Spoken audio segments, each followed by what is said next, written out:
those of you who are single and planning on getting married, when you get married and you get into a relationship from women, this is precisely how women reason.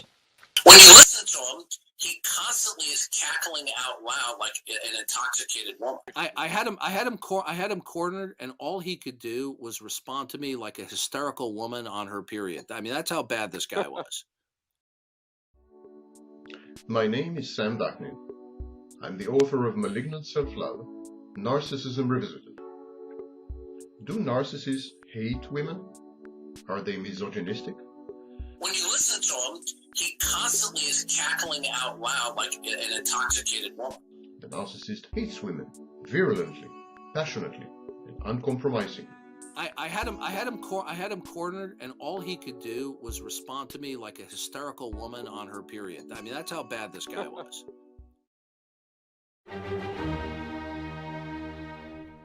What is an absolute? Well, there's only one absolute, and that's the triune God of the Christian world. Somebody asked me, what is something that is absolute? And I told them the triune God of the Christian scriptures. And then, of course, you have evidence of this, right? Well,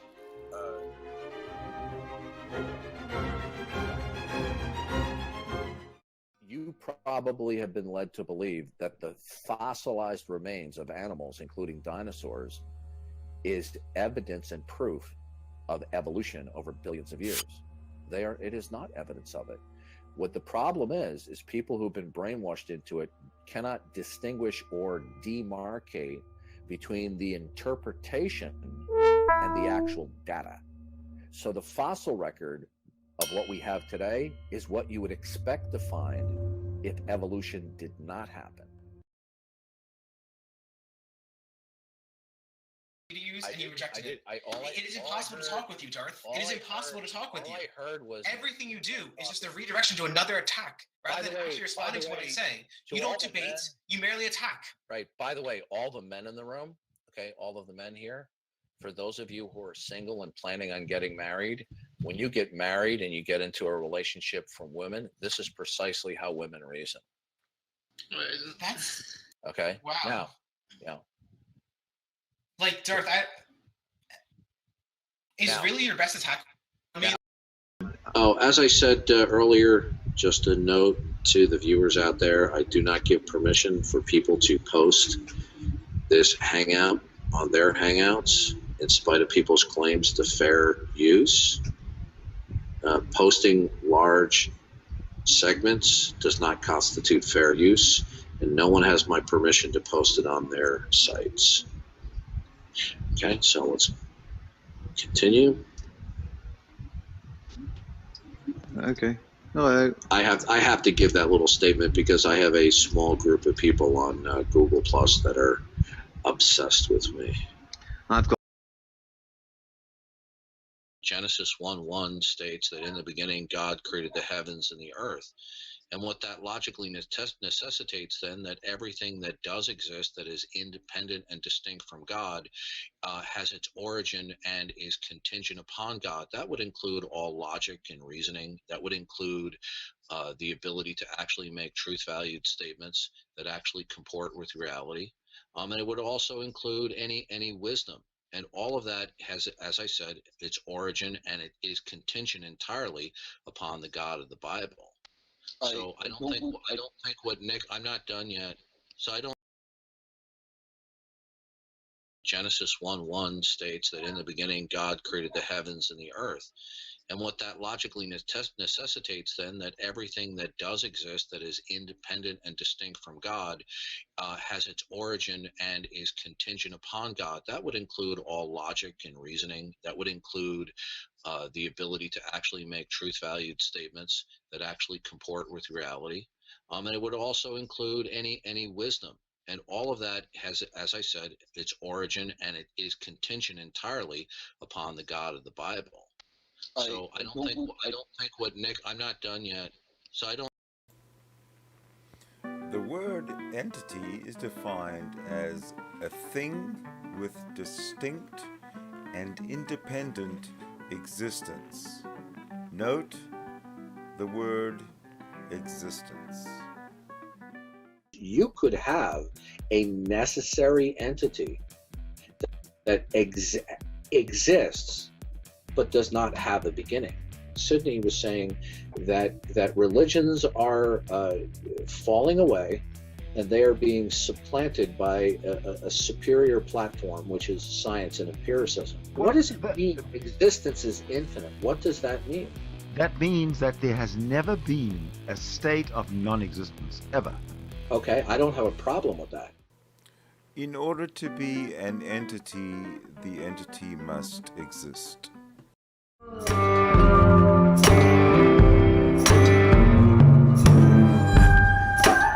Tell us how your worldview can establish that the necessary preconditions for intelligibility exist, such as that the laws of logic are absolute and universal, such as the reality that exists is actually real as opposed to an illusion, such as that if you did establish that the world was real, that it in fact operated in some uniform or law-like way, which would enable you to reliably reason, and that your cognitive processes are reliable and your sense perception is reliable. These are just some of the necessary preconditions for rationality and intelligibility in your world, in order that sound argumentation can be had. So how does your world demonstrate that?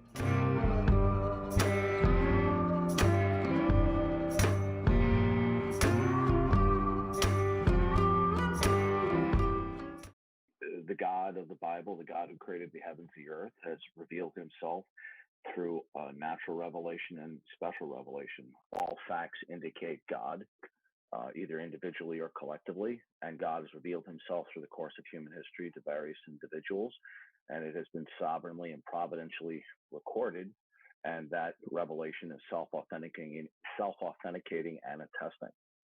If one denies that, or if one simply does not accept the presentation of God's self-disclosure and revelation, that will either be an explicit or an implicit counterclaim, which my opponent will have to defend.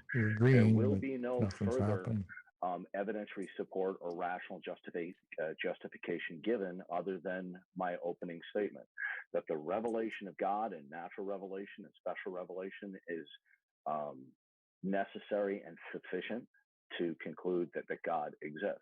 And the non-acceptance of it is not neutrality. It is an implicit counterclaim. Are you sleeping, Sidney?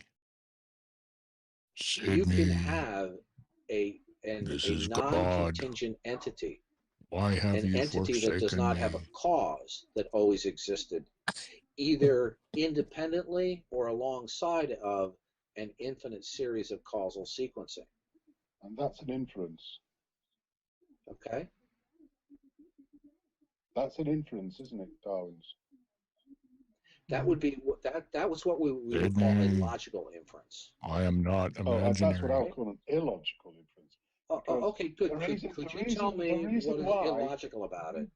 The reason why is that all that you're doing is saying, we don't know, therefore God.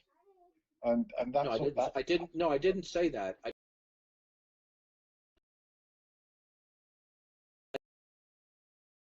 What are you doing, Sidney? Are you doing some editing or something? No, we're streaming live. Oh, okay.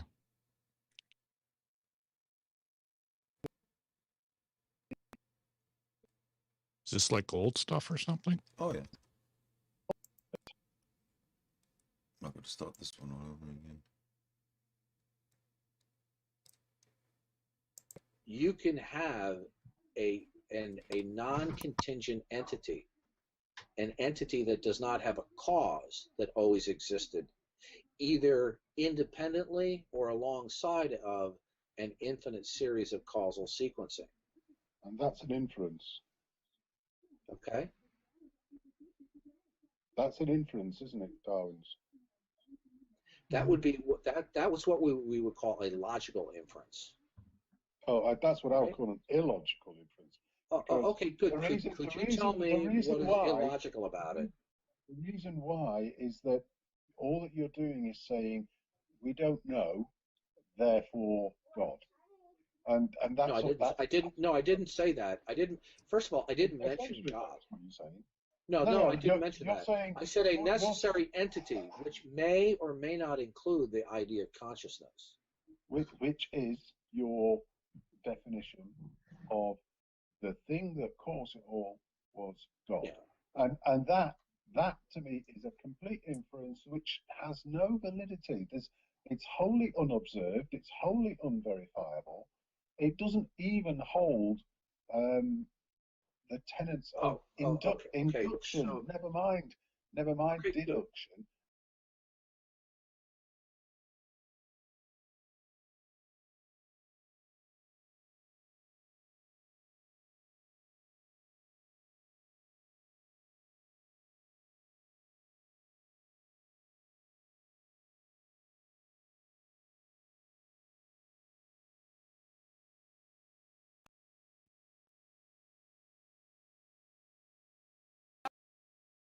No more interruptions. You see, because I don't tolerate this crap. The mods in the other room do. That's why my room is packed out all the time, and people like listening to it instead of that circus that was up there. That's because most of the mods are complete losers. And then they were Funny trying to that get Darth you to doesn't apologize to realize people come here to laugh at him. Yeah. That's why he has so many. I know the guy that Darth called the F word is a notorious troll. Like, not even like, he's just literally a troll, and he's not even allowed to. Yeah, and I had him cornered, and all he could do was respond to me like a hysterical woman on her period. I mean, that's how bad this guy was. And you were trying to like defend him almost because they weren't letting him talk, and then he still. Well, I did come to his defense because I wanted to finish the humiliation of his other stupidity. And the funny thing is, even after I explained the question to him that even a fifth grader could understand, he still didn't understand it. He's just a motor mouth. And by the way, he showed his cards right from the beginning because he's a Destiny fan. Oh, what a loser. I don't know how you could like Destiny.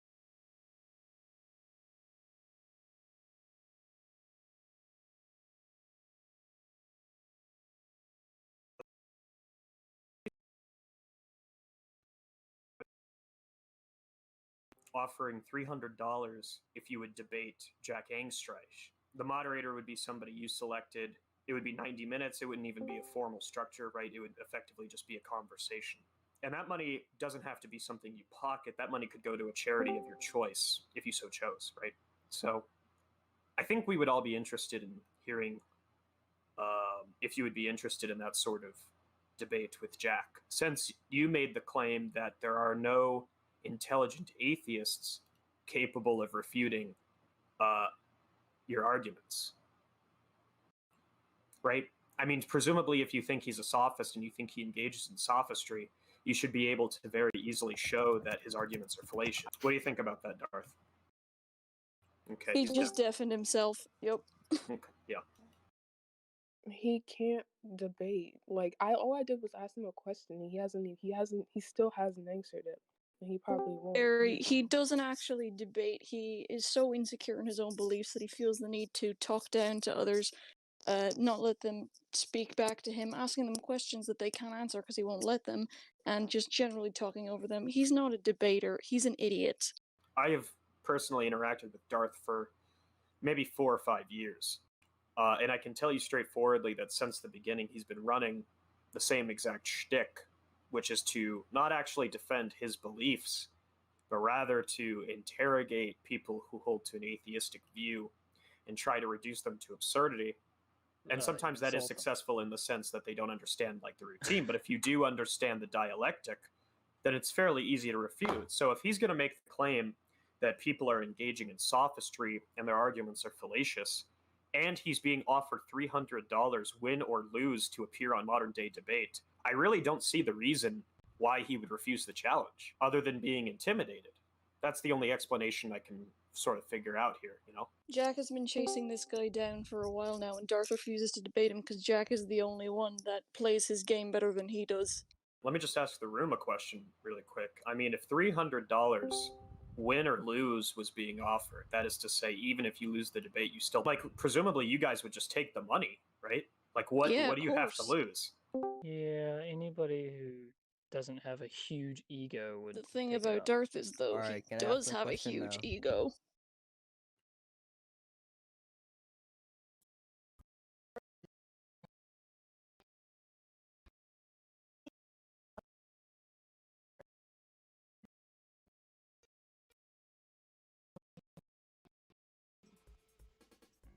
That's who he is. Yeah. No, but tell me, I am the only one that knows Gary's full names, but I still want to know who figured it out. I mean, Gary doesn't share this with anyone but me, and I'm still amazed that it got out. But it didn't come from me. It did not come from me, because I've known Gary for 9 years. I have never leaked out his address, even though I know him so well. I never leaked out his name, his address. His son knows me in real life. I know his son in real life. There's no way I would do this to Gary, but I mean, who did? I mean, it was Anstrike, right? To figure it out. I think so. Yeah, Jack Angstrike. That's what I've heard. Oh, I know how. You know. Actually, I know what happened. Gary made a phone call to Tina, and he didn't block his house phone. And what happened? His full names appeared, a phone number, and his location appeared on her caller ID. That's what I remember. That's what I remember. Oh, like for 8-9 years, I have never gave out his names over email. Never. It's just only me that knew. I mean, I was shocked that it came out, but I mean, I knew about Sidney Winston. You know, I knew that Sidney Winston did some. The only person I go way back on here is Nephilim Free. Darth Dawkins and we go way back for 8 years. He is the only one that show his webcam to. I am the only woman that he allows to see on webcam. Nobody else gets to see him on webcam but me. Does he come in this circle? Does Gary come into this circle? Does Gary? Gary is He knows his name. No. I know him. That's Yeah, right. I know him for 8-9 years. He knows my full names too. He knows who I am. Gary was the one. Gary and Sidney and Tina Gallus. Gary actually brought me onto Discord to join him. Gary brought me over to Discord to support him to join. To join him over there, just to listen to him, talk. Nathan been blocked. Why? Because he's a scumbag. Isn't that Otangelo? I thought he had like a fucking conniption. Yeah, Nathan is a scumbag and a little troll, but he only does it where he can get away with it. Can I have a conversation with Otangelo? He can so nicely imitate my voice. He likes to do it when he is online on his channel. It's so funny. I have really so much fun to listening when he does that. So as far as I know, Otangelo, on Tom Rabbit's channel, you had a big falling out with Darth. Me? What? Yeah, Tom Rabbit on his channel made it seem like you had a big falling out with Darth. How so? How was that? There's a video where you're fighting with Darth, and it's titled something to the effect of Darth. We weren't fighting. We disagreed on a particular topic, and I let him know that I wasn't pleased that he was going to interact with somebody who slanders and defame me. But that's months ago. We haven't discussed it since. Just unaware. I've been off Discord. He hasn't said a word about it. I haven't said a word about it. That's correct. Darth is telling the truth. At least from my memory, I remember Darth saying, if you want to go talk with these atheists, then see ya. Go talk with these atheists. Well, Otangelo's a big boy. He can do what he wants to do. I'm not going to refrain from telling somebody that I think that somebody that they talk with somebody who engages in public slander and defamation, that he shouldn't do it. But he's a big boy. He can do what he wants. But Otangelo, are you Brazilian or Argentine? But I'm not bringing that up to throw Otangelo under the bus. Okay, that's just what it was. This was many months ago. It's water under a bridge, Yeah, understood. Hey, Tangelo, are you Brazilian or? Let me just say one more thing. Other than that disagreement, I haven't badmouthed Tangelo. Yes, to answer your question, I live in Brazil, but I grew up in Switzerland, and my parents are Italians.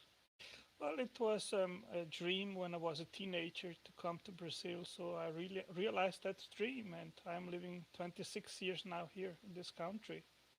Are you in Brazil? Are they speak Portuguese or Spanish? Portuguese.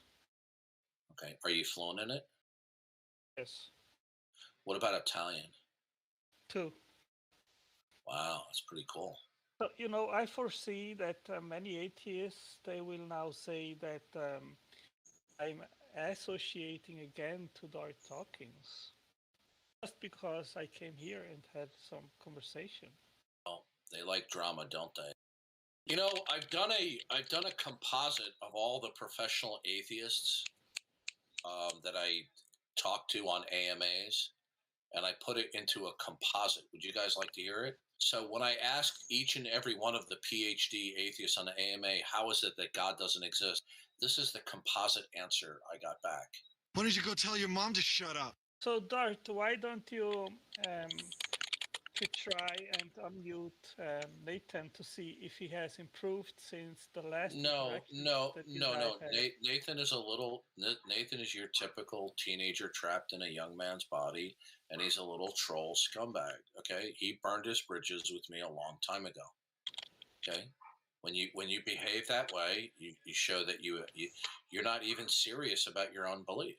Okay, I have not presenced that, so I cannot judge. Well, what these scumbags will do, they will selectively troll. It doesn't mean they troll in all instances. If they think that they can intellectually bamboozle their interlocutor, they'll do it. If they can't, they resort to double talk and lying and trolling, and childish antics. And he's demonstrated that. Okay, he didn't come in here trolling because he knows he won't be able to get away with it. How convenient that the limp-wristed one only trolls in venues that he can get away with it. Okay. Leo is just a machine gun motor mouth fast talking clown. So is Ninklaus. So is John. I said Leo. When I debated him was when he said that God positively does not exist because they can prove naturalism. Yet on an interview on a podcast, he said naturalism cannot be proven. So what does this tell you, right? And this isn't just a verbal faux pas. It means they will lie and just make up stuff on the spot.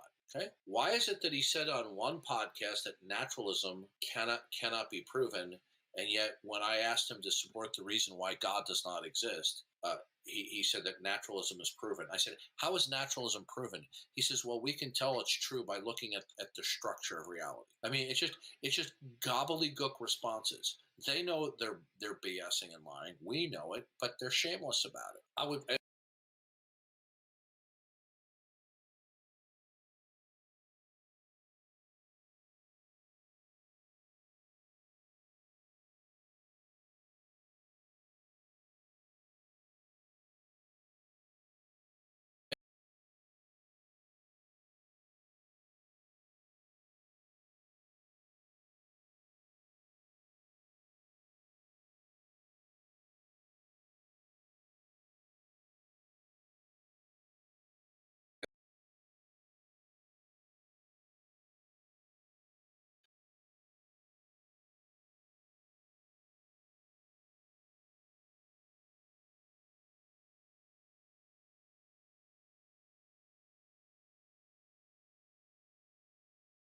Fun.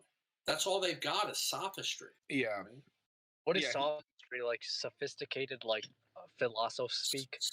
Sophistry is using superficially and cleverly sounding arguments that are, they're fallacious. Okay? Edward, did you block me? Because I tried to send you a link to Germania's channel. They have a live stream there. No. A lot of people complain they can't send me messages. I didn't block you.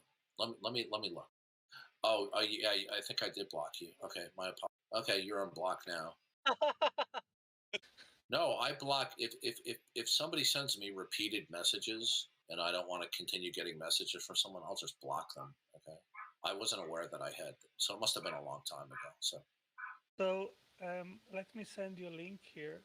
The whole gang is there. It would be fun if you would join. Hey, P Mars, you're not allowed to imitate other people's usernames. Okay, it's a server rule. I'm not familiar. I've seen that guy Jason Torn once before, but I don't know who the hyena guy is. Yeah, I had debate on Jason Torn's channel. When he was unable to refute the science which I presented to him, he started to say that I am not a scientist, that I don't have a degree, and then therefore whatever I say is unwarranted. And I just left the stream. Well, Otangelo, you are very good in going into the details of intelligent design and things like that. And what they either don't understand or don't want to accept, they just simply ignore and filibuster. Okay? Yeah, that's what they always do. That's what Paul did yesterday at Apology at Truth Want. They don't want the truth. They want that their truth is true, that there is no God. Oh, okay, so I have a question. So I have a quick question. So if someone asserts a positive belief that there is a God or asserts a positive belief that there is no God, is it not the case that both of those propositions require justification? Okay. Before we even go down that route, can I just extend the analogy to this? I just want to real quick. This is really fast. Just to extend the analogy, if somebody actively asserts there are vampires and you actively assert there are not, would you see a little bit of a difference in the kind of burden of proof that either person should bring to that conversation? And maybe the one person's active belief.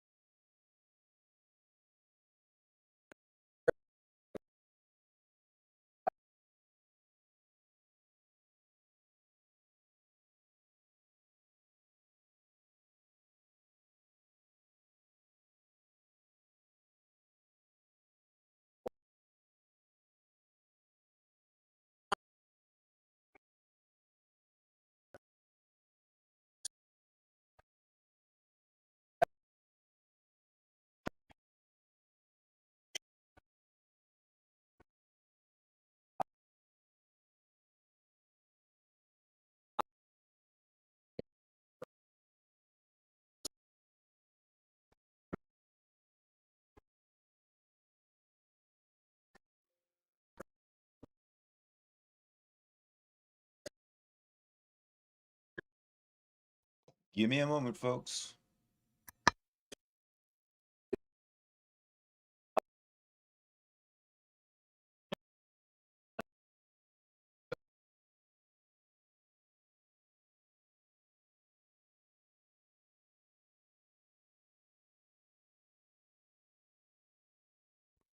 I'm waiting for my processor to catch up.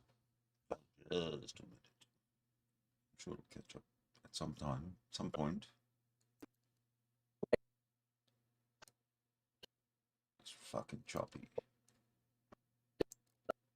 Choppy. Either my system's gonna just stop. Skeptic. Oh, there we go. Okay, I think we're back. Sorry about that. Let's resume.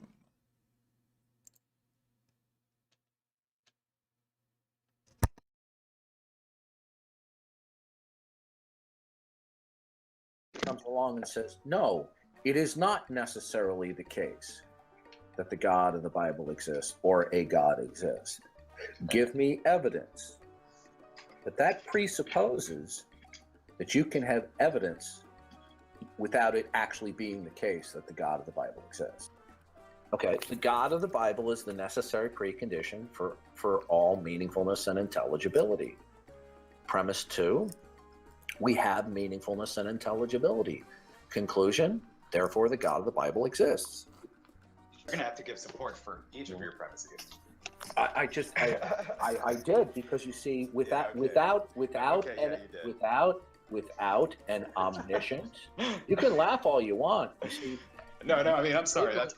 That's pretty fucking stupid. Okay. Okay. So I mean, don't blame me for laughing. When you do not accept that it is the case that the God of the Bible exists, and that's a de facto denial of the God of the Bible, you have no capacity within your position to articulate the meaningfulness of any fact. Because if you do, I'm going to ask you what the prerequisites are for that meaningfulness.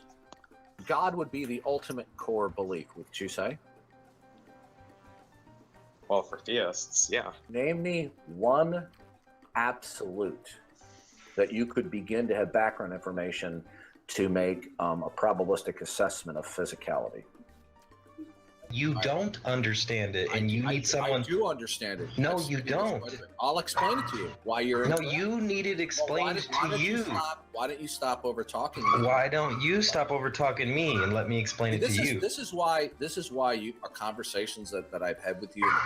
I'm doing the same thing you are. You're doing it first. I'll explain it to you. In a way, these words. Can you hear Minnie barking in the background? Minnie the dog? That's Darth's mummy's dog, Minnie. Welcome.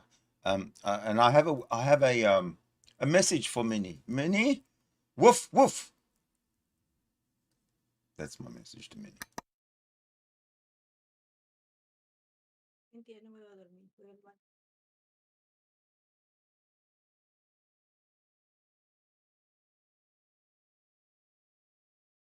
Like theist and deist and Christian, and they're almost kind of worthless until the person.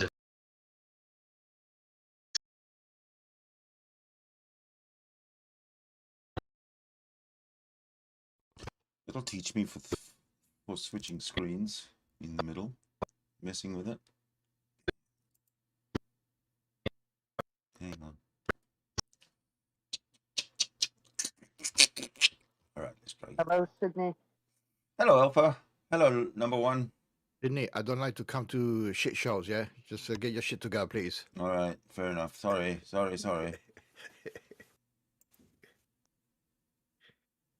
Oh, man, that was rude. I like, gently informed the guy. Yeah, I don't want to be at any fucking shit show. Yeah, I'm saying in the back channel, I think 720p is just a little too much for the old girl. Yeah. You do realize that the more you talk, the more bandwidth you're chewing up. Just by joining the stream, I might have like fucked everything up. No, by talking, you guys are messing and then with I us. walked in the room, and it's just like. No. It's on his side. He's probably doing more stuff than actually streaming, like doing some other shit, or watching what pages and. Yeah, well, no, it's just that everything works fine until my processor has to do something extra, like listen to you guys talk. I have to just stop everything. Yeah, that was cute. Sidney, I walked in with a muted mic and didn't even open my mic, and it started screwing up. That's because I was screwing around on my end. Oh, okay. So that's a coincidence. I felt responsible. I'm walking in and going, dear God, what have I done? Yeah, I told you there was him. No, it's me. Yeah. It's always been. He's always here. Yes. All right. Now listen up. Yes. I'm trying to listen, but you're giving me a headache. Flashing lights, vacillating screens. So what would you like me to do? Mute you guys, mute everybody so that nobody is able to talk? That way, there won't be any interference, at least in the bandwidth. Or alternatively, we could just talk. Done. We can come back to the videos later on. What we can find out is if either Alpha or myself put a video what you just done to see if you receive it fine and Alpha receive it fine, then it could be your end, bandwidth wise. obviously it is, but that's why I need your cooperation. When the video's playing, and you guys are talking at the same time, and it's coming through, then there's two things that are happening. Number one, the video's playing and you're talking and nobody can understand either one of you. And number two, it's chewing up my resources, so everything goes choppy. Sidney, I wouldn't have interrupted except for the fact that I don't think it's streaming clearly on our end. That's the whole reason why we're saying something. Is it may look like it's going on your end, but on our end it's flashing back and forth and stopping and freezing, and it's doing the same thing for me. But when I get it under control and then you start talking, then it fucks up again. It's not you. It's my rig. It's too old. It's too old for this. Let's give it a shot. Let's all shut up. If you guys all mute, if you guys all mute and stay muted until we actually get into a talk session, or you want to tell me to stop it so that we could have a reaction, that's fine. But we can have both a hangout talk and a video running at the same time. Unfortunately, not yet. Not until I get my SSD.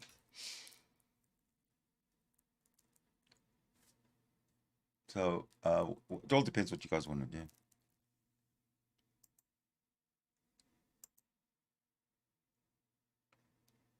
Excellent.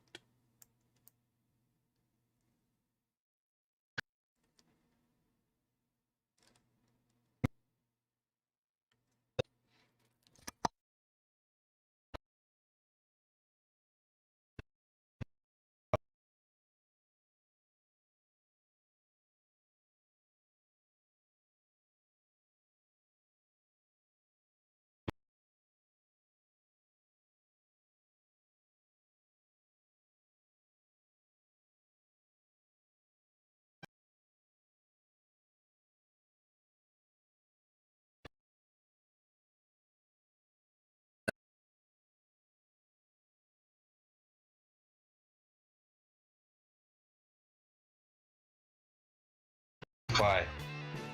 So you can't have sensory experience in an entirely chance universe. There would be individual, I'll explain to you. Sensory experience entails actual cause and effect relationship. You don't understand it, and you need someone. I do understand it. No, you don't. I'll explain it to you. Why you're. No, you need it explained to you. Why don't you stop over talking me? Why don't you stop over talking me and let me explain it to you? This is why you are conversations that I've had with you. I'm doing the same thing you are. You're doing it first. I'll explain it to you. That you don't live in a chance universe, right? Incorrect. What? Incorrect. Okay, why? How could you have evidence in an entirely chance universe? Your experiences are evident. If you're experiencing a chance universe, you're getting a constant stream of information through your senses that would constitute evidence. No, you're not understanding this. In an entirely chance universe, each and every singular event does not have any relationship to any other event. Okay. So you can't speak of sense perception. I just did. I know you did, but I just explained to you why it's incorrect. No, you just asserted it's incorrect. I mean, I just explained to you why it's incorrect. I'll be glad to go over. Well, the very evidence of the Christian God is the fact that without him, there can be no evidence. Word again. Okay, let's do this. I'll concede all your points. Okay, now give me evidence for God. Okay, well, the evidence of God is the very fact that we're having a meaningful conversation here today. The evidence of God is that there can be evidence and reason at all. And if you laugh at that, then you are supposing that you can have evidence and reason without God. But if you don't start that it is the case that God exists, and yet you insist on evidence, you're going to have to give metaphysical arguments that the prerequisites for evidence actually exist. So if you appeal to empirical endeavors and any future predictive successes, right, as verifying the uniformity of nature, it's a circular argument. Oh, I'm not opposed to all empirical support is circular in nature. All circular reasoning. They just exist. In other words, they're not the product of a creator. Well, when I just say a brute facts, they just are. If you hold to philosophical naturalism, that the only thing that exists is matter and energy. And in that worldview, those would be your core beliefs. You can presuppose such a belief before doing science, but then you can do science and confirm that belief. In your worldview, in order for you even to communicate with me, in other words, for your words to be meaningful and intelligible, in order for you to be able to reason, you have to have some core beliefs about the nature of existence. Yeah, and I do. Okay, so what's the argument that nature operates in a law-like way? Well, all thousands of years worth of science, experimentation, that's already been rebutted. How would you have evidence for causal relationships? Well, the answer is you can't have any. You have to assume it. You just talk about I committed logical fallacies. That presupposes that there are laws of thought. What laws of thought? Yeah, there are. What are they? I think we put them what they are. The three laws of logic. Okay? Law of identity. Right. What does the word law refer to? Does it refer to that it is absolute and universal? Yeah. And how would you be able to verify that they are absolute and universal? Well, I've just demonstrated to you the bankruptcy of atheism. That's one thing I've noticed about you, Outbound. Yeah, this is what I've noticed about you is you always act like a 12-year-old, and then when people reciprocate the same behavior that you're exuding back to you, you want to point out that they're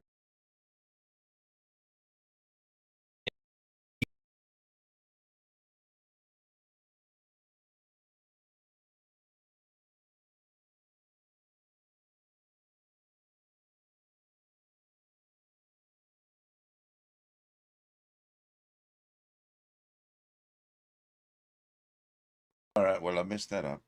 Hold on a sec.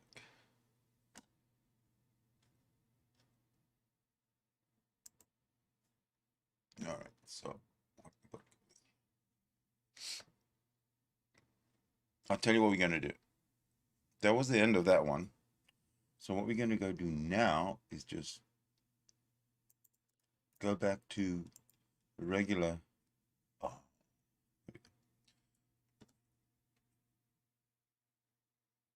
There you go. All right, we can have a chat. Hopefully. Unmute. Beauty. All right. Now we can have a normal talk. Boy, this VLC is just going crazy. Just kick it off. Yeah. In your motherboard, how much memory can you put? Probably 30. I don't know. I've got 16. So you got one stick of 16. I've got 16. There's a slot open, but I don't know how much. I don't know how the 16 is in there. I haven't seen it. I know it's there. Right. I just need a new computer. That's the end of the story. Everybody's got all these little little fixes for me, but I have a 6-year-old computer, so Yeah. I know what it is. Yeah. So yeah.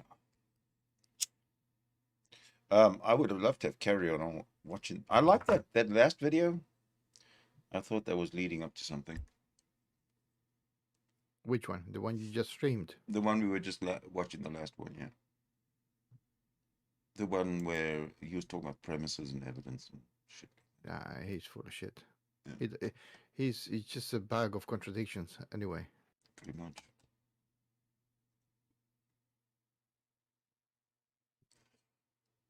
So, are you here to watch Darth Dawkins videos? I'm here at your service, sir. Yeah. Alpha, what do you think? Oh, I'm just along for the ride. Yeah, no, I'm just wondering if we should just open up a chat or get on the Darth train again. If you want to try and play another video, and then if it's just jerking and lagging a lot, we can always fall back on this. Yeah. So there was one more that you wanted. Oh, there's lots more I've got. This is, yeah, this is, I've got lots more, so we could stop and chat. It doesn't matter. The first ones were just the ones I put together, most of them. And then for the last, well, all of them except for the last one, except for one, have been mine that I just put together, threw together. And one I see that I put.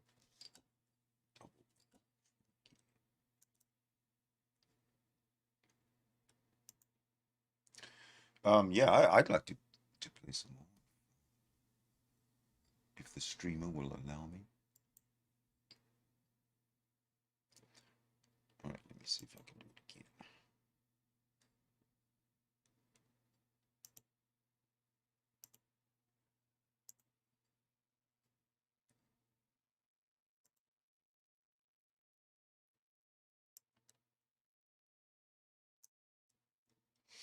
Change.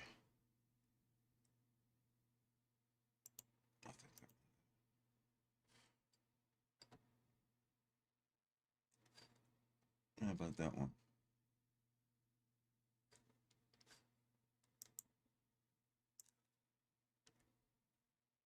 Should we give this one a try and see how messed up my system really is? Okay, well, I'm going to mute.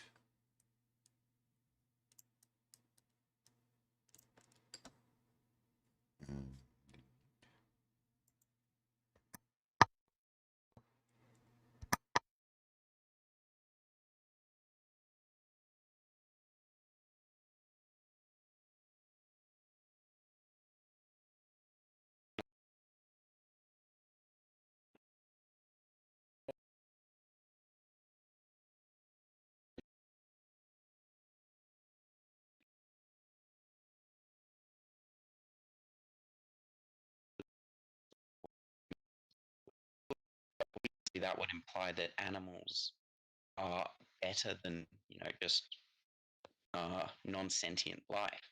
We'd have to look at the Hebrew words. Sorry? We'd have to look at the Hebrew words to see why they translated that way. It could just because there's so many. It could just because there's so many animals. Like there's only one man. So what's your point? So this was before they created the man. So the animals were created before the man, but it also never explicitly gives. It never explicitly says that we can eat animals. It actually says that God has given us seeds and fruit and nuts for food, and He's given the food for the animals as well. Did He not tell the apostles to kill and eat? Well, I'm talking specifically just about Genesis here. What is your point here? Can you get to your point? I'm trying. Yeah, I'm trying to get there. So it never actually explicitly gives us permission to eat animals, and it implies that the world that God created in Genesis is the perfect world. So basically, in the perfect world, we wouldn't eat animals, right? We wouldn't kill and eat animals if we don't need to. So with that in mind, if God then gave us permission to eat animals after the fall, would that then imply that in the perfect world we wouldn't eat animals? And if that is the case, if we don't need to eat animals, if we don't need to murder and torture and rape animals, would that imply that we shouldn't now? Rape? Murder? Did you say murder and rape animals? Yeah, what is that? Yeah. If we don't need to do that, what does the Democratic National Committee have to do with this subject? Exactly. Do you mean like in vitro fertilizing? What do you mean rape them? What are you No, talking like about? cows. They like Yeah, inseminate you cows. can rephrase the statement. Yeah, but could don't you try do me a to favor? shoehorn Can your you beliefs in. get to the point? Well, that was my point. If in the perfect world, God says that not to eat animals, wouldn't that imply that if we don't need to eat animals, we shouldn't? Where in Genesis? Yeah, did have God you tell Adam and have Eve you not even to read eat the Bible? animals?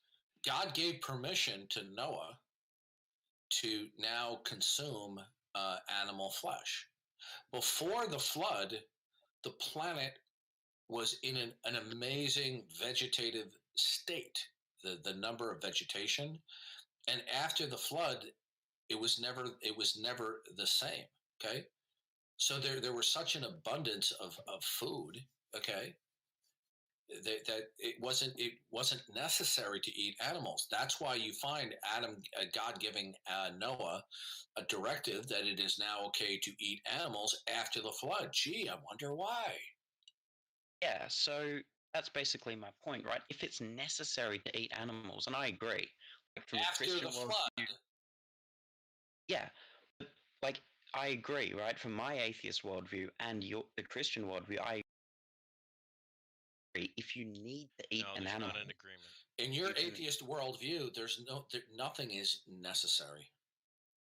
Oh, well, that's a different topic. But like, I agree that if you just asserted that some things are necessary in your atheist worldview, right? I said in my worldview. Yeah, you said in both worldviews, it's good. So how is it necessary to eat animals in your worldview? Or not to. Or not to. Is anything necessary in your world?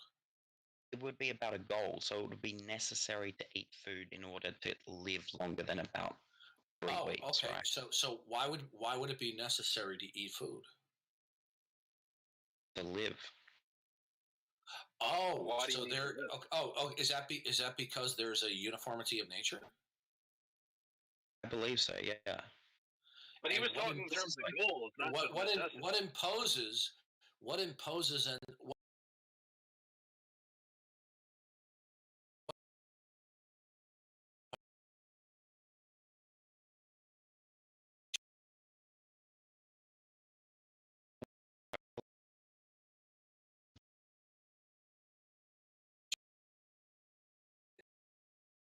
animals or to eat, period, for both the Christian and the atheist? In order to live, yeah. Okay, well, that makes sense in the Christian worldview because God has created this world and he's implemented and secured the uniformity of nature. But you believe that the uniformity of nature is real and that it exists without origin in God, right? Well, God might be the origin point. I'm not. No. If you do not acknowledge God as the ultimate precondition, your non-acknowledgement is a de facto denial. So I think that's where we'll just like maybe agree to disagree. But I did. No, okay. Well, then we're going to have to go back to your atheism again. Atheism is either the direct or the indirect denial of God. Are we clear? Yes, I didn't really want to. Good. So you indirectly deny God. Okay. So that when you invoke the uniformity of nature exists without the necessity of referencing God, right? Like this is not really a topic I wanted to talk about. No, you did bring it up. You said it's necessary to eat in the atheist worldview, right? You don't want your assertions to be interrogated. Yeah, you asserted that it's necessary to eat food or animals in the atheist world. Did you say that? In order to live, I believe so, yeah. Okay, good. Well, I want to know why you believe that. Now, you said because of the uniformity of nature. So I said, okay, is the uniformity of nature real? Well, you would have to say yes. Now, what is it that that's interesting. Okay. Though.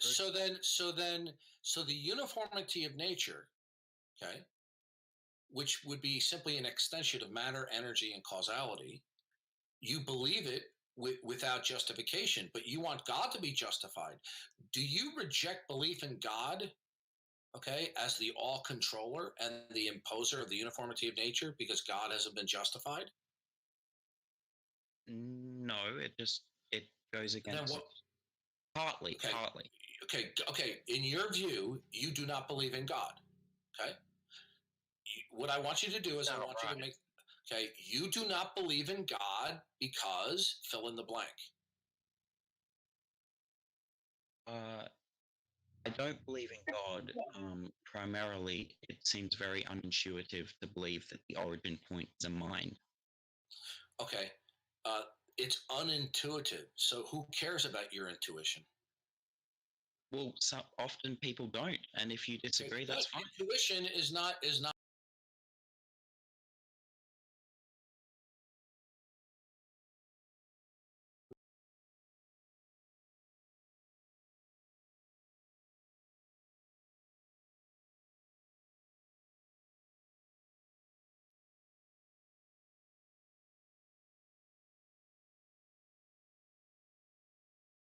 God does not exist with no reason at all. I think I have a reason. Whether you think it's rational or not. Okay, good. Okay, what is your rational basis that there is no God? And then we can go back to the uniformity of nature. Okay. Well, it would seem that everything in life seems the complexity in life seems to arise from simplicity. Yeah, right? you need to focus. Okay. God does not exist because. Yeah, I'm literally answering, right? So it seems like complexity in life arises from simplicity, right? Where'd you get that from?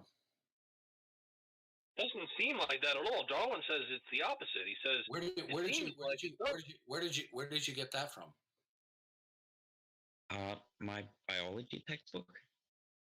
Partly. Oh, are you talking about the theory? Oh, so you're saying there's no God by an appeal to Darwin's theory of evolution? Partly. Okay, but evolution doesn't get you to there is no God. It may be the fertile soil out of which your not Godism thrives, but evolution doesn't get you to know God. I agree. Good. Okay, so you just wasted our time then. Okay, so let's try again. There is no God because. It seems well, there might be a God. I'm not saying that there isn't. No, sir. Listen to me very carefully. Okay. Either you positively believe that God is the necessary precondition of all facts, or you don't.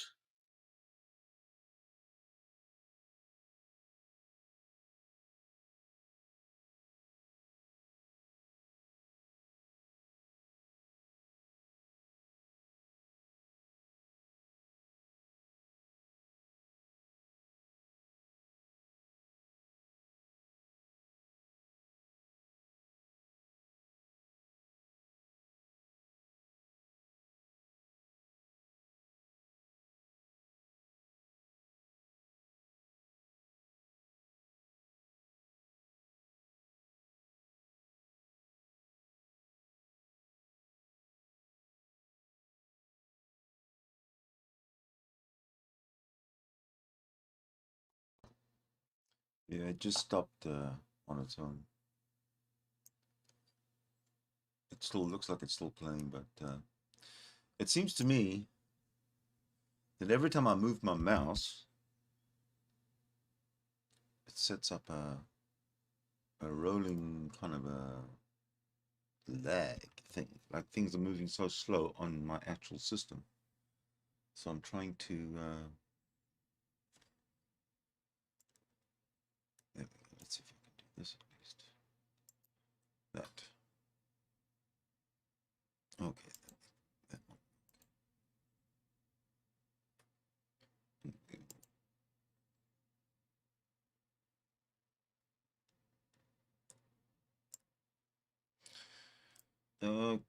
Okay. Wow, things are still going wonky on my side. So I'm just going to stop. You guys can unmute. People like Matt Hold on Bell a and others, second. for instance, have said that evidentialism is a better way to go than presupp. That was the next video starting. But right now, I just want to shut down the video and let's have a talk for now, until before we get to the next one, if we're going to get to the next one, because I'm going to try and explain these huge when it goes dead silent for 20 seconds. It seems to be because if I'm doing something in the background, it causes issues. My system can't handle all this information at one time. So if the video is going, I'm gonna have to just not touch my mouse even, and because that's what was causing the problems, at least some of them. Yeah. This is how it appears on my end. Yes. Yeah. How does it appear on your end? That any disturbances in the force just throws the whole thing Yeah. into chaos. Exactly. If a person joins, if they turn on their mic, if they turn off their mic, Yeah. if they do, you know what I mean? Yeah, that's right. It's like Tommy the choo-choo train trying to get uphill. Thomas the train engine. Choo, choo, choo, choo. Up the hill you can go.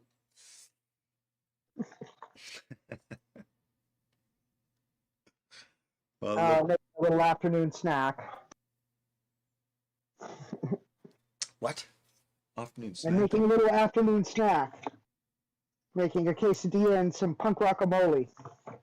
Oh, you're having an afternoon snack? Yes. Okay. Quesadilla and punk guacamole. Quesadillo? What the fuck's that? Quesadilla?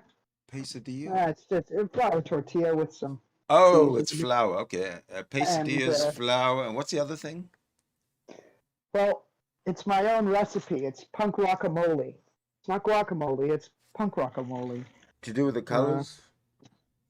Or to do the fact that you've mixed LSD with a avocado or what?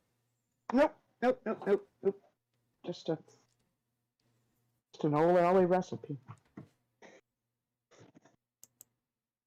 Made by punks. What's in it? We've got a shot of pico pico, a little bit of garlic salt, and some lime juice.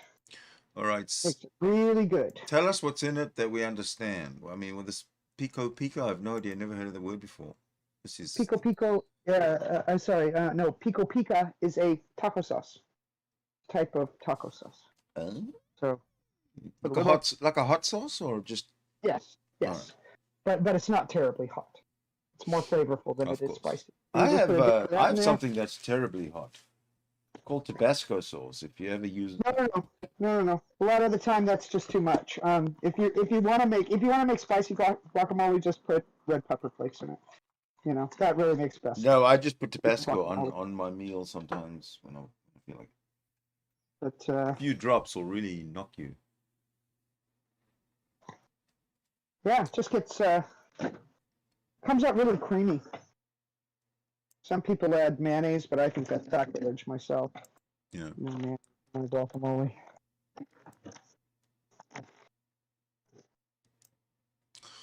Well, I'll tell you what I want to do. I want to talk to the chat and say, at least let's welcome. Let's welcome Lucky Seven Wolfen, Donna Murphy, Peter W. You're back. How you doing, man? Algorithm is here. John Rapp is here. Good day, good morning, good evening, everybody. Hello. Okay, so what I should do then is share that with the room, huh? Nah. Or maybe I haven't tried that before. A new idea.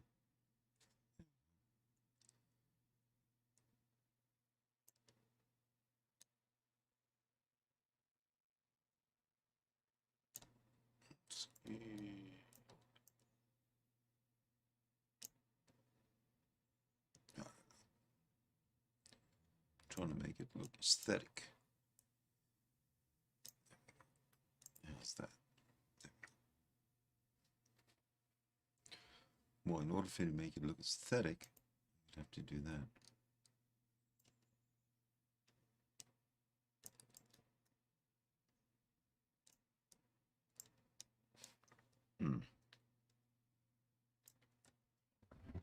So what's on your mind, people?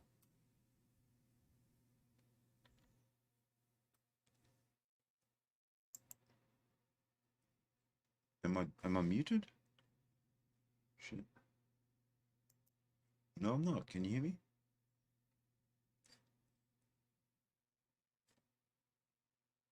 Hello? Yes. Okay.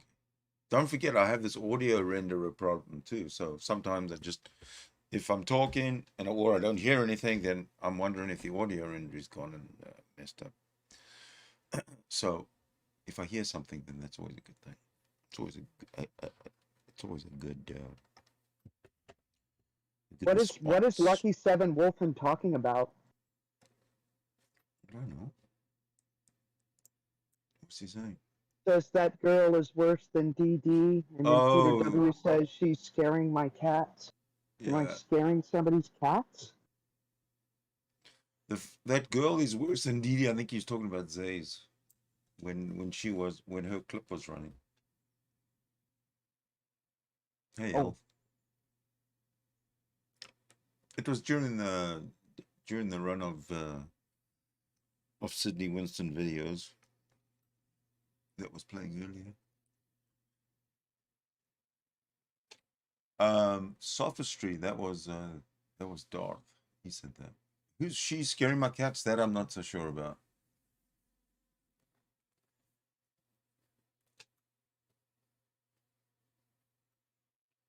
Are these edited? Yeah, they're all edited. Except, well, the ones I made were edited. And the ones that I didn't make, probably not. If you stop eating, you die. Exactly. Hell, you said it. If you stop eating, you die. That's the guy that, how do you know that you need to eat? You eat. What was that question that Darth Dawkins was going on about? How do you know you need to eat? Or did I get it wrong?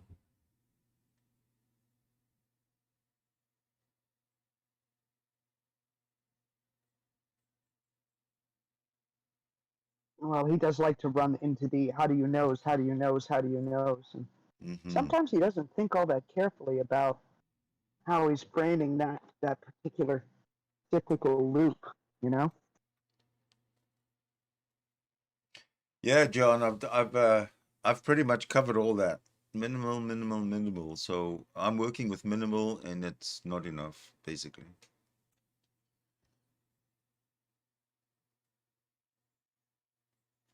And you're right about the interruptions. I mean, this is stuff that goes back 5-6 years, coming up to 7.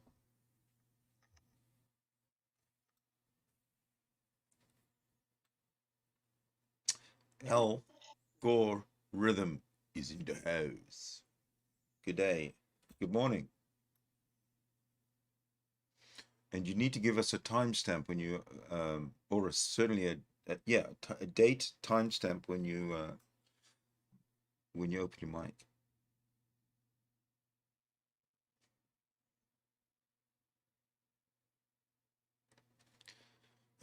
A mic which we do not hear.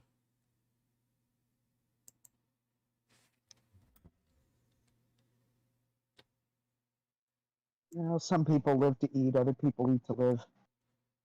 I get that, but come on. Why do we eat? We eat because our bodies cannot sustain. Yeah, but that was Dawkins' questions. Without calories. Yeah, you know? How do you know we need to eat? Because we've witnessed this thousands of times. If you don't eat, you die. If you are denied food, yes, that person will eventually die. Exactly. Pretty simple. But so why does he ask questions like that? Because I think that he doesn't, like I said, I think he doesn't consider this cyclical loop, right? Because sometimes when you go into that rhetoric of how do you know, Yeah. you can, you know what I mean? You can pull the person off the rails, right? Yeah. Especially if you've all of a sudden jerked them into a lane they're not comfortable with, right? Right. Right. But he does it so reflexively. He doesn't think about sometimes what he's saying, and you know, he just barked it out. How do you know we need to eat, right?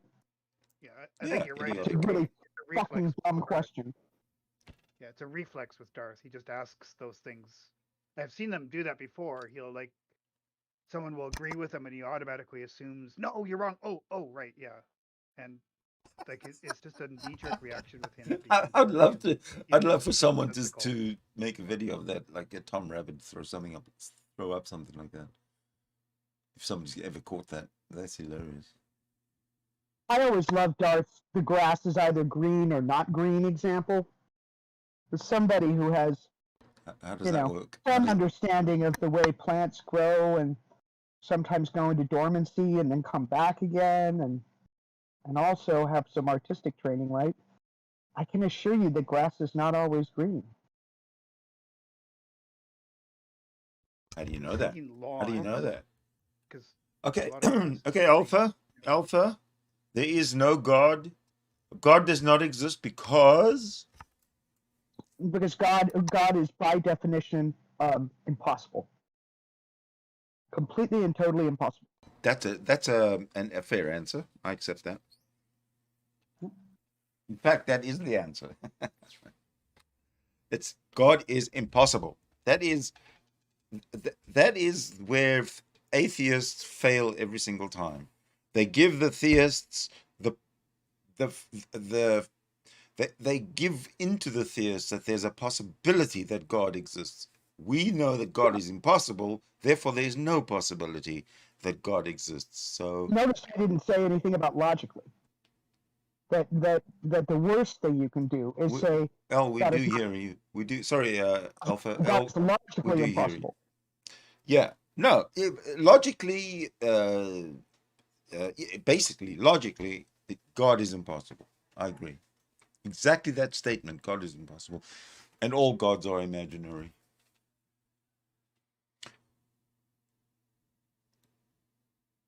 But I'd like to go one step gods are clearly all gods are conceptual.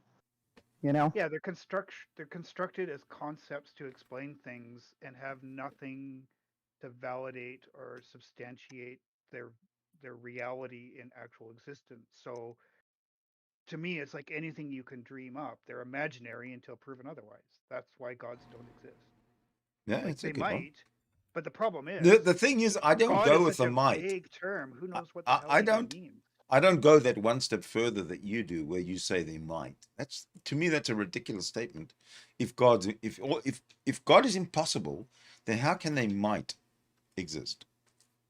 That's what you mean. The problem here is that the term God is so open-ended, ambiguous, and meaningless. That's the only sort of like escape clause to say might. So, for example, I know, but we've got to pander to the Christians with their definition of God, because I mean Gary Milnoy says God by definition. If you look up in the Stanford whatever university dictionary, blah blah blah, Like, yeah, they're just made up. Yeah. But so here's my example that I like to use. Like, say we had this singularity, and there was a creator being that came along and started our universe. I'm not calling that God. I'm calling that a creator being, or a species that is capable of starting a universe. Some people will yeah, well, call that's that science God. fiction or fantasy fiction. Well, Science but fantasy. that's my problem with the term God. Like, and that's why sort of like the term is so vague and non-specific. It would have to be imaginary. That yeah, but at the same time, like somebody can say, well, that tree is God. Well, in that case, if you make God by definition something that's real, then gods can't exist, and that's the only might that John said it. John said it. God doesn't exist, right? Because primitive culture, men made him up. I'd say fundamentally, but you could argue that somebody could come along with a new definition of God that is real, and like something that started our universe. Call that God. call it a particular type of boson for Call it Satan. Fuck's the sake. problem is the definition is meaningless. That's all I'm getting at. Satan started the universe and proved me wrong. Yeah. I feel the same way, Al. I think that there are other sort of obsequious terms in our language that one of which that Darth really, really is in love with is worldview.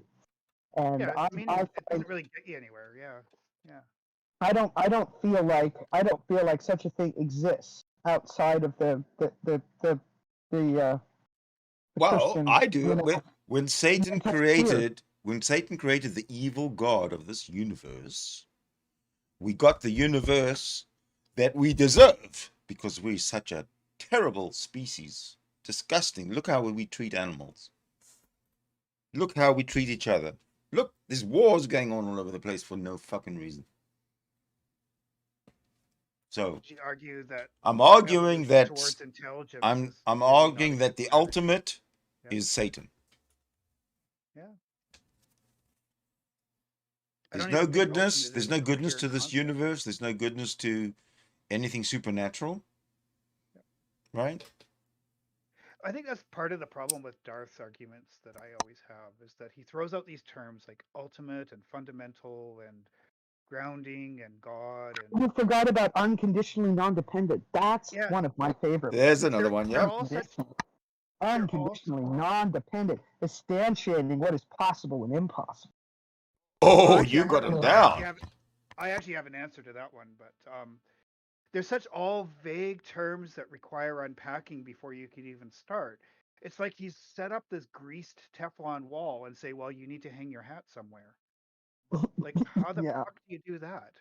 Like, there's all his terms that he's demanding these simple yes, no, or simple answers to are so just mired in obscurity and confusion and vagueness that, and I think that's intentional. I think he knows he's doing that. So no matter what the person answers, he's got to come back to it, right? Like, there's no way to answer those questions that doesn't give him a follow-up to make him win, right? So it's just I don't even understand the point of why people talk to him, right? So and that's what makes it so inherently dishonest. Oh, it's yeah. I think Lucky Seven Wilson's 100% correct. Started a universe and ultimate. They both sound absolutely nonsensical. There's not a bit nonsensical about it. Jay Robin just says it faster and stutters less. He's more condescending about it. Identical. Well, maybe because he says it faster and stutters less, that it comes off as even more smooth and more condescending. But word for word, okays, the rights, the listen to me carefully, like he's got it completely memorized to the point where he thinks that he's winning because he can say it really clearly and fast. Well, not clearly, but you know what I mean. You want to hear the atheist version? You want to hear the atheist? Well, despite speaking at an amphetamine clip most of the time. You want to hear? Jay Robin, what are you putting in your coffee, man? That's not coffee. Coffee doesn't do that. Yeah, and maybe it's personal, but the personal reaction. But I find on the scale of 1 to 10, read the chat. Punchable in the face. Robin's like an 8 and Darth's like a 7. Like, I just find if someone like Robin talked to a real person in the real life like that way, he would get beat up more than Darth. Maybe that's John put it in the chat. What is it, John Rapp? What is it that is ultimate, absolute, and unconditionally non-dependent that provides for all dependent states? Correct. But sometimes he switches that last bit out for that which instantiates the possible and the impossible. Or something that just takes in there too. Yeah. The answer to that is the current substantiation of our universe. I think Darth likes to stay up late at night and just paraphrase this shit over and over again, just reaching for ever more obscure, But he seems to recycle them. He seems to recycle them because what John says there. He's recycling the core concepts, right? But he is paraphrasing bits of it of course. Just so it really. He tries very, very hard for it not to sound like a script. It's a fucking script, Darth. You can paraphrase it all you want, but I think he's got you're a not box, fooling anybody. It's like he's got a box full of like paper scraps with half phrases on them, and he just grabs a handful, throws them together, and reads them out. Like all these terms, he just throws them together. He and used I- to parrot Greg Bonson and Yeah. and Van Til until You know somebody. the old days. You know the old days. We used to do the old flow charts. Hello, I think Randolph. he's got one of those fucking things. Yeah, so he not just a loose paper, but he might have the loose paper, but stuck on those fucking flow chart. Oh, he answered this. Okay, so I can go back. Yeah. Darth seems off that now. You can see it's less of that flow chart and now just reactionary. Like I think he's Yeah, even given because up he's on got it his flow chart. memorized. Yeah, but he gets himself lost. Well, too. he's contradicts now himself a lot. he's now the wizard, and he's sending his students, J. Robin, Tone Loke, and other little children who he has brainwashed out, and to parrot what Darth Dawkins has been parroting himself, and he Sidney, believes. just a second. Yeah. I would like to take this opportunity to invite Randolph, John Rapp, and Lucky Seven Wolfman to join us on the panel if they would like. Because I can say personally that I always love reading their comments, and they always make me smile. And they're incredibly clever people, so why shouldn't we have them in? Just so you know, guys, you are invited. I second that.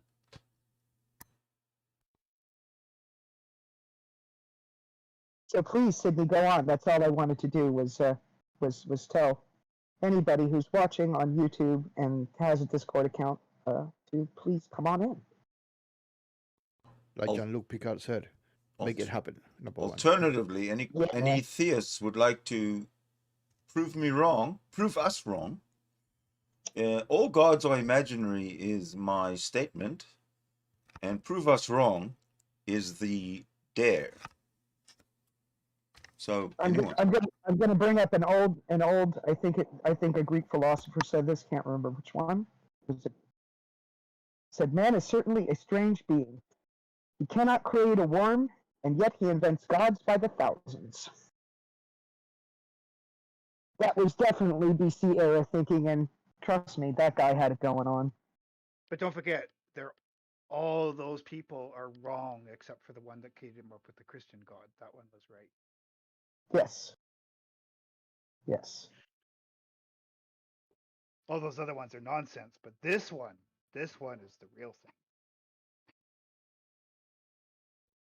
I like that way of thinking because that gives everybody a fair chance, right? Everybody's God's the greatest God going. You know what I think? You know what I think? J. Robin is doing, in my humble opinion.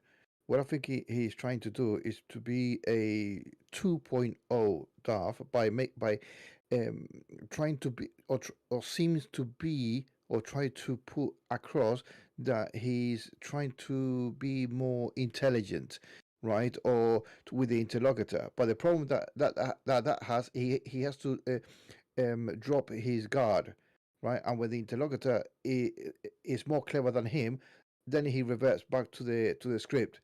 Oh no! I didn't mean that. But why there is no God? And then he come back to the play script. I've seen that a few times in recent videos, like when somebody was doing. He was using a lot of really hardcore propositional logic, and the person that he was talking to understood it, Yes. called him on it. Then he immediately go, "Well, I'm not a logician. God doesn't exist because." Exactly, precisely. Yeah. Or somebody calls him on his definition, and he goes, "Well, I'm just using my my own definition, and as long as I do that, that's fine. So God doesn't exist because." Exactly. Yeah, he does that all the time. All the As soon as he time. gets caught up, Yeah. it just goes back to that stupid question. Yeah, I agree. I've seen that several times with him. As soon as he gets cornered, he just. Is that with the last one, Robert? I think it was. He tried that. Yeah. I kind of listen to these in the background. I don't pay that much attention to them because I don't want to do self-harm. But yeah, I've caught that a couple times with J. Robin, where as soon as he gets cornered, he just reverts back to that question, which is such a poorly formed question intentionally that it's just, again, dishonest. Well, it's that extra word that's added on in the end is absolutely sort of vestigial. You can throw it away. Well, I have a second answer for Jay Robbins' annoying question, and that is there's no proof that God created anything, much specifically animals. There's definitely no proof. But we do have really solid proof that that we are the gods, because we have actually created animals over time and completely changed them to the point where you follow their genetic evolution backwards. They don't resemble their parent species at all anymore. They have very little in common with those parent species. And mostly I'm talking about our domesticated animals, right? Because are even more extreme if you look at plants. Well, that goes all the way to the Yes, beginning of yes. agriculture, doesn't it? It does, but We have been gods ever since the honestly, beginning of time. I don't think we would be where we were as the species without the dog first and the horse second. And cats have also played a tremendous role in allowing us to come together as people and start to live in cities, right? That Because sounds if you didn't highly have cats, evolutionary. we would be overrun with disease-carrying rodents, right? So and then things happen, right? Bad things happen to people, right? We have Black Plague and so on. So, you know, I would push back a little bit on that, in the sense that if you look at South American cultures, like Mexico City at the time of conquest was bigger than London, Paris, and some of the major European capitals, and they did all that without the horse. They did that without the horse, but they did have dogs, and they needed dogs for. Yeah, pushing back specifically on the horse one, because there Oh, was sure, massive, really developed cultures in South America without horses. Yes, and you're right. And when these South American native peoples encountered Spaniards on horseback for the first time, and coming in with these massive dogs of war that were just, you know what I mean? They looked like if you think about like a 200-pound Spanish Mastiff, right? When the largest dog that you've ever seen, like, has no morphological similarities, right? It's maybe a pointy-nosed, foxy sort of dog with long hair, and then you have this big, you know what I mean, muscle beast, and these people seated on horseback, and yes, they were terrified. They were terrified. They couldn't even process what they were looking at. There's some interesting writings that they uncovered, because I've heard that, not that, what you're saying, because I think you're right, they would just be scared shitless, but there was always this sense, I remember old school was that, the Mesoamericans and thought these were gods showing up. And they've actually discovered some interpretations from the other side where they actually just thought they were laughable and didn't take them seriously, which was actually their mistake. They didn't think they were gods. They actually just like, these guys are idiots. But then, whoops, they had guns and horses and dogs and all that other stuff. Well, yeah, maybe for some tribes or for some cultures it was a joke. But the moment the first shot was fired, I guarantee you, they were scared shitless. Yes. Yep. Yes. When you look at if you look at the Americas in particular, like the southeast part of the Americas, most of the disease traveled faster than the colonists. So most of the people died long before they actually even had first contact, right? So there wasn't even contact because the disease traveled faster than the colonialists, the invaders. So a lot of the tribes, like they say, up to 90% died before they even heard of or seen a European.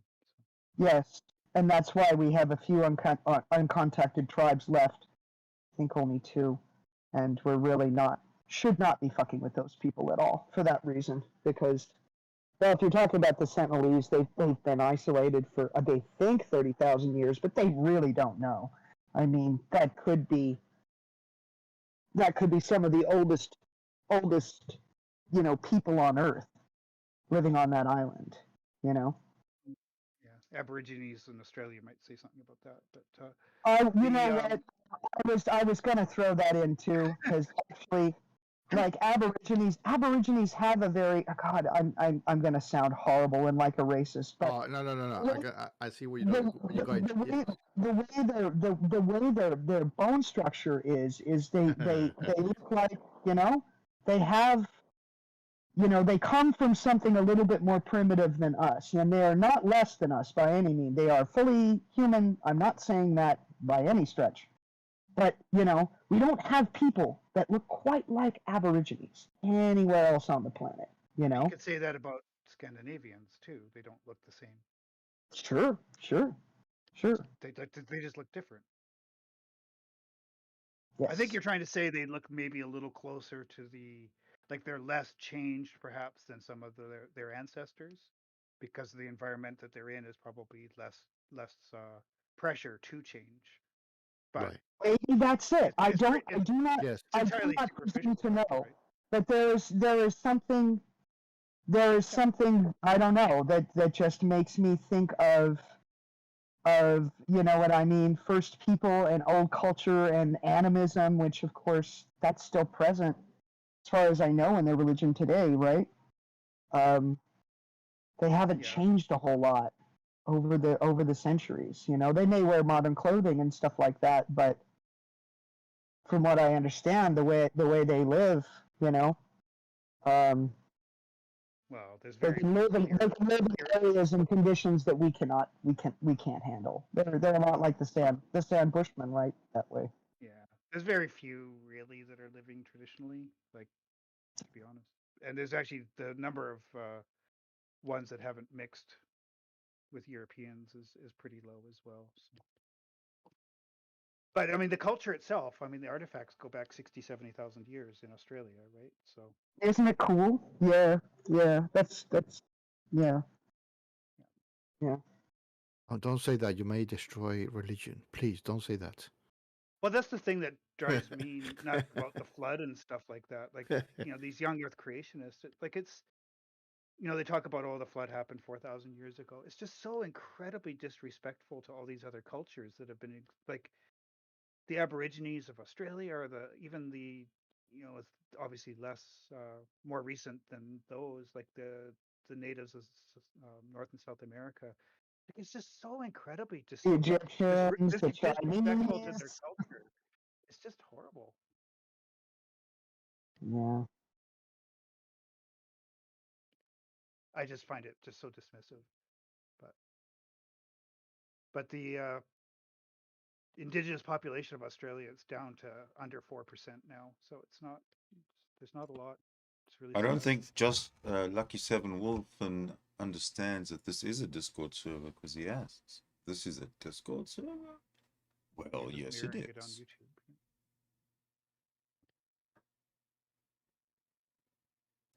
But if you look at the, I mean, I always sort of argue that, or not argue, but for me anyway, the Aboriginal or North American, South American creation myths and mythologies and religions, they're so much more interesting than just the war god created somebody out of dirt.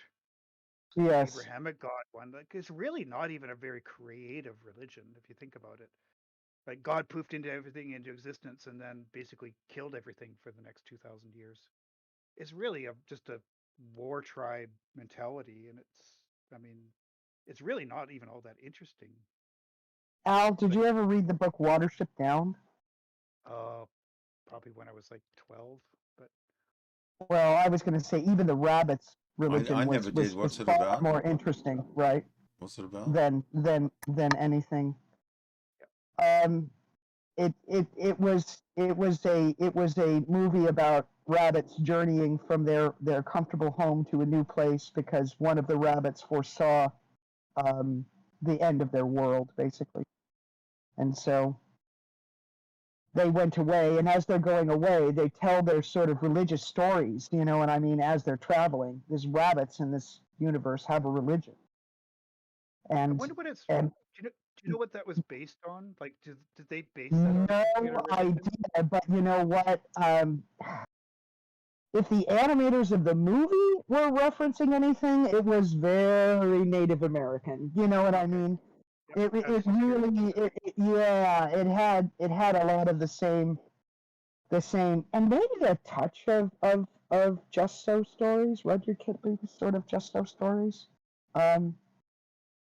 which like. Yeah. Those weren't religious, but they were explanatory myths, right? Because like all the Lewis stuff is based on Christianity, so I was just wondering if that. Absolutely, it is. I didn't really get any. I have no idea. I have no idea, from the author, right? But reading C.S. Lewis, I got strong Christian vibes off of C.S. Lewis. I don't get anything off of Adams, that book. But it must have come from somewhere. I'd be surprised if it came out of his head completely. Because, I mean, even like Tolkien and all those people, I mean, they base this stuff. It comes from somewhere, right? It's got some basis in other mythologies and religions, right? So. Yeah. And of course, religion is just. To quote Sidney, I think he said once or twice. I think he said something around that just being imaginary. Maybe I think if I might have that right. Well, all gods are imaginary. Is what I've said. Yeah. Well, I think they're all creation myths, and gods are just sort of characters in those. Well, I don't care what happens afterwards. But it's the whole ultimate bullshit that is imaginary until proven otherwise. Well, and honestly, what I've seen from Native American stories or something is that God is an observer and God is a teacher, but he's not the absolute dominion of the entire world. No. This great spirit idea is not Christian God. It's definitely not Yahweh. The single ultimate. That's very uniquely Christian / Darthism. Because even like if you look at the South American ones, like you've got like there's all these sort of like deistic concepts. Like you've got Pachamama, which is like Mother Earth, and then you've got Apus, which are the spirits of the mountains. Like, and they're not mutually exclusive, but they're not like there isn't one head god either. I don't think so. The way I understand it, it's just all these. They're just sort of like characters. They're backdrop characters to the world, right? Like you've got right, and they're it's a very much more interesting way of looking at the world, but it also speaks to me just how tailored all these mythologies are to the local environment, right? Right. If you live in the Andes, your gods are mountains. If you live in the desert, your god is dirt, right? Like it's just Sure. Yeah. Sure. And in South America, we have jaguar deities and monkey deities and things that don't feature right in the North American landscape. So if the Bible talked about jaguars, I'd be a hell of a lot more impressed. But it only ever talks about donkeys and goats and sheep, right? Well, like the animals from that region. Yeah. Not one fucking kangaroo. Not a single mention of a single kangaroo in the Bible. The koala, yeah. Or a wallaby, or Did they mention crocodiles? Or a quokka? Are crocodiles considered to be like dinosaurs? Like birds are considered to be dinosaurs? No, they're a different branch. They're like reptilians are not a. They're reptiles, but a different. Reptiles aren't a sort of a branch of dinosaur at some point. No. They split off. No, at the moment, I think everybody, the world is in consensus that the closest living dinosaur that we have, you can get at any drive-through at KFC. Yeah. So. They must be delicious. The archosaurs are the base stem, and then from that you got the reptiles and things like that. So they're things split off earlier, like dinosaur. By the time you get a dinosaur or a crocodile, they split from a common ancestor quite a long time ago. One didn't grow into the other. They like to call it a living dinosaur, but it isn't really. It's just a big fucking lizard. It's not a dinosaur at all. It's an archosaur. No. Technically, yeah. I mean, dinosaurs are also archosaurs, but they're not like the parent clade is archosaurs.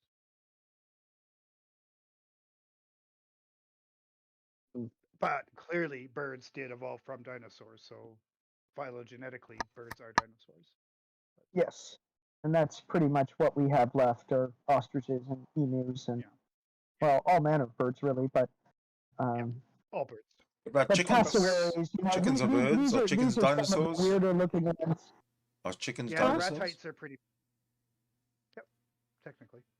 Yeah. So we still eat dinosaurs. Is that what you're saying? Yep. Threat KFC. Avians.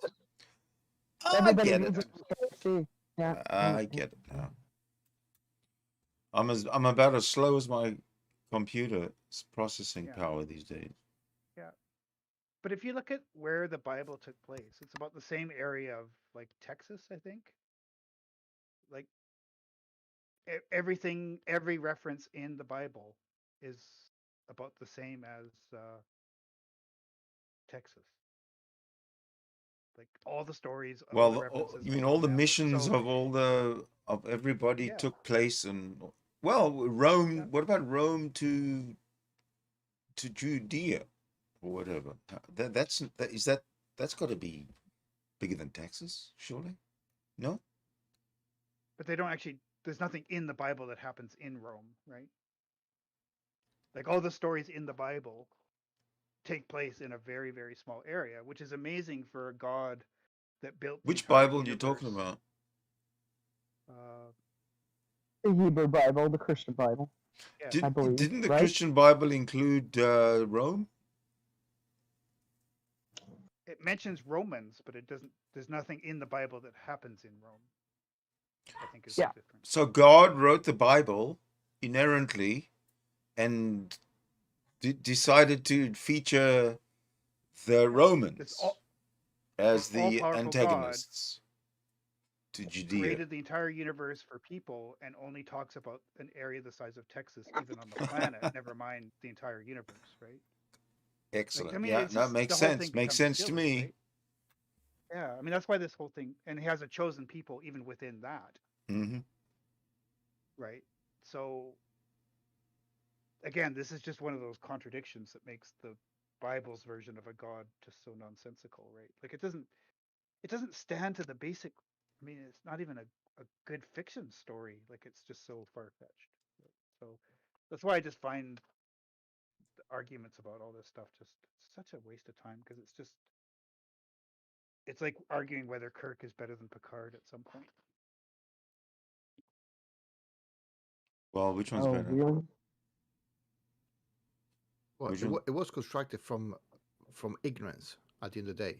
It's just, oh, what could they be? And so, oh, let me think about it by definition. Let's use our imaginary friend.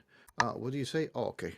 Yeah, but at the end of the day, if we start from the beginning, or like we did on the previous session, we saw this video from from the whole cosmos, yeah, being so fucking big, yeah, that even our galaxy, the Milky Way, is puny, is irrelevant, and then he made it allegedly, obviously, he made it in the first 3 days without a sun, with the concept already built in of a 24-hour system.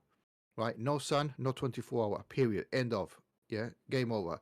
Right, but if you want to entertain it a little bit further, you reach when Adam was created, yeah, and then I'm fucking mad, and they don't create, and new young F creation don't believe in evolution, but they do believe that it was made out of fucking mad, right? And if you compound the ignorance, it says, oh, there you are, the male, the rib of a male, and make a fucking clone, a woman clone, so you can fuck yourself to make a kid 100% genetically you, because you got a 100% female, right, that you interact, right? Technically, that's what it is, because we know it now, right?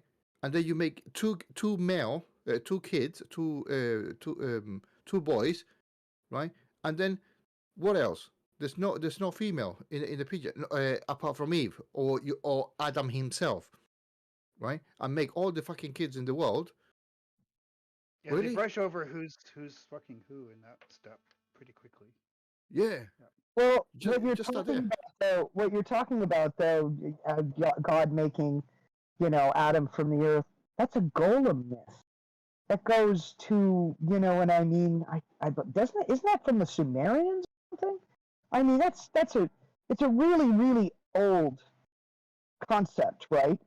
that God, you know what I mean, can make a golem, right, which is a mud person, and then breathe life into it, give it the breath of life, right, and then subsequently make a woman out of the piece of the golem, right? This isn't even originally Christian, I don't believe, because the whole thing, the reason why the Bible is such a shit book, is that they've tried to borrow from all of these traditional myths, right? They want to draw in as much as the local tribesmen as possible. So they go, oh well, we'll put a little bit of this in there, right? So this tribe will say, oh, this feels authentic because we have this same myth, right? Right. And then another tribe Let's tweak it. you know what I mean? Well, no, it was deliberately constructed this way. Like there's this whole theory about how half the places in the Bible don't exist on Earth and have never existed on Earth. That they were pulled out of astrology, basically, out of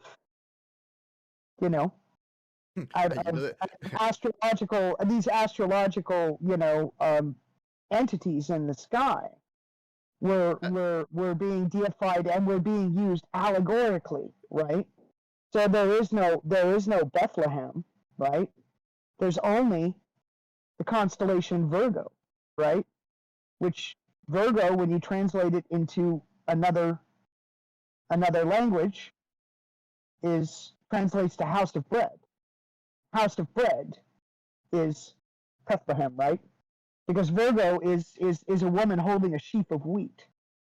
It's representation. This stuff never took place on Earth. Does astrology come? All been talking about astrological locations and deities. We as modern people have no point of reference for this shit, right? Where does astrology predate the Jewish God, the Jewish thinking, or how old is astrology? Fucking everything. Yeah. Astrology is probably the oldest collection of beliefs that we know about, and that different cultures from different places all practice it, right? So it's not accidental. You'd think astrology would be universal, and all these religions then would be like just fringe bullshit groups. Well, I didn't say astronomy. I said astrology. No, astrology. I said astrology. Yeah. Astrology should be the world religion, and there should be nothing else, because if you've got a God concept, you're fucked. By looking at the stars, moves from place to place. The stars are super fucking important. Right, but there's no God concept in astrology, necessarily, or inherently. No singular God. No, exactly. There are heavenly entities all over the place. So you can make them up as you want, but the stars are the stars. I'm not saying that they're real. I'm saying that they were real to a different people in a different time. Sure. And that but again, there you go. To those people. That is right. It's a story. Different myths and slamming them all together, you've now repackaged it into this new thing called Christianity.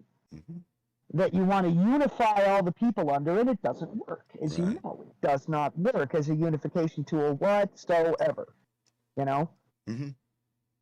It only divides and creates hatred and destruction between people, from my point of view, anyway. If you want to pierce Christian debaters, you just have to say, why is it Christianity? Jesus was a fucking Jew. Shut the fuck up. Christianity was invented after he died. Allegedly, he died.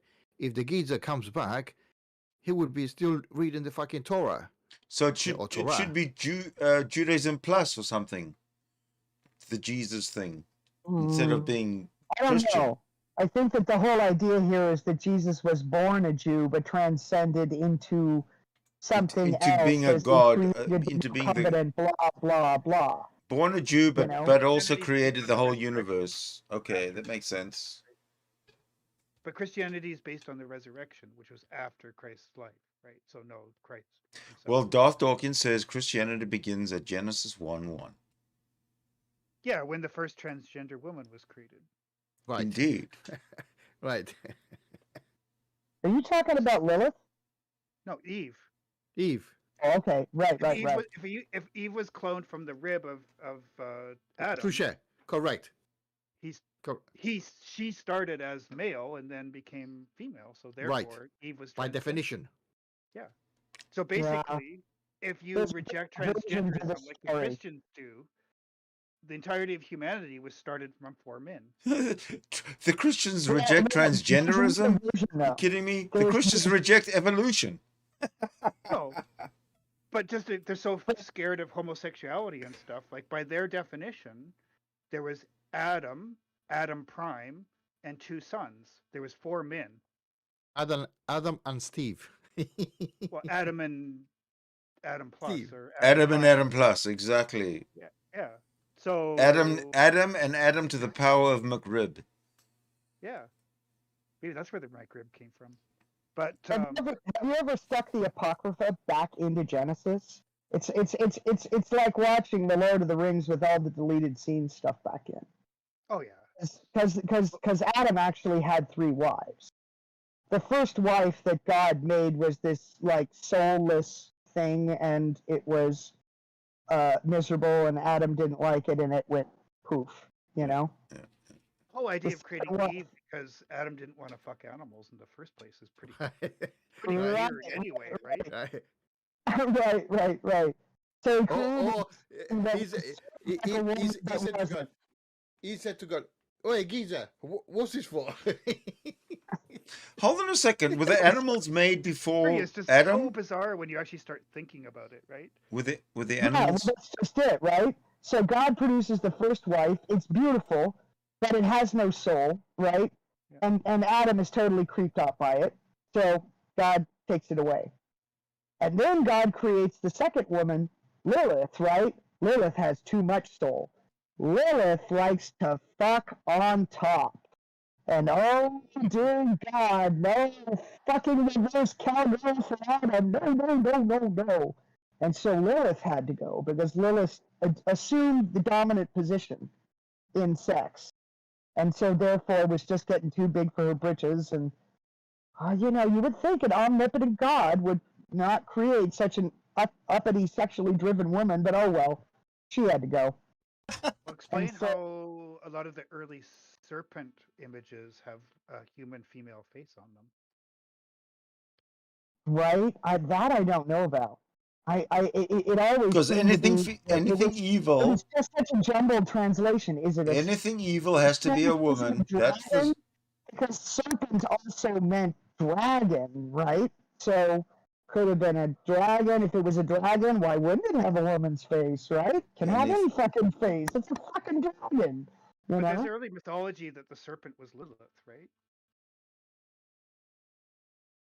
I haven't seen that connection. They all got No, smashed together because there I was thought the that Lilith was banished to the underworld and just became one of Satan's whores or something later on. But the whole story came from the Egyptian There's one. probably a lot of different versions, right? And it just depends on who you talk to. Well, that's the thing. It's a big mismatch of other stories because there's the Egyptian one, which actually has a tree guarded by a serpent as well, right? Which predates Genesis. I'm taking my dog. So see, that I didn't know about, but I did know that there was a ton of evidence that you could pretty much rip the Bible up into all these different pieces and assign the core aspects of the story to other religions and other texts that predated it. Well, that's why they made these councils. You go, this is too much shit here. Let's get us together and let's get our shit right, because otherwise in the future we cannot control this. And they start fucking cherry picking like Christians do in a debate. Yeah, they cherry pick the story and let's pile it up and let's see if it's coherent. Well, you sure as shit couldn't be discussing sexual positions in the first few paragraphs of the book, because this book was designed to be written by men, and that would be just too distracting. Right. Especially for those preacher fucking kids, you know what I mean? Yeah. Point. Women weren't even able to read the thing, right? So, can you imagine? They're reading, I'm a preacher. I don't fuck my boys like that. You know what I mean? That's fucking nasty. We're going like in a stupid tangent.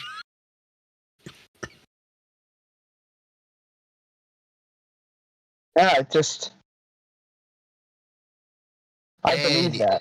Anywhere, you can, yeah. That was put together from other things, from other places, to try to appeal to as wide a range of people as possible. You know? Then compound stupidity by implementing Trinity, right? Yeah. So now he has to be a fucking god. Now he has to be in the future and in the past, right? So if you were in the past, you knew that the fuck up is gonna happen, right? It's fucking dumb. It's fucking dumb. I mean, to understand it, ironically, you have to be dumb, right? It sounds like a little bit incoherent, but you can only understand it if you're stupid. You can only understand it if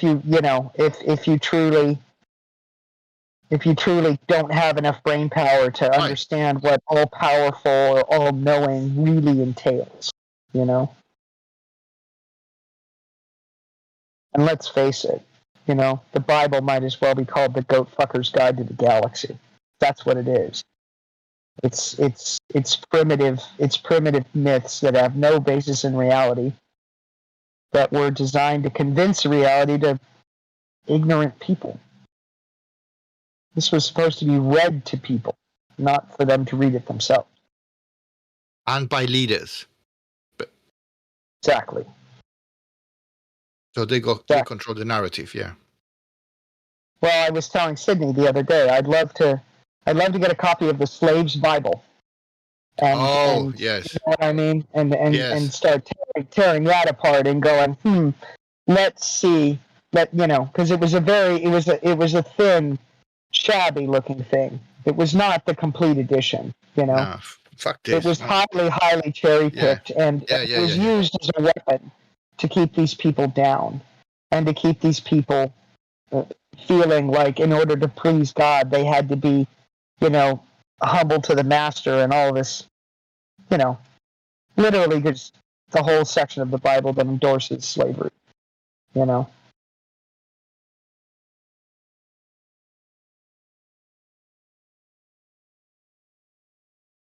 Oh, this is a fucking irony. Do you think it could be something better than good?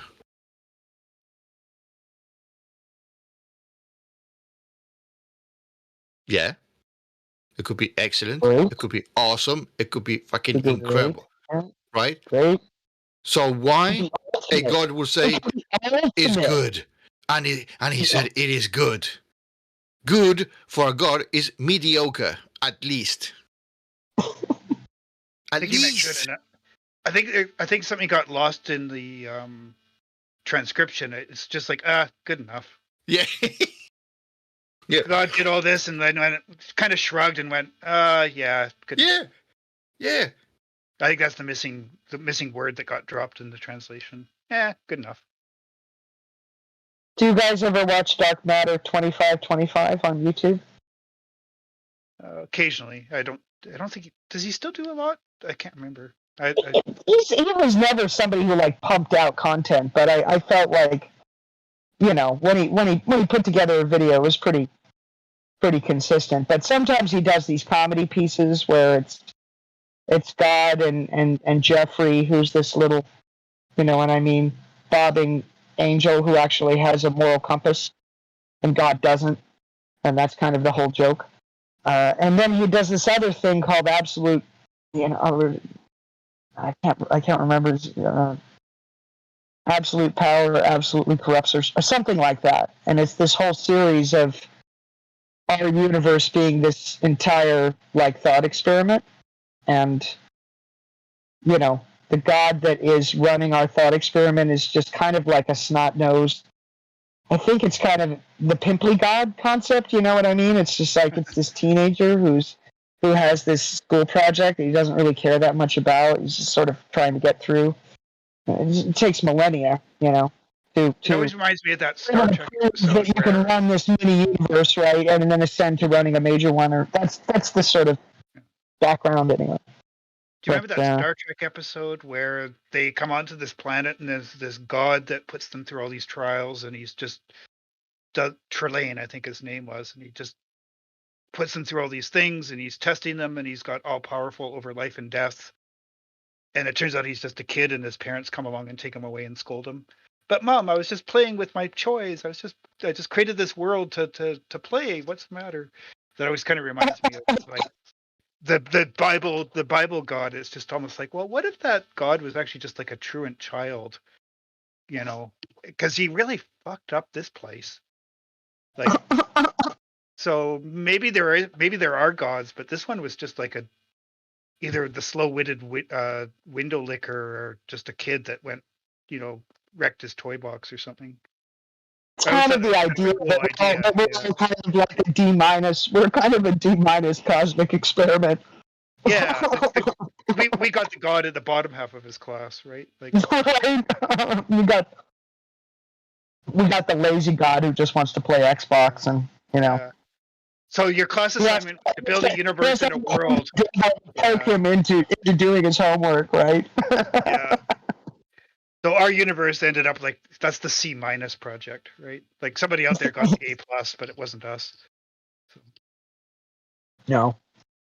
No. Probably in the multiverse on a whole other plane of existence, but we won't be able to observe such perfection because, no. You know. Well, especially if you go by the our universe is actually just the interior of a black hole, which some people think. Yeah. Right? So, but I guess I kind of like that whole idea because I'm a big Douglas Adams fan, and his you know, this was very close to the same idea, right? Was, you know, people from another dimension were contemplating these huge questions, and so in order to solve it, their smartest computer tells them to build an even bigger computer and let it run for a long time. And that's the only way that they were going to get the answers to these, you know, questions. So, I mean, the whole thing does read like a fiction, right? Which is for a reason. There's a reason it reads like that. So number one, Yeah. what are you doing? What are you doing with your channel these days? I don't really have much of a channels. I just when I have trainers come in from out of town, I try and take a few videos of us working with the dogs, and cool. Just to track their progress more than anything else. It's certainly not for viewership. Just quite honestly, I don't think anybody really gives a fuck. The channels that are doing the same sort of content with me, with like i.e. protection dogs, people seem to be only really popular. Like, you'd think, but again, I've also taken no effort to promote it, and don't know if I even want to, right? Because what I'm doing isn't necessarily for the rest of the world anyway. It's just a place to put stuff. fair enough. And what do I have, 20 subscribers or something? It's pretty pathetic, you know. 20 more than me. Do you have any videos up on your channel, like, at all? No. Oh, well, that's why. People will only subscribe unless you have, like, at least something on there. Something, yeah. I actually had a few videos up there before of just some Australian stuff, but I just took it down. Just no one cares. And I honestly, I don't want to put any effort into it. I'm a pretty casual YouTube participant. So. Well, that's kind of my attitude. I don't expect anybody to be interested in what I'm doing, I guess. So I did cobble together a Discord server, and I put the links to the unlisted videos on the YouTube so people can watch them. But I have to be careful with what I list because I don't necessarily want my name revealed. Yeah, that's part of my And is I don't want. I've done that accidentally, apparently. Like, I was doing a training session, Sidney was watching it, and he was just like, "Oh, I know your name." And I'm like, "Oh, great. How did you figure it out?" And he's like, "Well, I watched one of your YouTube videos, and your trainer called you by your first name, and it's really unique. You're right." Yep.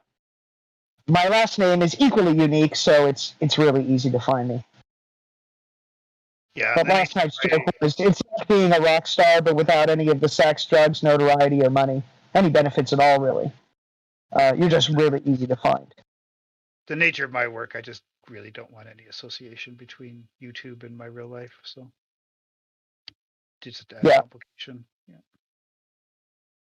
I can understand that. Don't really.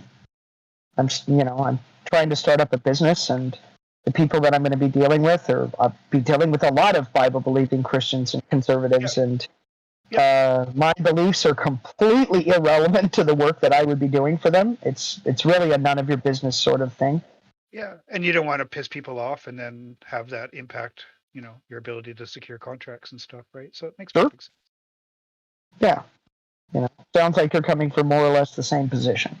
Yeah, similar. I'm in Australia, which is more secular, but it's still not nothing. Like, it's not a non-issue, right? So we're not as secular. I'm sure that even though in Australia you may not be dealing with as many people that would be disturbed by that, you just never know who would, right? And why would you want your interactions with another person colored, right, with that kind of bias? I know I do. Yeah. And our government is currently filled with some evangelicals, so it's you got to be a little careful. That's creepy. It is. But if anybody's wondering why Republicans are backing the Russians, it's because there's a huge evangelical Christian basis in Russia now that's been kind of slowly growing over 15 or 20 years. Is it that, or that it's just money based and it doesn't really matter where it comes from? Well, you have to captivate the will of the people, right? Not everybody in Russia has money, right?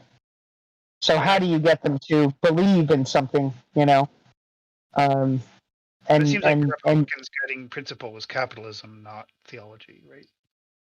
It absolutely is, and even though they might say it. Oh, sure, but the whole point is that Russia wants it to be in their best interest to, what I mean, unite with rich capitalist evangelicals. I'm sure that they secretly want to be those people someday, right? There's this weird wish fulfillment thing going on, Yeah, I have to admit, I don't really understand America very well. It is a weird place. You've never lived here? No. Were you Canadian before? I've lived in Canada, I've lived in South America, and now Australia. So I've been on 3 different continents. Yeah. I lived in Well, Chile. I mean, it sounds like English is your first language. Yeah. Yeah. But I lived in Chile for a while as well. So, but Canada too. Yeah. You speak Spanish?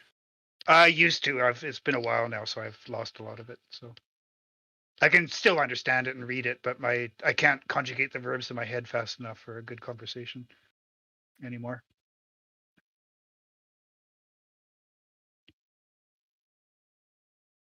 Been 10 years, more than 10 years, 20, 15 years. So. I wish I kept it up better, but it's just easy to let it slide, and then it's hard to get back if you're not speaking it all the time, right? You really need to immerse yourself. Well, the force is strong with me, so I can speak it fluently. Oh, cool.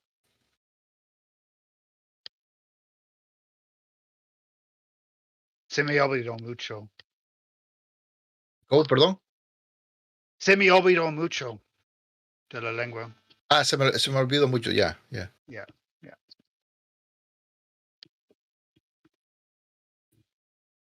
Just basically, I forgot a lot. Doing else. for non-Spanish speakers. My accent's always been terrible. Don't worry about that. My English also is terrible. So fuck it. Doesn't matter. We can understand you, and I figure that's all that matters, right? Indeed, yeah. Some of the Aussie accents I find can be really, really hard to follow. Like some of the real sort of crude sounding Australian accents. It could be really tough. Because Australia, the accents tend to be more, they're not regional, like sort of like in the US or even Canada. So they're more sort of, to say, cultural, like sort of like where you live, like whether you're rural or suburban or urban tends to be more the accents than, you know, like some people argue that there's a Melbourne accent or a Sydney accent, but it tends to be more whether you're from the outback or not, I think a lot of times.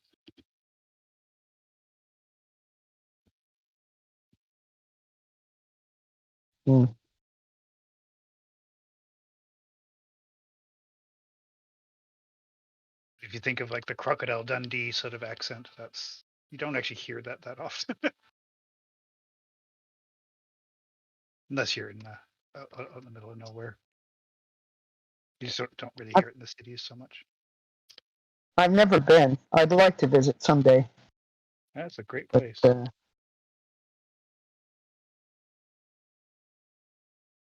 Yeah, I wouldn't mind. I wouldn't mind checking out Canberra because my former best friend used to live down there, and I had a lot of colorful letters about what an insanely beautiful place it is. Canberra is really nice. It's a really easy city to live in. Like it's all engineered, so like the neighborhoods are all sort of planned and off the main road, and then so like and it's full of green space and bush.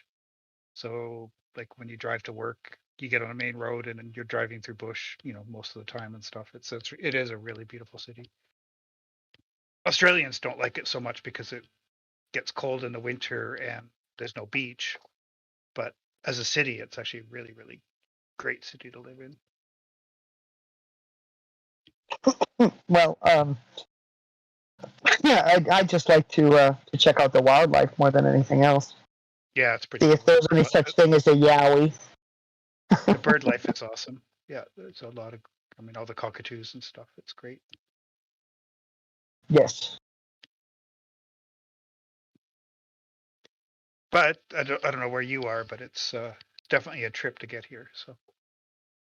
Southern California. Yeah, it's actually not that bad then, because you can go from LA to Sydney pretty easily. It's about is that a 12-hour flight, something like that? But it's direct, so it's not too bad.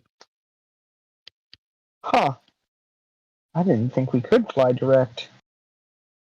Yeah, if I but fly I guess back it to Canada, depends on where you go. Yeah. Yeah, there's direct flights from Sydney to LA. There's actually direct flights from Sydney to Vancouver now too, but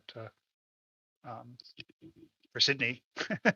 But yeah, LA to Sydney is a daily flight with Qantas. You can get a good seat sale on that. Australia's expensive though. Like I thought it took a lot longer than that. I thought it took like 18 or 22 hours to get to Australia. But 12 to 14, that's basically the same as it takes to go to Germany and back. Yeah, from LA, like it's not that bad. I might be a bit off, but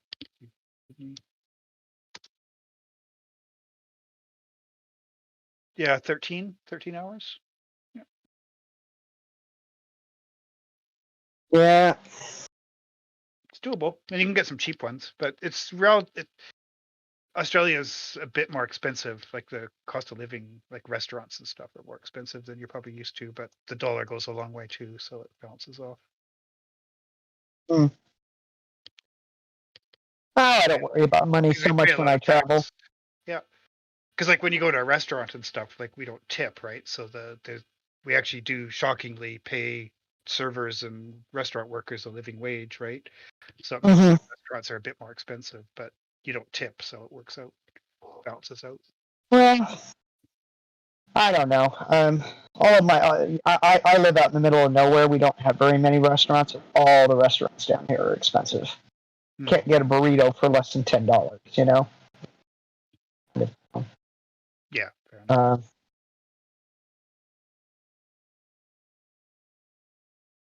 So I don't know. Probably wouldn't get so much sticker shock on the. It took 27 hours to get from Heathrow, which is closer, to Darwin, right? But that was in 1971. It had shitty agents at that time. Yeah. Yeah, you probably like 4 stops. Okay, so Because Darwin 14 was the hours. first place they landed an international flight. Well, routinely, I think there was one that flew into Sydney on pontoons, but.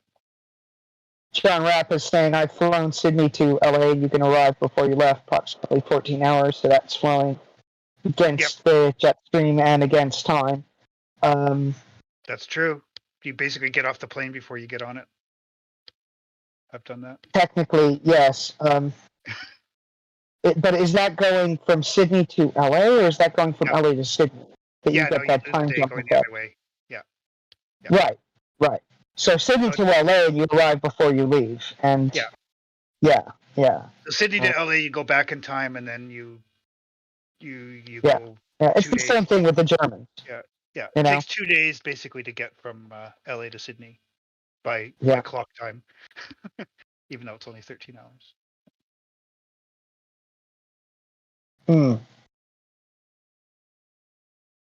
But that's just the way time zones work. I just wonder, though, whether travel is going to be even affordable because of the fuel prices right now being what they are. I bought a ticket for my friend to come and come down and do some training with me, and then to take 2 puppies back to Austria, one for veterinary work and one for training. And I think that's going to be the last cheap ticket I'm going to buy for a while. I also think it cost me, I don't know, like 900 euros, like $1,000 to get him here and back. You know, I don't think I'm going to be seeing no more fucking $1,000 tickets. No, and I also think in the near future we're going to be seeing massive carbon taxes on things like flights because the carbon footprint is so high that I think at some point, even if you get $1,000 flight, it's going to cost you $300 in carbon offsets to get on the plane, which is good because cheap air travel has actually been a huge global warming issue, right? So it's one of the worst carbon footprint activities that we do, other than industrial stuff, but like burning. Yes, but it's bad for my business. Yeah, because I want to move animals back and forth. From Europe to here, and you know. You're not going to do it by ship. Huh? You're not going to do it by ship. So. Oh fuck no. No. You do it with a courier, and that courier is a trainer. So I pay that trainer to come over and do a little bit of work. You know, the trip isn't for nothing from them. They're not coming over for nothing. And they bring over 2 dogs at the same time that I also pay the freight for.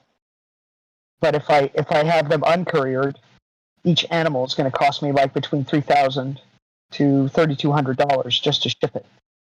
Whereas I can bring 2 dogs over for around $2,000, and that's the plane ticket and their freight charges.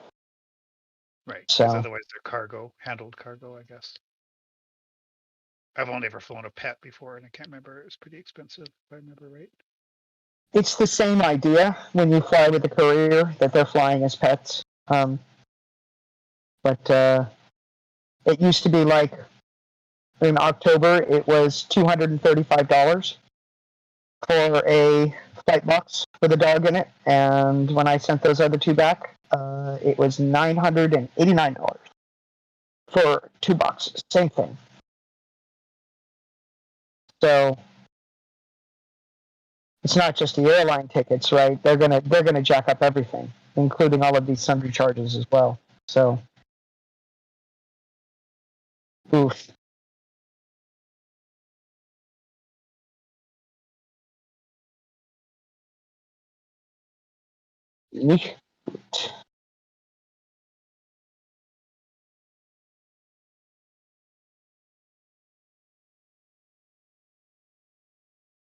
You're not saying much, Sidney?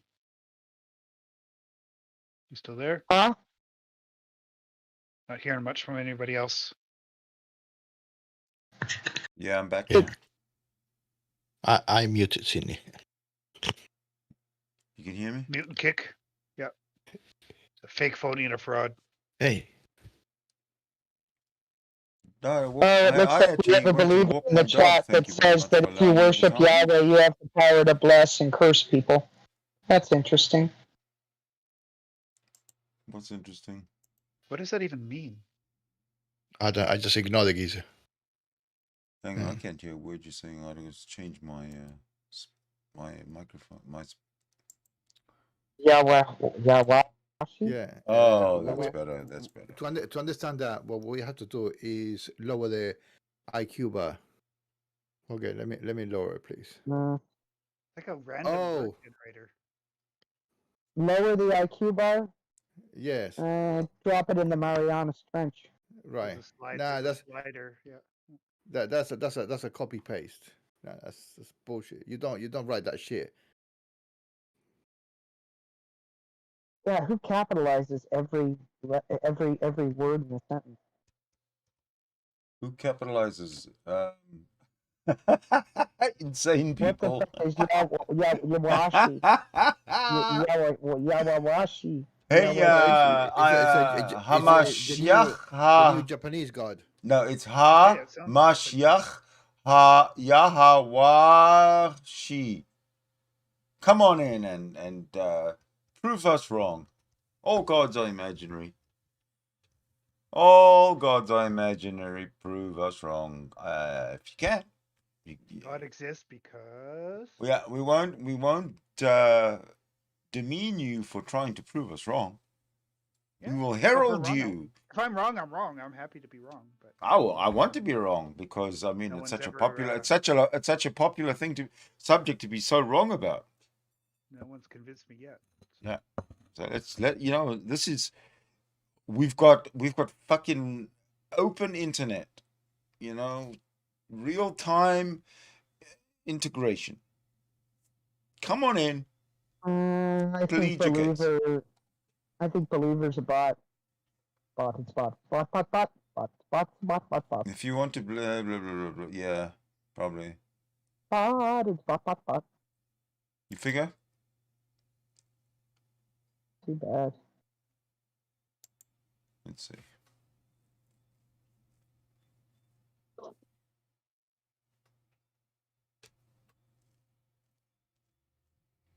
So you were waiting for me to come in for what reason? What was that? When I returned from walking my dog, I heard somebody saying my name. Al? Saying you've been quiet, so. Yeah, well, I went to walk my dog. Walking your dog. I went to walk my dog. I didn't want to type it in or anything because I didn't want to disturb the universe of my computer.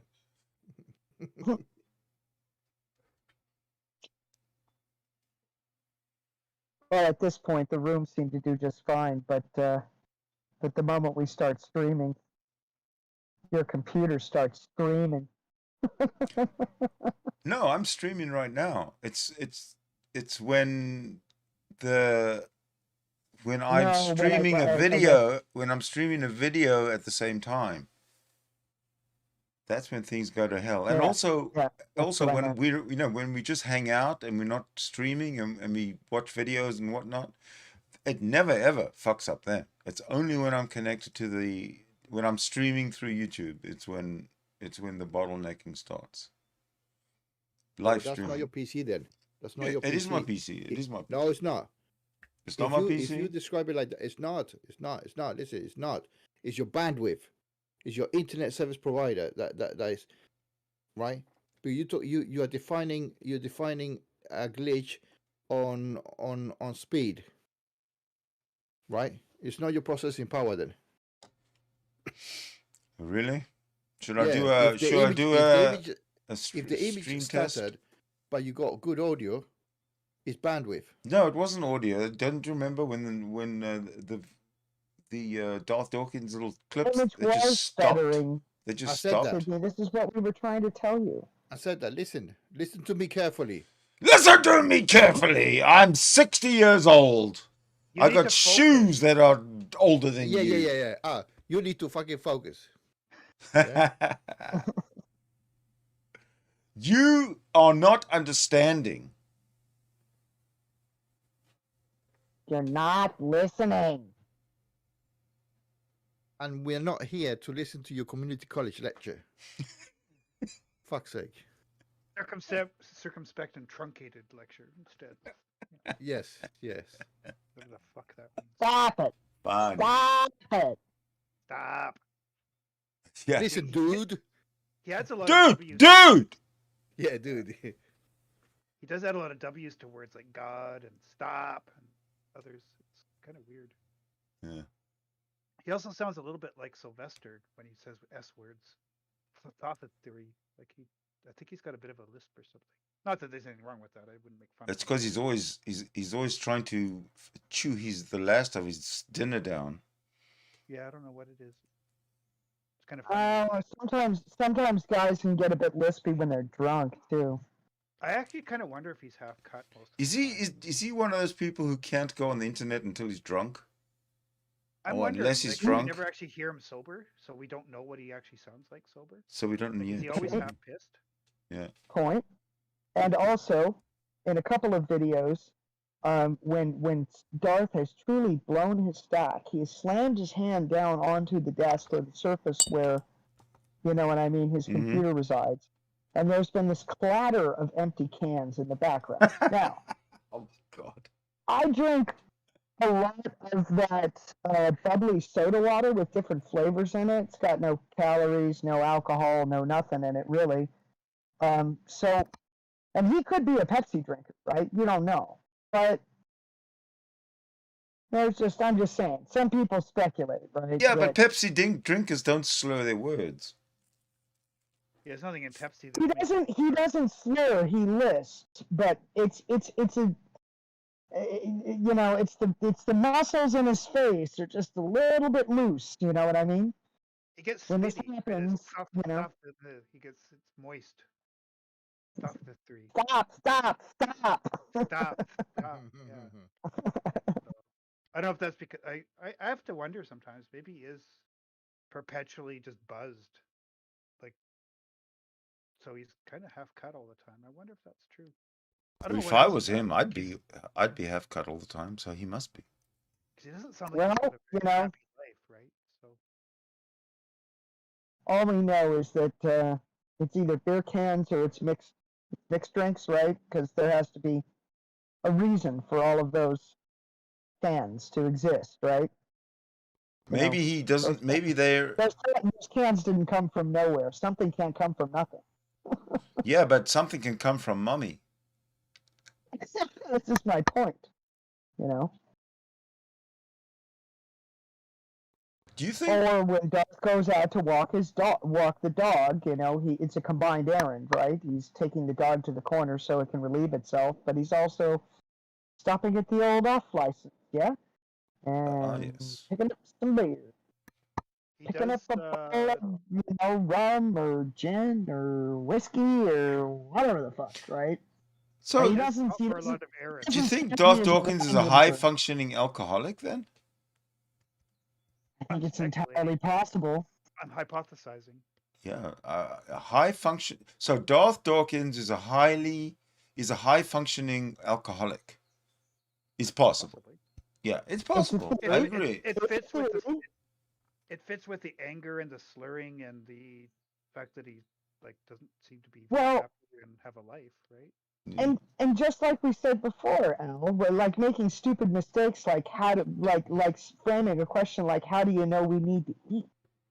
You know, how do you know we need to shit, Darth? Have you ever known of anybody that's never taken a shit in their life?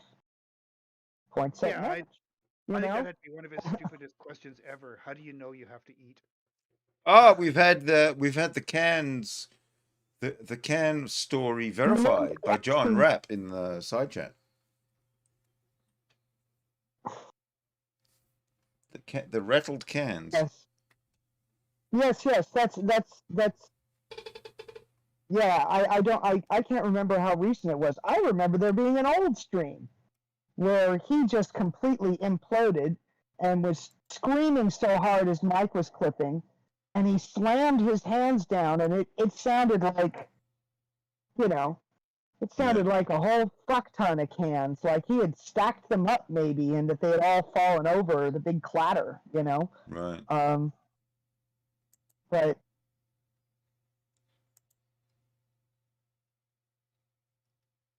yeah, I believe it, John Rapp. I 100% believe it.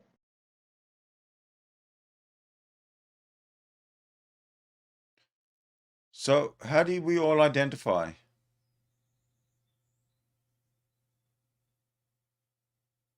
Atheist, asexual, dyslexic. And you're a she her, or are you a they them? I'm. That's a really good question. I don't know. Like I said before, I think it would be interesting to debate Darth Dawkins if he didn't know my age and he didn't know what sex I was. I think that would be a double fucking whammy. He'll know that you're a female. He'll know that you're a female very quickly, and he'll hate you. Huh? He'll figure out that you're a female very quickly, and he'll hate you just for that. You think? Yeah. I don't know. I don't think I would go into such an interaction unprepared. And I he uses think those how old are you and stuff just once he's sort of losing to just change the topic, right? That's right. Yeah, he hates women, definitely. Oh. Right. But I would respond. I would just do question. I would go, well, how old do you think I am? Based on your interaction with me, how old do you think I am? I think the other thing too is if he says, well, I'm 60, you can say, well, I don't believe you. Come on camera and prove it. See? There's literally endless. Why should I believe that you're 60? I could literally come on camera and prove assassin. it. Yeah. Well, he's not 60, is he? And loaded with weapons that were uniquely sharpened by people like Algorithm and Oscar and Sidney and John Rapp and other folks that, who have respectable little chunks of gray matter between their ears. Certainly I don't know anything, but combined experience, man, 5 heads are better than 1. 6, 7 heads better than 1. The problem with Darth is that he's immune to any logical argument. So no matter what you say, he's going to just go off in a different direction. That's why having discussions with him is such a waste of time. Like you could have the best response and the best airtight arguments. In the end, he's just going to say, like, how old are you? Or how do you know you have to eat? And then just get mad and Right. It's a waste of time. But, if he did go down that route, I could plan my own traps, couldn't I? Because one thing that Darth absolutely hates is being psychoanalyzed. And me being somebody who was kind of stuck in that world for a very long time, not by choice or anything, but because I had shit parents that always wanted an excuse as to why their kids were dysfunctional, but never wanted to turn the mirror on themselves. So such people just put their kids in therapy, and and take a position of non-participation in it. I could probably start diddling with him a little bit, and maybe it would be entertaining. Who knows? It's always a gentle balance, right, of keeping Darth sort of confused and reactive at the same time. You can actually get him to sort of waffle on for a while before he mutes or kicks you. As you don't react to him, like if you just stay measured and calm, but if you react, which is what he wants, to give him an excuse, right? Do you think he's a performance artist? People have the ones that are like deadpan and neutral, and don't respond to his childish digs, seem to last the longest, right? Because if you as you react to him, he says, "See, that's how they all are," mutes and kicks you. And if you go on the challenge, he just calls you a troll and mutes and kicks you. So you have to stay really, really neutral with him, or else he just like it's just there's no winning, right? So Darth Dawkins got a PhD, right? Several. Darth Dawkins got a PhD. Yeah, he bought Bullshitology. Exactly, bullshitology. Exactly. Yeah, he bought it off Kent Hovind. Correct. No, but this is my point, Al, is that if I could come at it as this floaty, genderless, ageless mind, right? It has a background in kind of a wide variety of different topics, just through general interest, right? Not because, you know. And it might work because don't take anything wrong. Like your voice is pretty neutral. It's very neutral. I don't think it would give him anything to say, well, you sound like a teenager, or you sound like X, or sound like Y. Nope. Like, so I think he'd get away with it. So. Nope. Yeah. Teenager doesn't have my vocabulary. He doesn't have a Very very good few, I vocabulary. should say. Yeah. Huh? He misuses so many words. He doesn't have a good vocabulary, despite what he thinks. No, well, we always joke that he has one of those word of the day tear-off calendars that's supposed to give you some, you know what I mean, kind of an archaic word or a, you know, or a piece of jargon, or you know what I mean, something that's supposed to make you sound smart if you stick this stuff in there. And yeah, I had him say something along the lines, I am well versed on the basics of philosophy. Have you ever heard him talk about science? He knows nothing. The basics. I love it. But exactly. You see the irony behind it. I am well versed on the basics. Anyway, I gotta tuck out for a bit. I gotta go do something, so I'll keep listening, but I gotta mute myself. He's so fucking stupid. Well, you know, this is just it. He won't answer any of Jack Anstrike's questions, right? Or any of the people that kind of hang around Jack or whatever have, you know, come up with.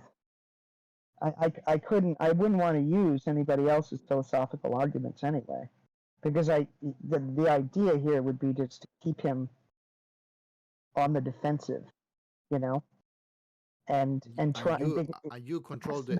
Because here's the thing: if it's really if I'm just this obsequious voice, and trust me, it's no insult to say that I have this that I have a genderless voice. I do, and physically I'm not. When I was younger, it was very hard for people to tell if I was male or female. You know, when I got into punk rock, it was practically impossible. You know, you really just, it was impossible, and I just didn't care. It was hard enough, I think, being a girl and growing up sounding like a boy, and how, you know, that definitely invites a lot of bullying and a lot of crap. But look at it this way. Now that I'm all grown up, I can make that work to my advantage. And I can people guessing. Fuck, you know. Is it a girl? Is it a boy? Is it a tranny? Oh, is it a tranny? Oh, is it a tranny? Oh, I can clutch his pearls. As long as you can control the environment, the room, you should be fine. I am a biological something. You know, could say I am a meat popsicle. You know, but no, not going to reveal my position. Not going to reveal my gender. Not going to reveal my age. What are you going to do with this book? What if I tell you I don't believe in a world view? Oh no! And that I some reject people say that. premise No, you have to just have at a the worldview. outset. Nope. Then you And the deny the example existence is of God. lifestyle. What is a lifestyle? What's a lifestyle, Oscar? What does that mean? To have a great lifestyle. You see what I mean? It's like worldview. Lifestyle is one of those words that doesn't really have any meaning whatsoever. It can mean anything you want it to mean. It means that it's a stupid word. The word can't be nailed down, right? Can't be broken into this is or is not. And what good is it? I would reject the world view.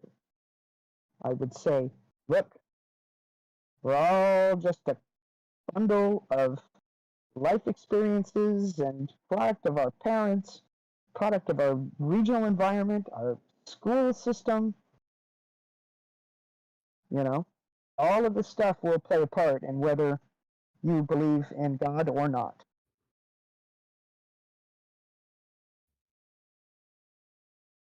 And Darth Dawkins is so stupid that he also have mentioned, oh, God as defined as. You go, hold on, you just fucked it up there. How can you define something into existence? Fucking retarded. No.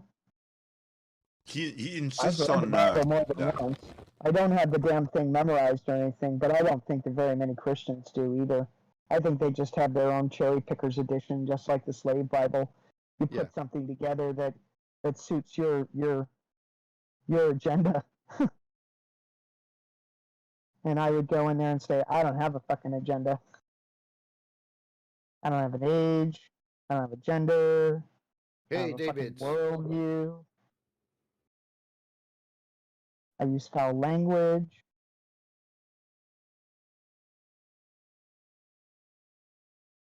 I don't know. I just think that I don't think he would engage because he has to have something to attack. Yeah. Has to be an archetype of some kind, right? So if he doesn't know your gender, he doesn't know your age, doesn't know your position, you know, all he knows is that you're engaging with him and you're not stuttering much. What's he going to do with that? Well, mute you. It's, oh, then you're a waste of time. I don't want to talk to you. Bang, bang. See you later. That's why most of the... But I could just sit there and point it out and go, why does it matter? In order to do an internal or external critique, why does any of that matter? Think of me as a bot, just barfing out responses. Why do I even need to be a person in order to ask these questions? Yeah, but John Rabb, we can revert that to him. He said, yeah, but you have no... That's your belief system that we are not coherent. It's not our problem. You are saying that we're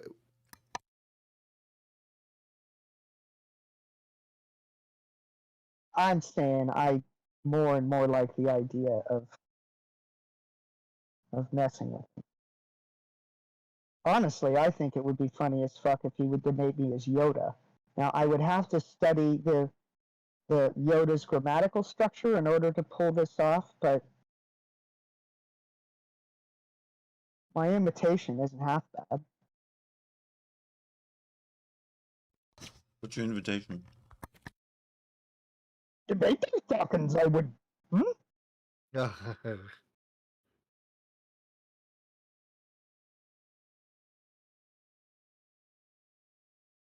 Debate me, Darth Dawkins would.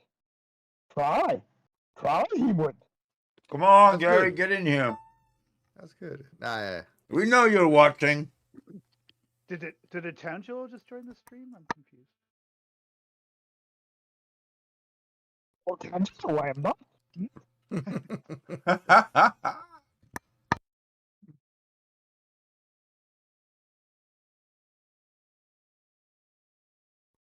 I was going to mention number one. That's fields in. I was going to mention number one.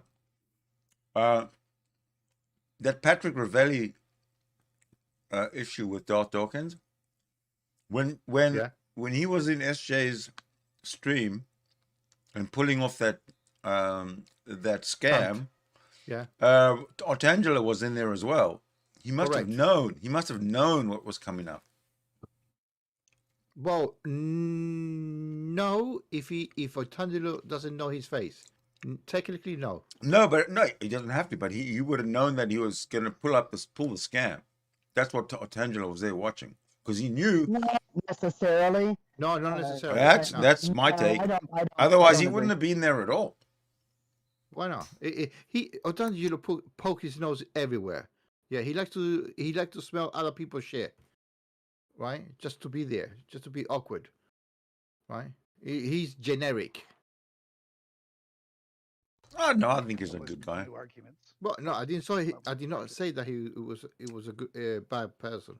He just poked his nose, right? He liked to poke. He's like a dog. Yeah, when he goes to another dog, I need to smell your ass to see what you're all about. Yeah, but he's a shitbird in the side chats. He may not publicly always say ugly things, but he said some really dark shit in private, like about basically fantasizing about how all the atheists are going to burn in hell and that they're fools and, blah, blah, blah. There's this really sort of sadistic quality that comes in his voice, and the smoothness is like, oh, yuck. And all of them they're all circle jerking over this idea. Like, yeah, they're going to go to hell. Yeah. And it's just, it's when he gets into his own echo chamber, he can actually be quite nasty, either himself or like laughing at misogynist and homophobic jokes and stuff. So this is my point. This is the point of reference that I'm citing from here, is that when he was doing these torture and persecution fantasies, he was doing it to, Darth and Tone and Concrete Plus and whoever the fuck, right? It's just, and they were all just really into it, and they were all, fanficking the fuck out of that shit, where they're, and the fire and the brimstone and the torture and just fucking cringe, mega cringe. Not something I think that other Christians would want. What they would want the Christians over here either. Oh, there goes those cans. See what I mean? Sounded just like that. But your cans are different. Yeah. Can't clatter a can to save my life.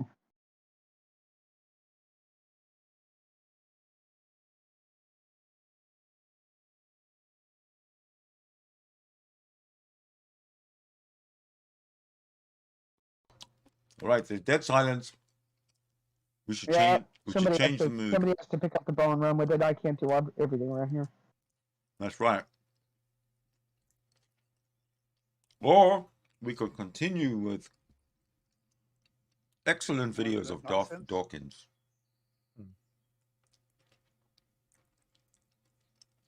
But it would seem that's not a good idea with the room open. With the room open. I just don't know with this many people in here, even if we all mute up and you don't jiggle your mouse, whether it's going to give me epileptic fits or not. It'll eventually settle down if I don't jiggle the mouse. Eventually. And if you guys don't unmute. In the meantime, I got to watch it through slits in my fingers. What? Nothing. You have to wash what?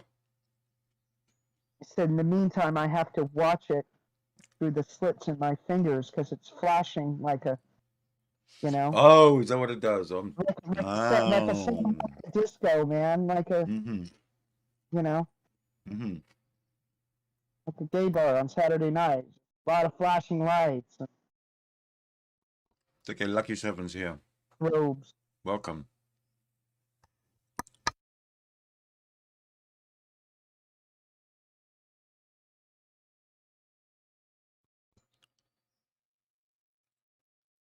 Lucky Seven. Wolfen? We hear no audio.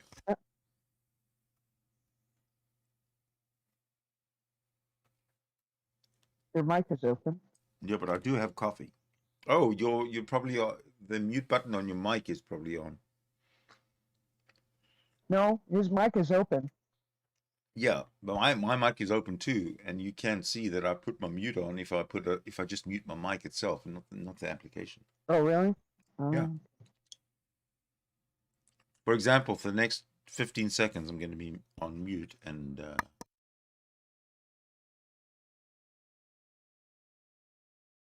Lucky's got that pretty Siberian husky dog. they now switched it back on again, so you can hear me. See? It might be a Malamute. It's a dog.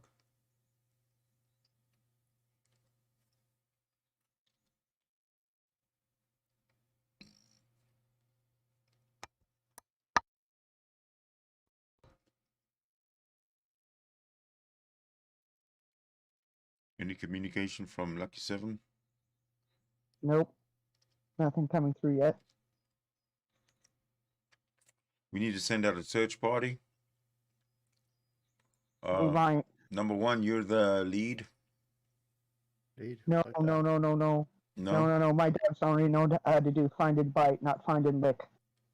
You don't see my dogs only do search and destroy missions. They don't do search and rescue. Sorry. That's a bad call on your part, Sidney. Why? I didn't include you. Oh. I said number 1. Clipper of life from Lucky 7's iPhone. I said number You 1. there, Lucky? I mean, I said number 1, you're the lead, and then you said that was a bad decision on my part. So you need to explain yourself to number 1. I thought you said Alpha, you're number 1. You're gonna lead the search, and I said. Why no, would no, I have no. said You that don't want me to when do I that. said number 1, you're the lead? But that doesn't sound anything I like hear it Alpha. that way. It sounded like a misunderstanding to me. Okay then. Your audio is not the ultimate. It's not perfect. Ultimacy. It's not unconditionally non-dependent. Okay. Yeah, but Maybe my audio is your contingent. microphone clipped a little bit, and I heard Alpha, and you heard, My audio has agency. Oh God. Okay, can you hear me? Oh yes. Yes. Woo-hoo. Woo-hoo. Welcome.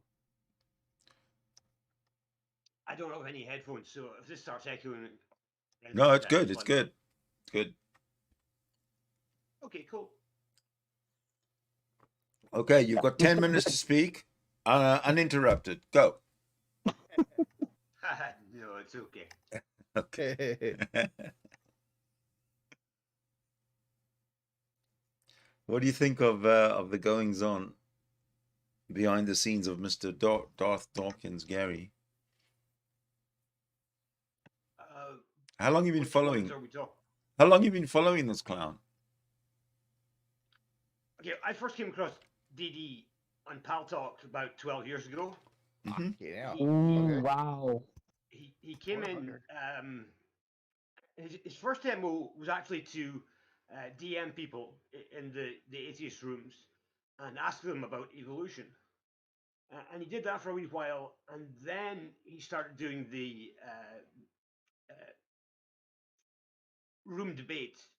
But I mean, it was always he would always pick the lowest hanging fruit. His favorite trick in the rooms that I saw him in was to sit and wait for somebody who was really young or a new atheist, somebody that was obviously naive, and he would ask them why they don't believe in God. And the standard answer from everybody was because there's no evidence. But his reply to that would be, what is evidence for God? And of course, the naive atheist would say, I don't know. And he would then reply, well, how do you know what to look for? So that was the kind of things he pulled. But that didn't last long. And he ended up having to make his own rooms with his own rules. And the room he made one of the conditions for being in the room was that you had to express the opinion as an atheist that there was no God. Right. You couldn't do a laxtheist sort of position or anything like that. It had to be you took that position there was no God, or he'd just kick you out of the room.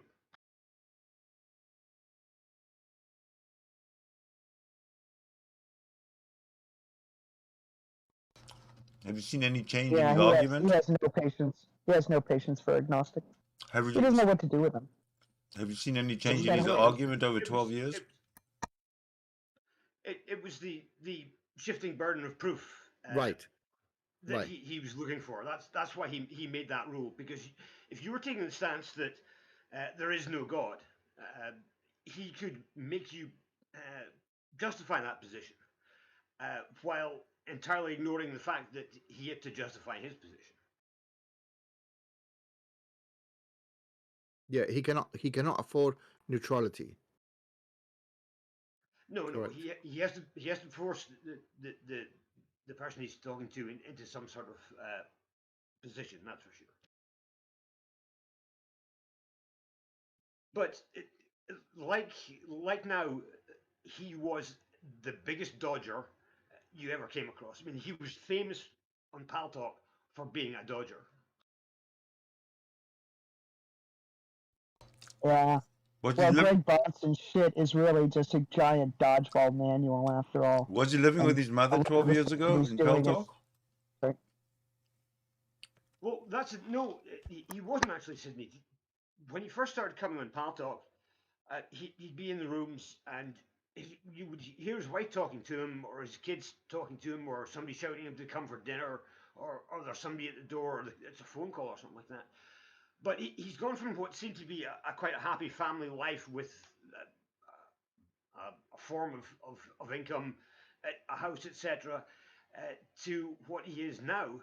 And it appears, well, certainly from my perspective, that this has come about purely because of his obsession with talking to atheists and the internet. So you actually think that his marriage dissolved as a result of this obsession, rather than it was something that he was engaging in doing as his marriage was sort of falling apart? Well, that I'm not totally sure of. Like I said, I mean, what we heard was happy families, and there didn't seem to be any problem. Now, I left Pal Talk for it was partially to do with Gary, but it was other stuff as well. And I kind of lost track of things for a little while. And it wasn't until he came on to Hangouts and started talking to people like what's the guy? Oh God, I've forgotten his name. Floyd FP. The actual first time I saw him on YouTube in a conversation was with Floyd FP. So I'm not really sure what happened in the middle, but it seems like it was during that time that the things with his wife went sour.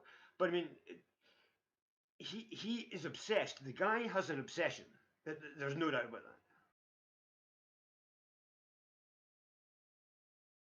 Yes. What I can't figure out is if he actually thinks this is ministering. Okay, Gary only has one objective, and that's to make atheists look bad. There's no other objective apart from that. Yeah, I agree with you there. Right. So I don't think it's a surprise. Like, it's not a So, mystery. to summarize it, his approach is with ill will. Period. Yep. Bad intentions. Malevolent.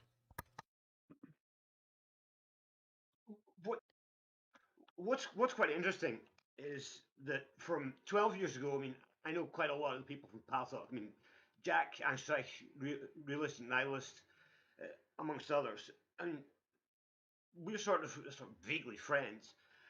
Gary has nobody like that. The only person who has been a sort of regular supporter of Darth has been Tone Lock. That's been it. And he wasn't from Pal Talk. He came later on. But I mean, all the Pal Talk people that I was familiar with in debate rooms, they all sort of still know each other, and they're vaguely in contact. Whereas Gary, he's on his own. Huh. So J. Robin was not there 12 years ago, is what you're saying? I didn't experience J. Robin until last year, I guess. Although it might be the case that he was using a different name, but I never think 12 heard. years ago he was probably about 6 years old. So Right. That could quite possibly be the case, yeah. Got it. I mean, I have no idea how old he is, but I don't think he's that old. That doesn't seem like. Oh, if you asked me to guess just by his Gary's 60. voice, I would say early to mid 20s. I would agree. Who? 25-ish. Who you talking about? Maybe. J. J. Robin. Robin, Oh yeah. one of Darth's most loyal stooges. Because that Tone Loc guy is 40, because he said that. So yeah. But I don't think J. Robin is that old by the sound, just the way he acts and talks. Well, Tone Loc also sounds older to me too, so that makes sense. But and dumb. Yes. Is Tone Loc not the 40-year-old? Is it 40-year-old virgin that you had the nickname as? That's yeah. Oh, there was Antonio, 35-year-old virgin. Yeah, that's a ton. Okay. Ton. Yeah, Yeah. Oh, totally same guy. Yeah. Yeah, he same guy. changes his name a lot. Yeah. Yeah, but he always used the same icon from can't remember the name of the show now. But he put one of the characters in a turban for some strange reason. He's very strange. Yeah, there was a bunch of them, and Sidney, you probably remember them. There was Tone Loc, there was Vekel, there was Arcane Logos. Yes. Arcane Logos did. I did a G-Man. video recently with Arcane Logos telling Darth that he was wrong. I don't know if you ever picked that up. If you picked up on that. Was the clown car posse. Yeah. Exactly. Vekel still pokes his head in from time to time. Yeah, he's But, quite an interesting guy. It's like Jill and Praise joined. They jumped on that clown car at some point too. I don't know if they were. I don't think they were originals, but they're pretty similar in character, I think.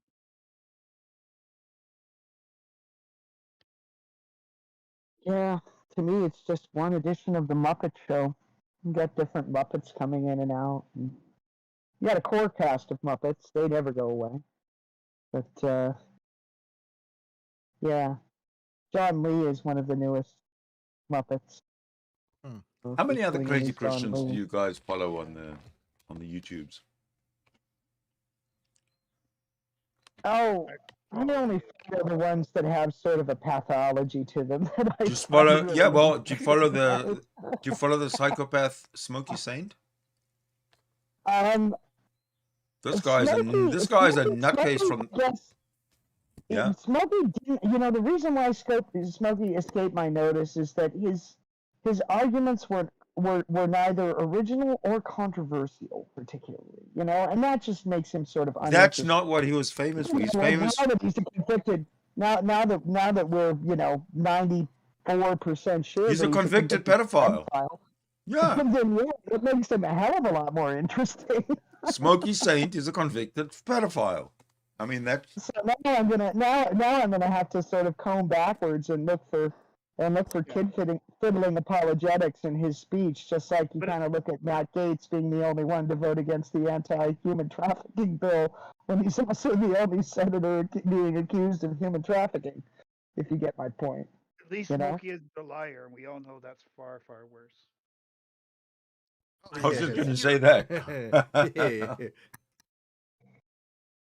I did hear Smokey and Praise and Jill. They just seem like they're just raging. Like I don't find it interesting to listen to them because they're just like angry and they just want to fight. They never want a conversation.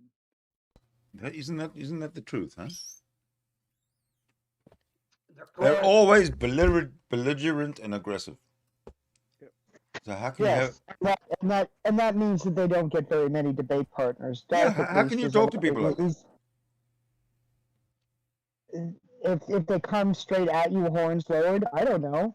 Exactly. I'm That's what they gonna do. keep going back to the conversation I had the other day when somebody did it to me and was attacking an area of expertise with a lot of presuppositional beliefs, right? Mm-hmm. He came at me, horns lowered. I did not back down, but Kick his ass? Did you at kick some his point I ass? just had to throw in the towel and say, look, this is ridiculous. Now you're just screaming that I'm a liar, and that's all you can do is scream, you're a liar, and it's like, well, this is degenerated into nothing, because if you're just going to sit there and scream I'm a liar, Well, just there's no. no Scream, point in tell him getting that you're a child molester and you're not as bad as a liar. It wasn't a Christian that particular day, Sidney. I don't No, want to get into the it's details Darth of Dawkins. it, but That's a Gary specific situation. Boys, I'm if saying you that I went through an equivalent deal the other day with who? with the frog faced guy, you know him. With The surprised frog. the surprised what? Surprised frog. Pop-eyed frog. Grinning With frog. Boris? With Boris? He was in you earlier, I didn't want to fucking drag names in. No, but Boris was in you earlier, and then he left. It was the same sort of thing. I couldn't use logic. I couldn't use experience. I couldn't cite scientific studies.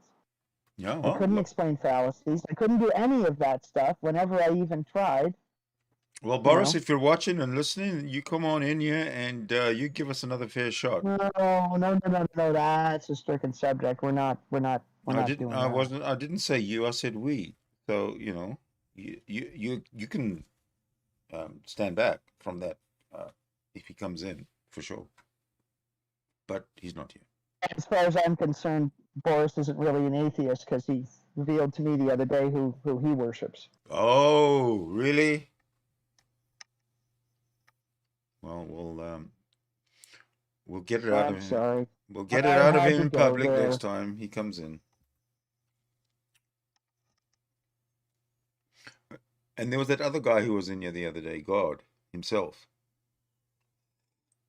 God himself. Yeah, he had 5 minutes spare.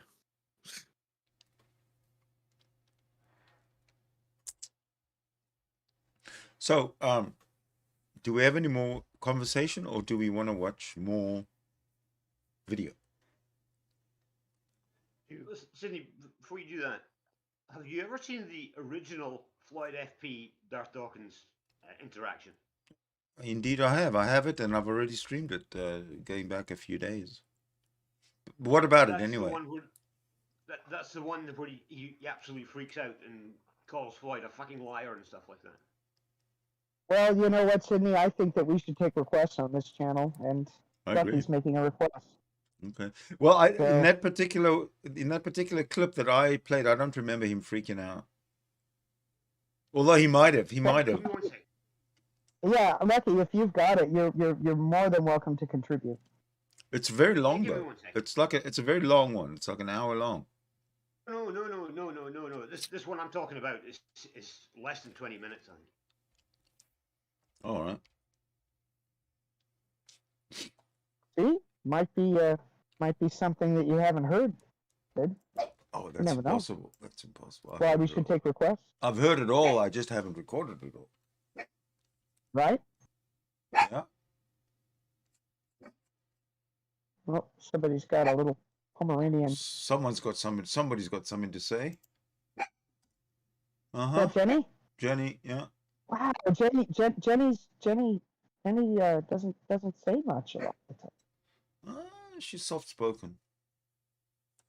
She's a Well, she's she's a certainly she's a not real obnoxious. lady. She's a real lady. He was like, "Hey, there's something here. Hey."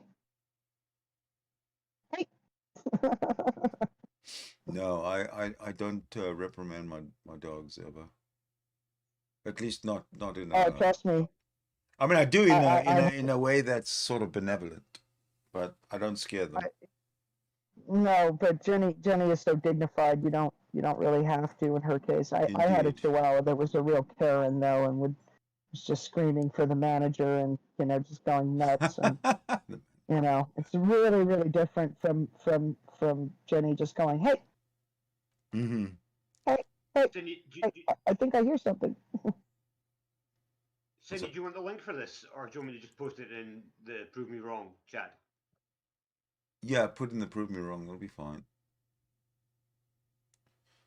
But I just want to make sure that it's not the same one I have and that I played. Okay, let me post it in the Prove Me Wrong chat, and you can do what you want with it from there. Okay.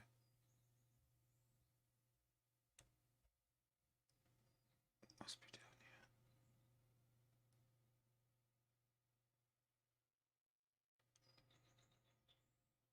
So Wolfen, do you have Malamute or you have Husky? He's a Malamute. Unfortunately, he died a year ago, 10th of March last year. Oh, I'm sorry to hear Sorry to that. hear that, man. I just lost my last Doberman about a month ago. Sucks. Yeah, it's absolutely killer, right? And I'll quite freely admit I cried pretty much for 2 days. We'd been together every day for 12 years nearly, and I really missed him. Yeah. There's no replacing them. That's for sure.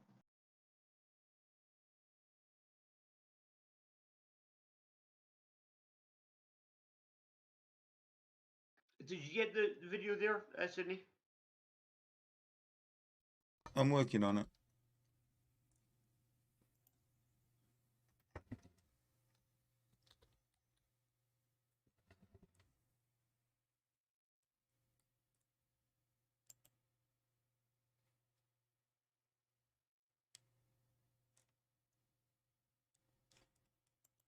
All right, I just got to change the screen a little bit.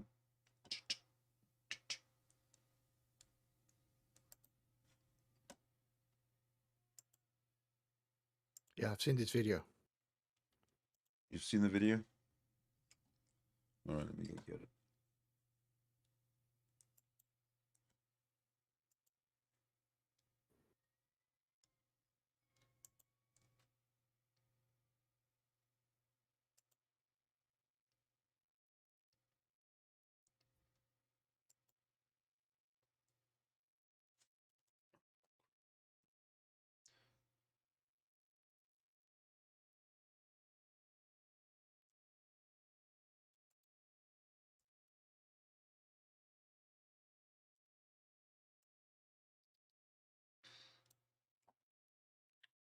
Presuppositionalism at its finest.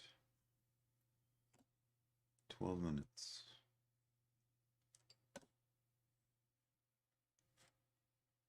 Yeah, this is actually the very first interaction he had with Floyd on sort of, apart from hello basis. Yeah. And it was the first time I'd seen DD in like maybe a year and a half from when I left Paltalk.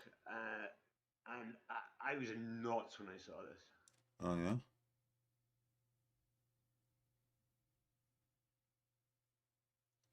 A properly basic belief.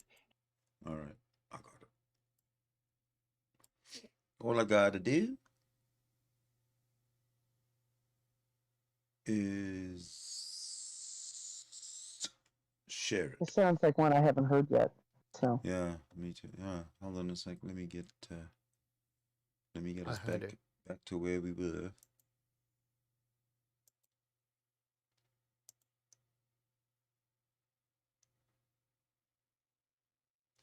Yes, there we were.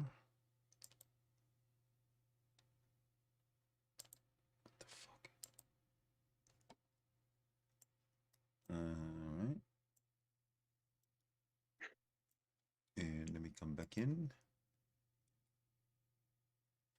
And I'm going to stop sharing that one. And then instead, share.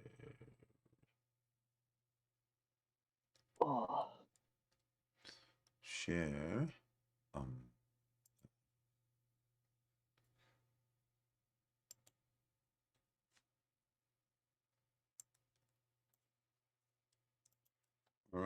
tell me when you're ready to rock and roll.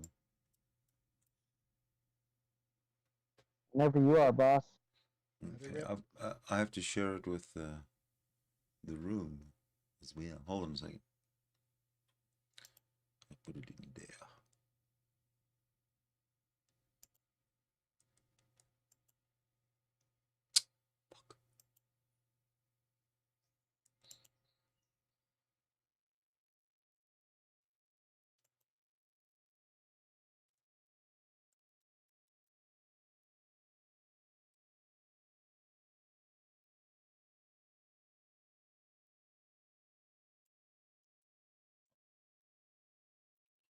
I think we can do it this way.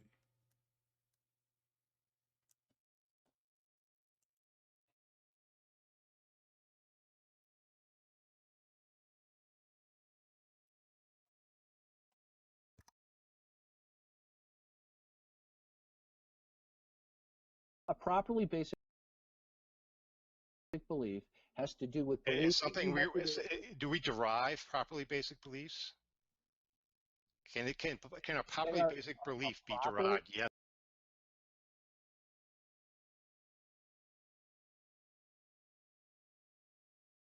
All I see are square dancing pixels.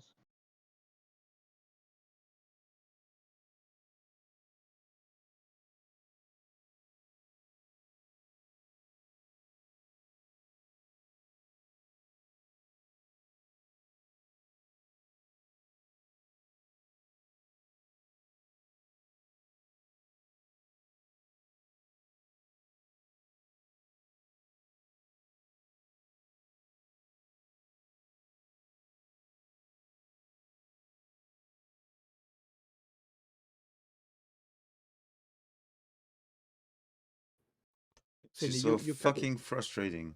You cut the transmission. No. Huh? The fact that we're unmuting and talking doesn't make it any. Yes, but my one is already up. Are you gonna share it? Yes. Oh, all right. It's already shared. I only had to press play. Yeah, well, you got to give me some time for my computer to come up so I can kill it. There we go. Just a question. Can you see the one I'm sharing?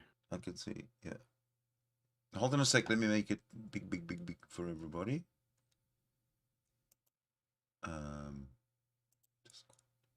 No square dancing pixels. I got it paused there. Yeah, pause it for 1 second and let me just get the screen.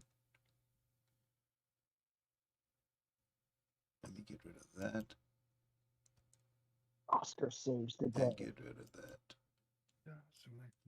Okay, hit it. Hit it, boy. Confirm volume, okay? After this piece of shit carry-ons. Play. A properly basic belief has to do with belief. Is something do we derive properly basic beliefs?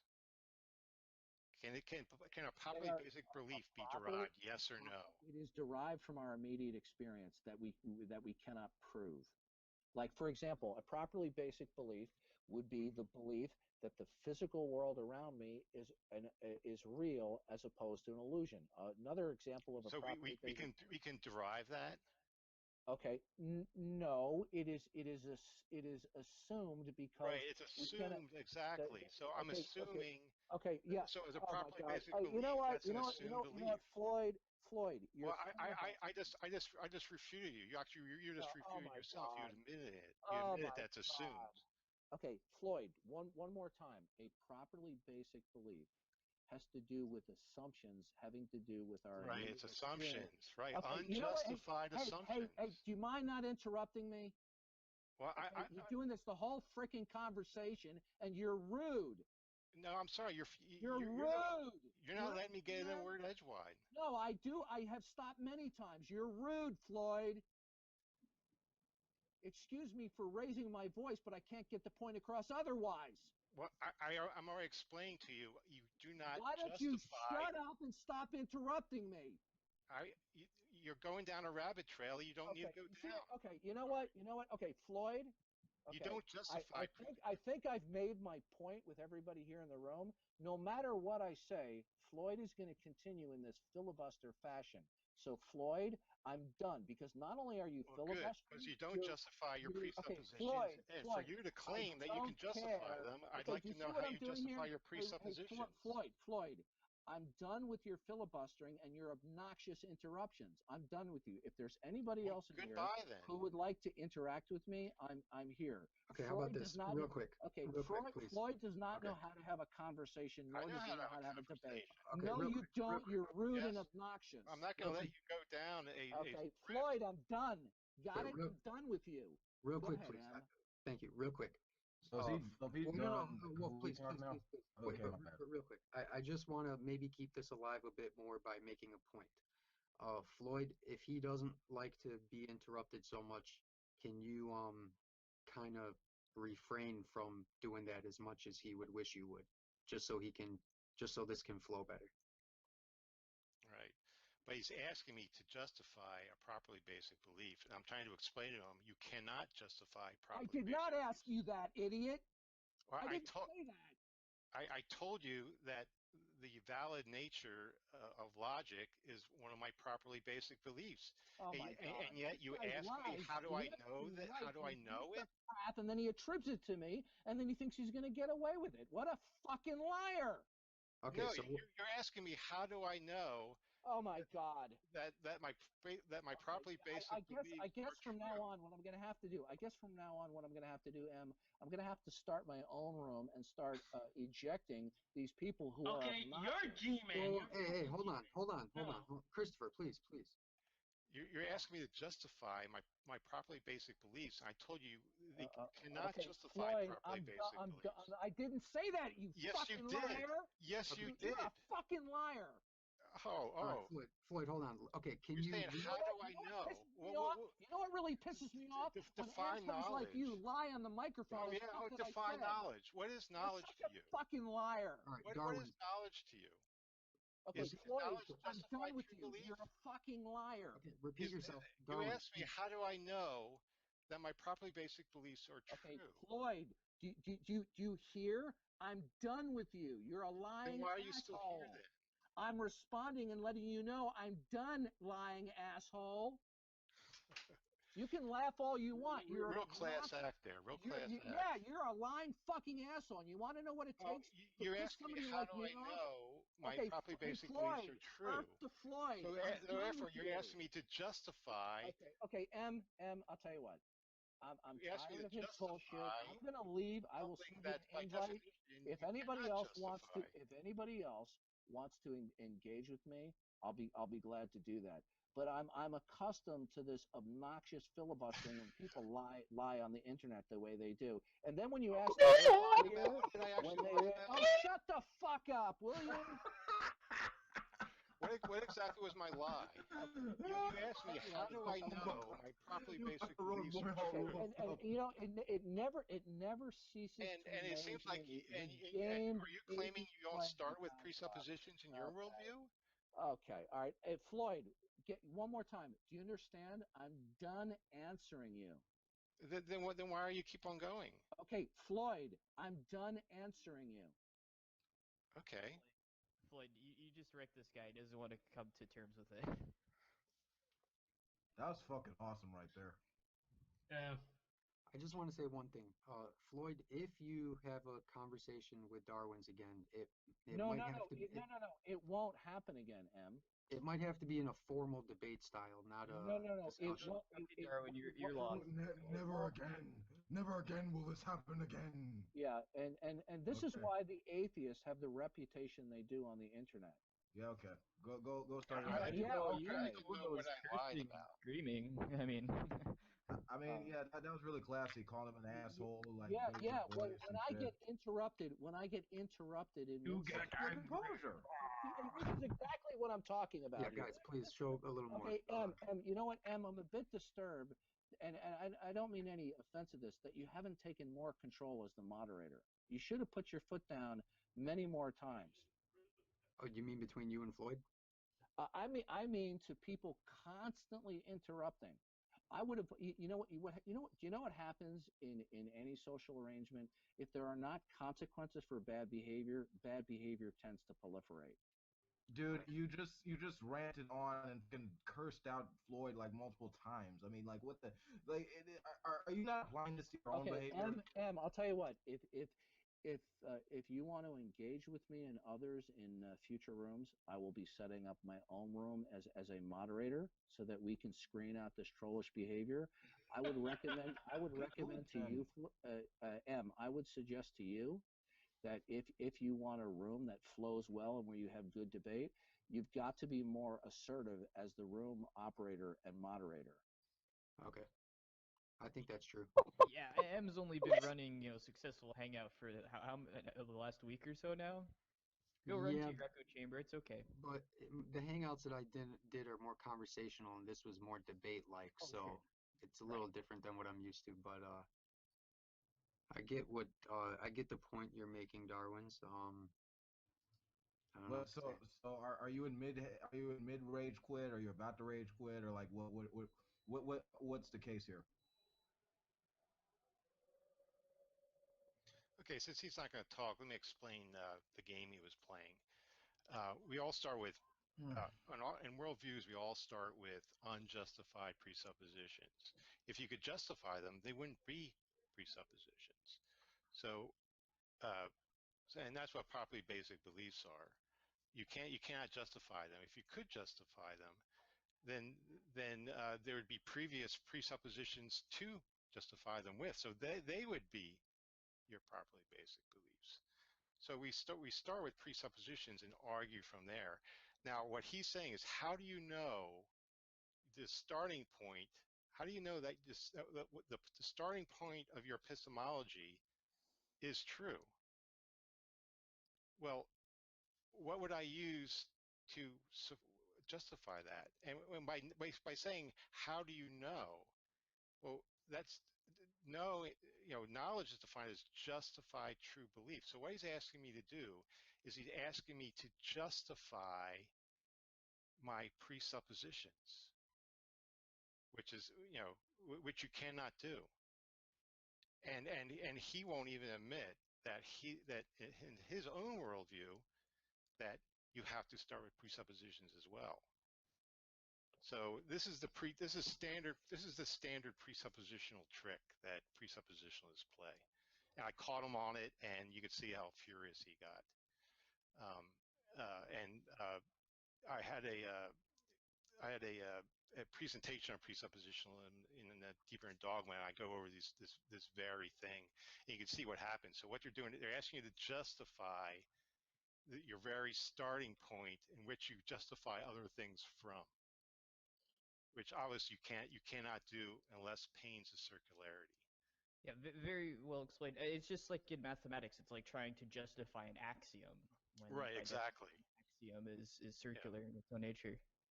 Yeah. So he doesn't. He's asking me to justify properly basic beliefs, and you can derive that there's a mind-independent reality. Well, how exactly are you going to derive that without assuming it? Floyd, real quick, can I say I'm not taking sides here. I'm just saying if you are in a conversation with, well, I don't want to say someone, but maybe particularly Dawkins or Darwin, sorry. Okay, basically what I'm saying is this, that the points you're making are good, but if the person you're talking with like wants to leave, then you're not going to get to make your point. So all I would say is like exercise super patience possibly in the future to like cater the way you talk to the person, because if the whole argument blows up, then we won't even get to hear your points. Yeah. Well, I was making the points, but they're loaded questions, and when I explained to him what the problem with the question is, he didn't like that. He just wanted me to answer it because he knew that it was going off his script. It was going off the argument, where he was leading it. And I cut straight to the chase, and you can do this with any presuppositionalist. What they're pointing out is that you have unjustified starting points. and they're going to ask you to justify them. You cannot justify your axioms. If you do so, well, you have to use them. If you're going to use your starting beliefs, you're arguing in a circle, and they will rightfully point that out to you. So you do not justify them. You cannot justify them unless you're going to be arguing in a circle. And that's the game the presuppositionalist is playing. I pointed out to him, he didn't like that, and he exploded.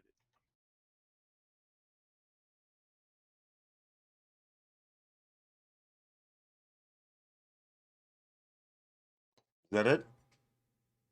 Yeah, that's it. Very nice. Thank you very much. Yeah, you can fuck me later.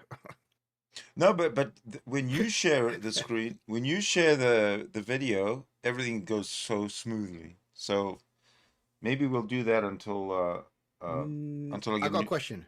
What's I that? got a question to you. Yeah. Are you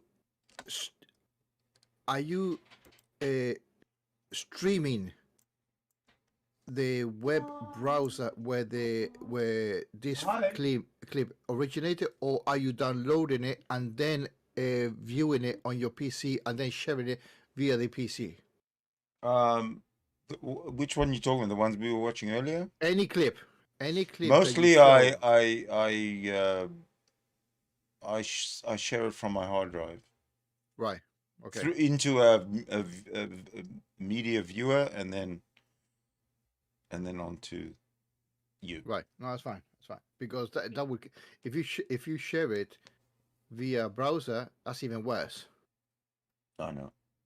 Right. Can you not just play the video from the chat?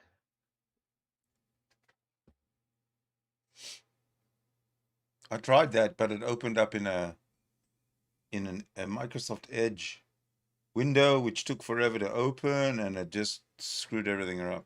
And that's when number one so courteously said he will stream it, and I was so thankful. Have you tried another player? Another player. Yes, another like NBC. Like NBC, like I use a pot player. Yeah, I could try NBC. Well. I could try NBC. Maybe Windows are sucking more resources from a VLC. Whatever, you can actually try several. See if works. If it doesn't work, well, we know that my PC's old and it's pretty much a jalopy right now. So trying anything is not going to work. Yeah, but we know it what is the problem good to troubleshoot where the problem originates, not just saying the PC in general. Yeah, because it could be lack of memory or processing power, a CPU, right, or your internet service provider, your bandwidth. No, it's not the bandwidth, because I can watch several. You know, sometimes I listen to a Twitter voice chat while I'm watching.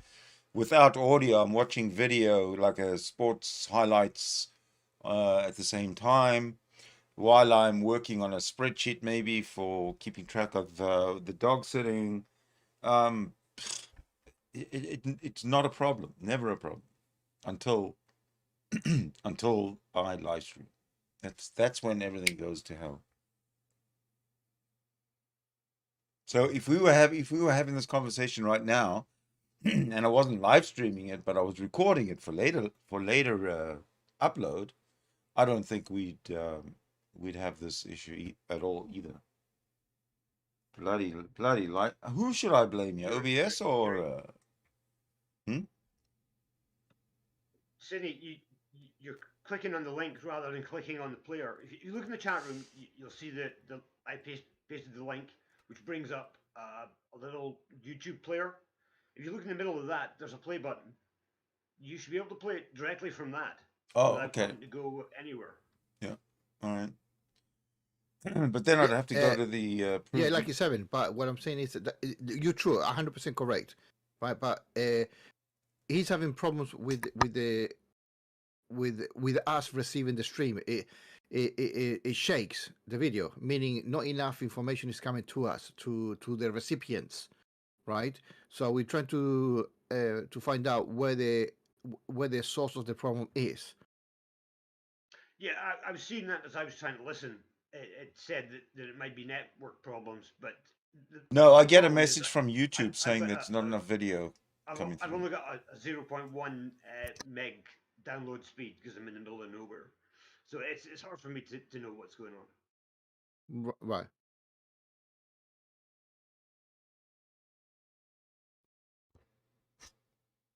So you want me to try play at least run a video in a different. Just options. Just troubleshoot it. All right. Well, let's run a video. Yeah. I'll be quiet. I shut the fuck up. You shut the fuck up. Okay, just talk amongst yourselves while I get things going.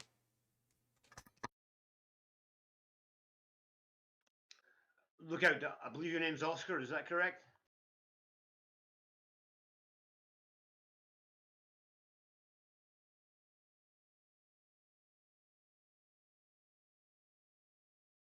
I am one of the new infidels. Can you guys hear me? Yeah. Yeah. Look out for number one. Your name's Oscar, I believe. Is that correct?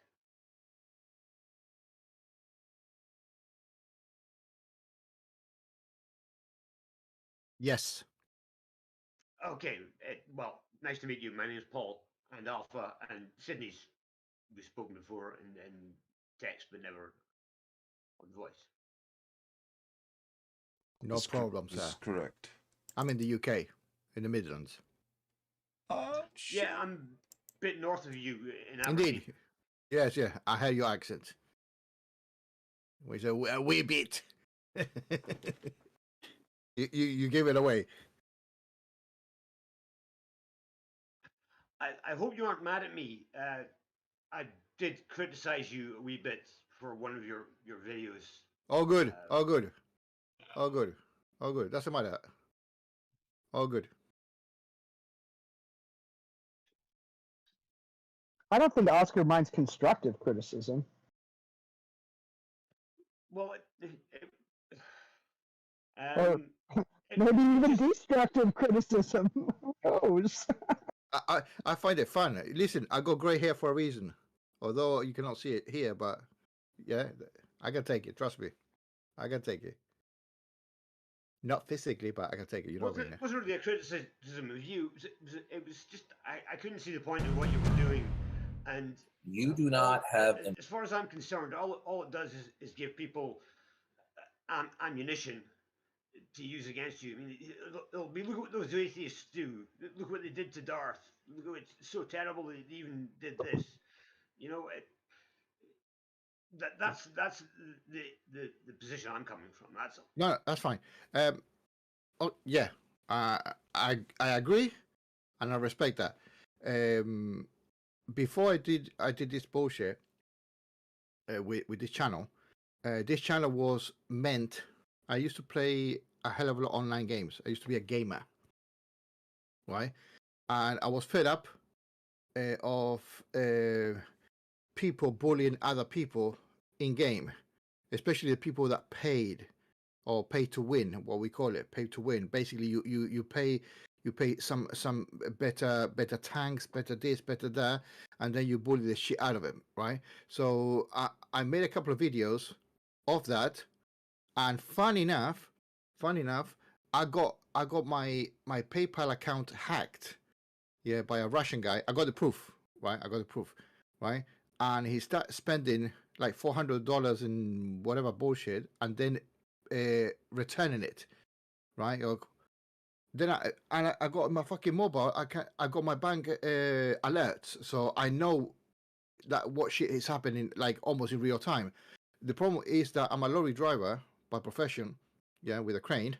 Well, that's not here nor there. But I got the notification while I was driving, right? So I go, fuck this. I was going down southbound on the M1. Well, you know what I'm talking about, right? Anyway, so I go, fuck this. This is happening. And it was all because I protest to the game server owner that these people were doing bad things, i.e. bullying, right? And they got away with it. I had to cancel my PayPal account. They returned my money anyway via my bank. They forced it, right, because it was not authorized or whatever, right? But the moral of the story here is that, hold on, let me do a channel about complaining about people being assholes, right? Me being a non-believer, I started downloading from other people without me intervention, calling mirror a copy mirror or mirror copy, whatever, right? Yeah, just to say, oh, look at this asshole, how is he behaving? But then somebody said to me, don't keep it to yourself. Say it. Say whatever you want. So that's when I started, and I picked somebody. In this case, I picked Gary, or in this case, I knew him from Narnia's time, right? I've been on the quiet side, sort of thing, but I've been tracking that asshole from Yonks as well, yeah. And I said, okay, let me intervene. So let me protest against a bully, right? And I can take onto a bully, right? Cybernetically or in real life. I've dealt with them, yeah. If I can, right, I'll stop those motherfuckers, yeah. And Gary is no different, right? I could be a nice person most of the time, yeah, but I can be an asshole as required. And unfortunately, we are looking into somebody that behaves badly, right? And especially this asshole that behaves badly with youngsters, with women, totally disrespectful. So I've got zero tolerance for those people. And because YouTube is not, I'm not dependent on YouTube. I got 150 people, but even if I reach 1,000 or whatever, I'll probably not even fucking monetize it. Yeah, and it won't be recognized as monetization because of the way I express myself in a nasty way, right? So I can foresee that, right? So let me at least be the bad cop. Let me be not the nice person, because what I've seen already is the opposite. Yeah, atheists, YouTubers, content providers being nice, and they are riding Darth Dawkins' wave. See how long they can extend his bullshitness. If you understand what I'm saying, right? Just for content, content. And I've actually criticized some of them. I go, what the fuck are you doing? Yeah, if he's saying the first sentence is bullshit, stop him, right? But because they want to carry on with it or expanding the issue, right? It creates like a area of debate. You cannot debate with an asshole like that. I'm sorry, like I'm rambling now, but that's basically. That's okay. Get it off your chest. That's why I'm here, right? Different people act in different way according to somebody's bad behavior. Yeah, I'm not as worse as him, right? As bad but as him.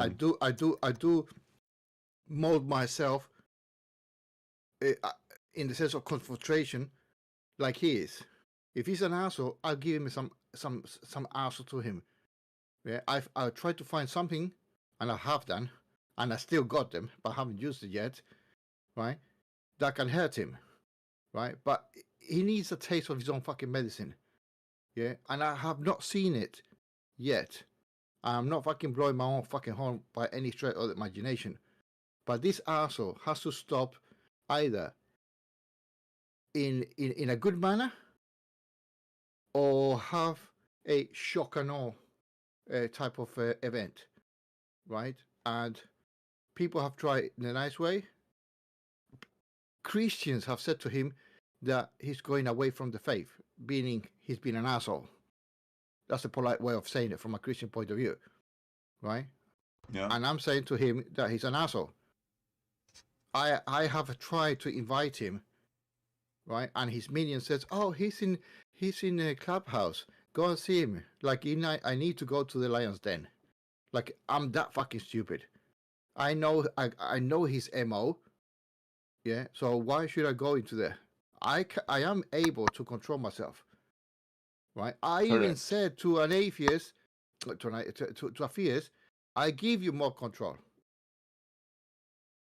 Right. But he had to come into my fucking yard. Right. Because I can control that bitch. Right. And I behave according to his behavior. It might not be fruitful, but I'm boxing with somebody that he's probably met his match.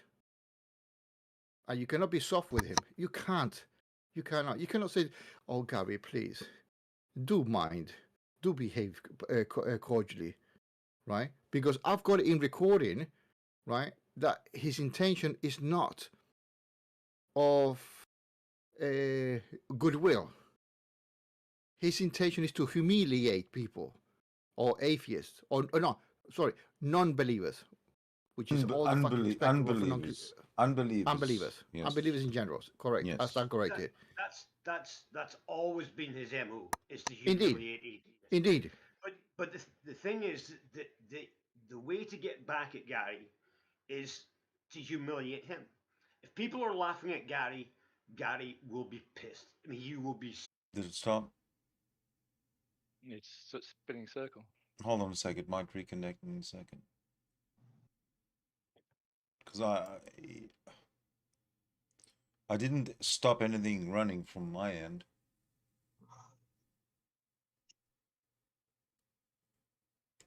So And try.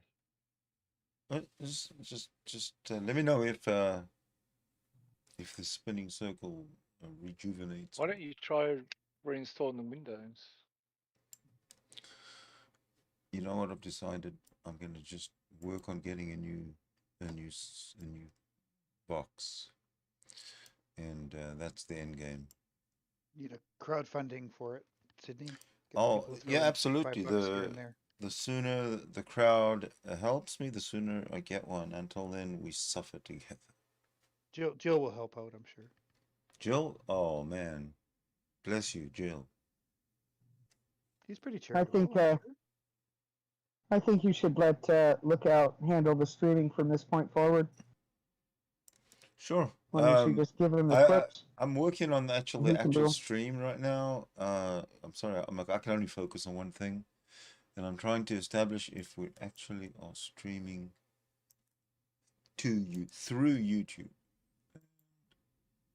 Nobody has confirmed that, so I'm going to have to confirm it myself.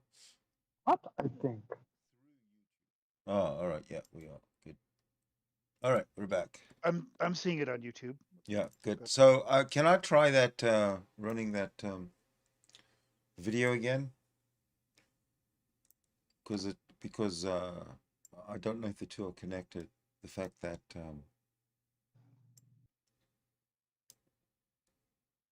oh, I do have to give credit for this video. It's Darwin's Greatest Hits, DGH. So, I'm just gonna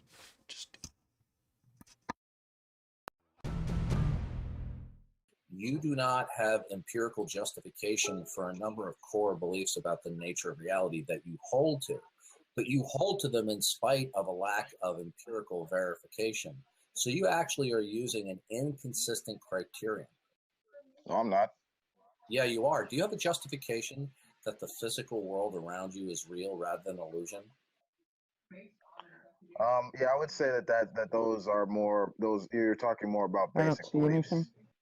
I believe that's Wolf, what do you're you need referring me to. to repeat the question? Because that wasn't an answer to my question. I mean, what was the answer to your question? Do you have empirical verification which would definitively show you that the world around you and your sense perceptions are actually indicative that the world is actually real rather than an illusion? I would say I don't. Like that's Okay, like but that's okay, like so you believe the world is real without empirical verification, is that correct? well, yeah, I mean that's just a basic belief. Is your stated premise that in order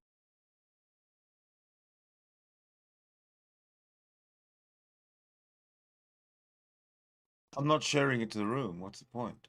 Oh, me forgetting to do that. What's the whole idea?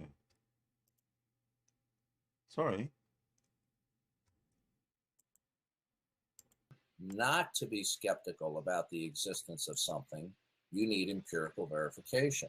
Okay? You're presupposing that I need evidence for all my beliefs. I don't need evidence for all. Oh, okay. So could you tell us, are you arbitrary in your criterion? DD is bringing up what's known as the problem of the criterion. Let's go through some of the background behind the problem. Let's look at Noah Limos's book, An Introduction to the Theory of Knowledge. In the problem of the criterion, Roderick Chisholm identifies two main questions in the theory of knowledge. A. What do we know? What is the extent of our knowledge? B. How are we to decide whether we know? What are the criteria of knowledge? Chisholm distinguishes between three general approaches to these questions: skepticism, methodism, and particularism. Let us consider briefly what he says about each. He tells us that we can formulate the skeptical view as, you cannot answer question A until you have answered question B. And you cannot answer question B until you have answered question A. Therefore, you cannot answer either question. Unlike the skeptic, the Methodist assumes that he has an answer to question B, and he then tries to work out an answer to question A. In other words, he begins with a criterion of knowledge, and then uses it to determine the extent of his knowledge. Chisholm takes the empiricism of John Locke and David Hume to be a species of Methodism. The particularist thinks he has an answer to A, and then he tries to work out an answer to B. Chisholm takes G.E. Moore and the 18th century Scottish philosopher Thomas Reid to be particularists. Given the options of skepticism, Methodism, and particularism, Chisholm says, I suggest the third possibility is the most reasonable. Let's clarify what is meant by Methodism by using some examples. 1. Locke and Hume's empiricist criteria. 2. Classical foundationalism. Properly basic beliefs are either self-evident or incorrigible. These two views are widely criticized for being too restrictive. 3. Universal sanction. Properly basic beliefs are beliefs that are pragmatically indispensable for normal life, for example, memory beliefs, belief in the uniformity of nature, belief in the external world, and so on. Now, what is particularism? On particularism, we identify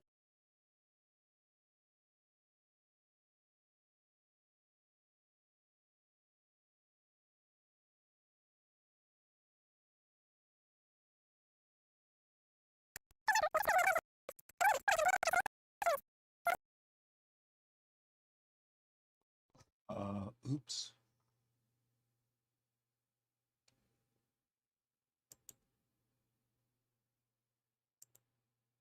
Unethical analogy. You may know that it's wrong to torture babies without having to know the criteria for why that's wrong.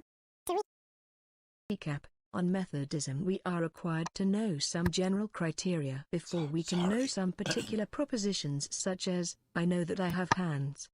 By contrast, the particularist says we can know that we have hands without knowing a general criteria.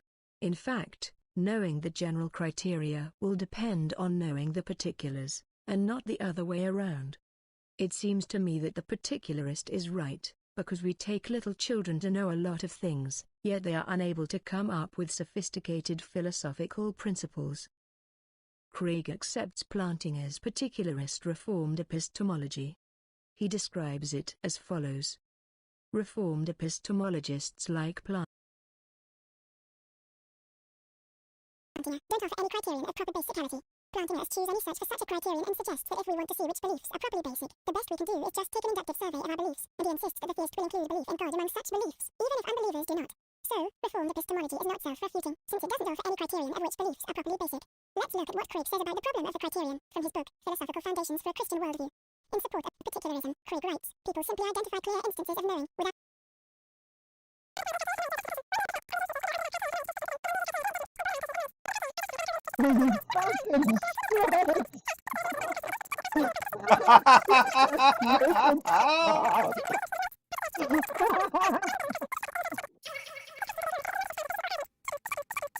I strongly disagree with that line of questioning.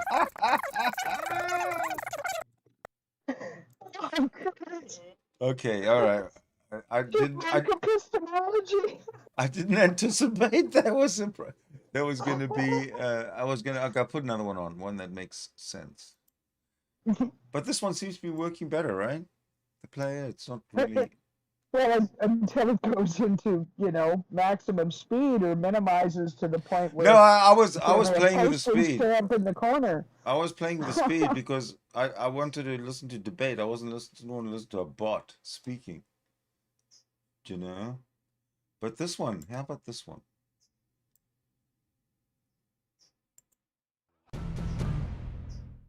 You do not have empirical justification for a number of core beliefs about the nature of reality that you hold to, but you hold to them in spite of a lack of empirical This is the same one. verification. So you actually are using an inconsistent. Sorry. It was that one I wanted to open. Atheism illusion. Right. Okay. So you couldn't have something be the same kind and type of evidence in both worldviews. Well, I mean, empirical evidence is sensory experience, and it seems to me that, would you not have experience in this?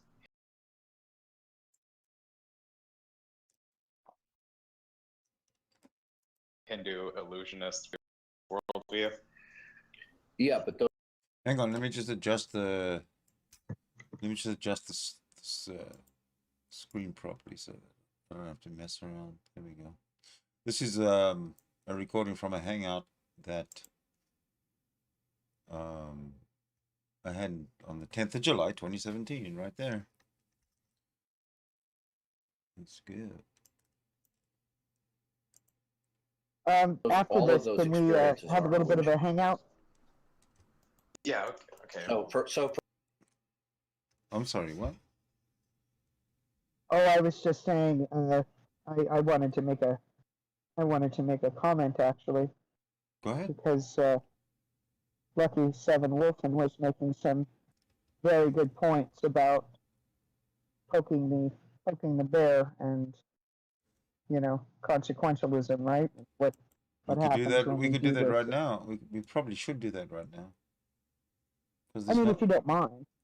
I just had something to say. Oh, it's so fun. I'm very easy to get along with. There's always a Streisand effect to tangling with a narcissist. All right. And so that's number one. Number two, there's no perfect way of tangling with a narcissist because they're complex people with many layers of defenses. Yes. That being said, should somebody like Darth really be able to go from day to day doing what he does, completely unmolested, completely without comment,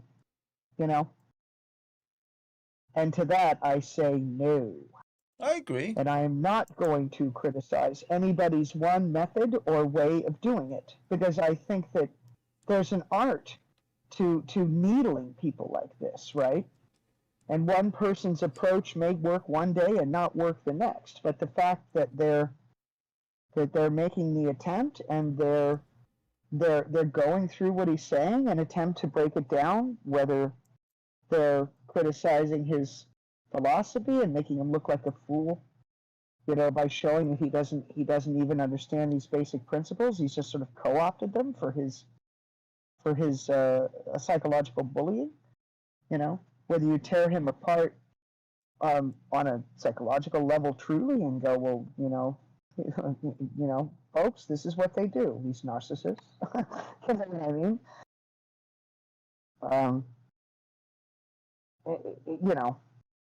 You want to do it on a personal level? I just don't have a problem with any of it because I don't think that Darth should do what he does. And not have some people, you know what I mean? Take apart his words and hold his feet to the fire. Well, don't we all do that? Well, up until very recently, I had nothing to say, but other than, a little bit of snarkiness here and there in the chats, Well, I had nothing to say. you're making up for lost time then. Well, similar to Oscar, I've been watching this fool with great fascination for quite a while now. I'm gonna say about 7 years. Wow. Oh wow, nothing. I think Wolfen was there from the beginning. Wolfen might have seen some of the most early forays of Darth, because if he's talking about having family in the background, fuck man, that's got to be a long time ago, right? He said 12 years ago.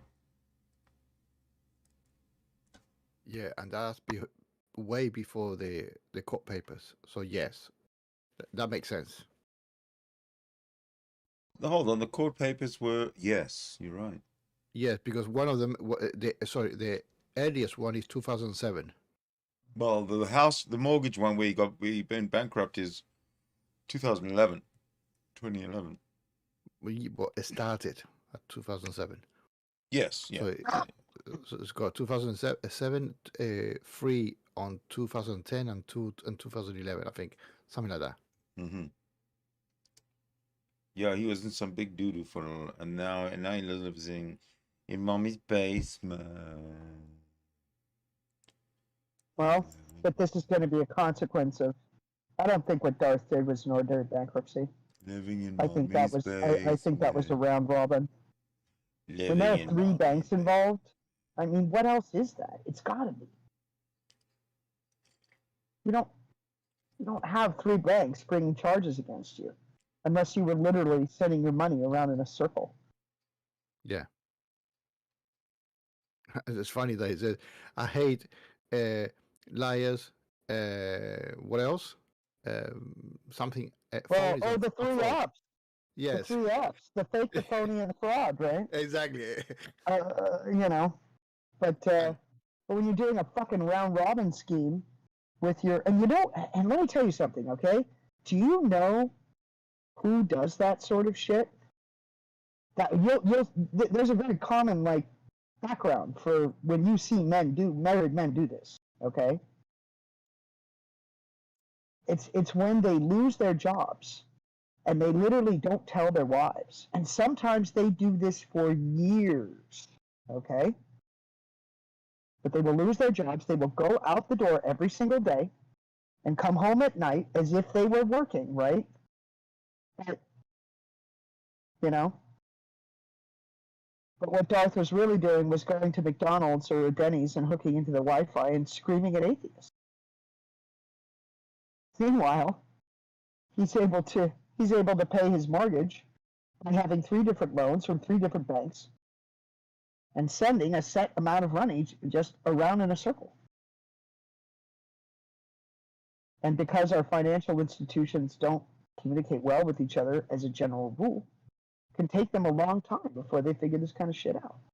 So he wasn't generating any income. He was just circulating what he had. He had nothing. He took out a loan. It starts off with 1 loan, 1 bank, right? Usually it's a mortgage, right? All right. But then you lose your job, so you get a loan from a second bank, and you use that money from the second bank to pay off your mortgage. Yeah, remortgage. Hiring from the second bank. Yeah. So then you take out a loan from a third bank. And once you have loans from 3 banks, you can just send it around in a circle. Until you have to live. Give it to Bank B. In mommy's Take the money from Bank B, give it to Bank C, and say C back to A, and it's just, Yeah? It's called a round robin. Love it. And it is fraud. It is fake, phony, financial fraud. That's 4 F's.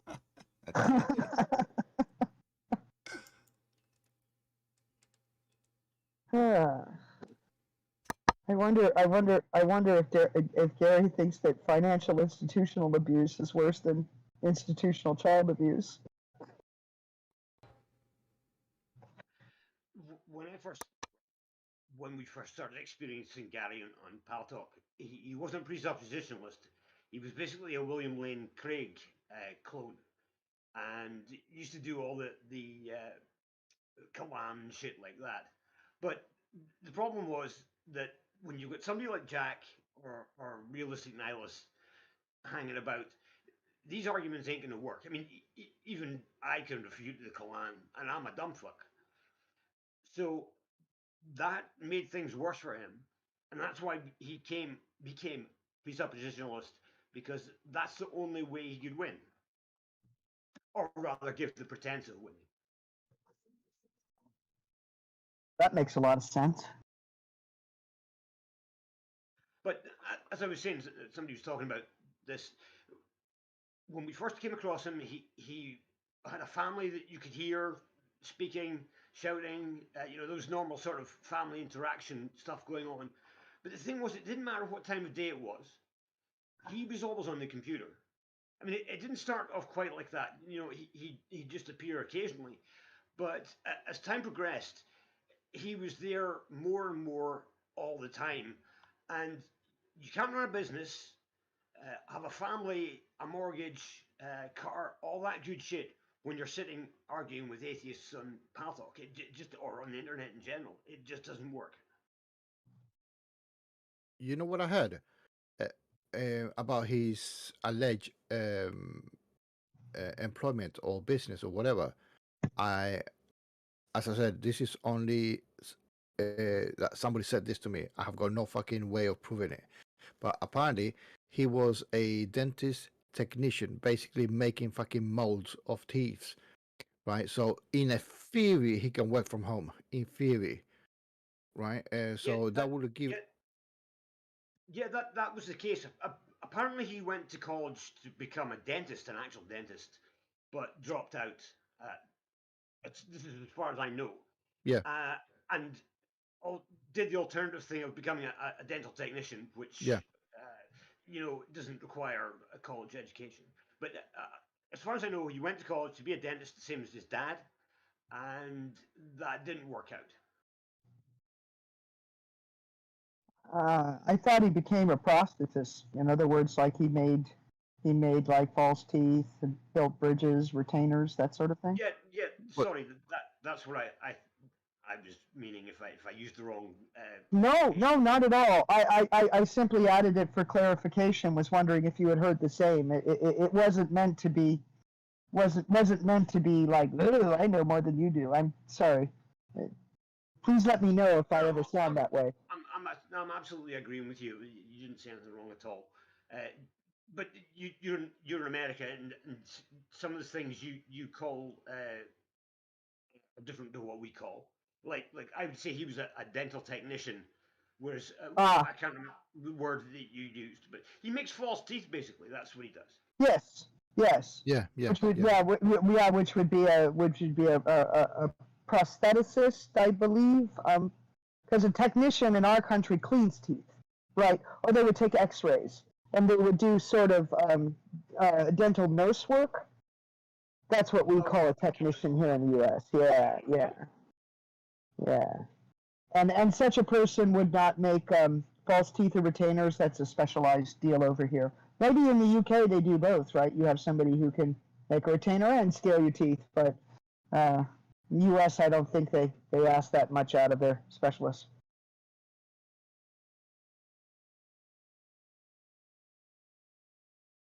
I'm not sure if he used to work from home or if he had an actual business that he would go to, but certainly, as I said, there was a family there, there was a house, there was the business, there was everything going fine for Darth, and he just gradually lost it all to the point where now he's in the position he's in.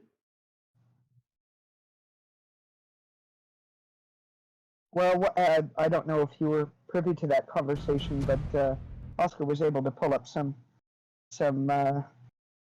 court cases, yes, that were very telling. And what I was able to at least ascertain from what I could see is that Darth didn't just go bankrupt. Darth ran a round-robin scheme with 3 different financial institutions before he went bankrupt, which means that there there may have been fraud charges against him. Whether they stuck or not, I don't know. But you don't have this sort of records, you know what I mean? Where 3 different banks are suing you. Because you can't do this with 2 banks for more than a month or so. It doesn't work. You have to incorporate a 3rd one in order to get this to run for a year or so without anybody figuring it out, you know? And it's something that broke people do. It's something that people that have no jobs do. He's a total fucking charlatan. I did see maybe a couple of years ago some court records. One, there was I think there was 3 that I saw. One of them, he was the only person named in the court action, but in the other 2 included his wife as well. Yeah, correct. Yes. That's the one. Yeah, that's the one. Because the first account's going to be your mortgage, and if you're married, your spouse is going to be on that account. The second account might have been their joint personal account. Third account was probably a loan account, you know. But the point was they were at 3 separate banks. Each account was at 3 separate banks, right? Which, again, maybe the 4th one was the broker, which is worse. The LLC or whatever bullshit, whatever. So that's my right. I think the broker got wind of it somehow. Yes. So yeah, it's usually a 4th party that catches this. There's always 3 parties involved. And Wolf, and the other reason why I know about this shit is like my best friend on earth is a federal prosecutor for Central District of California, and she was running RICO cases, which are racketeering and corrupt organization. So this is gangs, this is the mob and stuff like that, and they do this kind of shit all the time. But of course, broke unemployed people that don't want to tell their wives that they have no income stream also do it. So that's all. I'm speculating, but then again, it's educated speculation. If that means anything.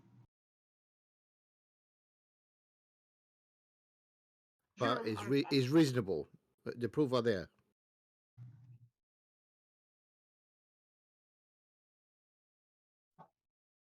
In the end, though, we don't really know 100% for sure, and it really doesn't matter to assessing his arguments. So I'm not sure why we want to go too deep into this, but.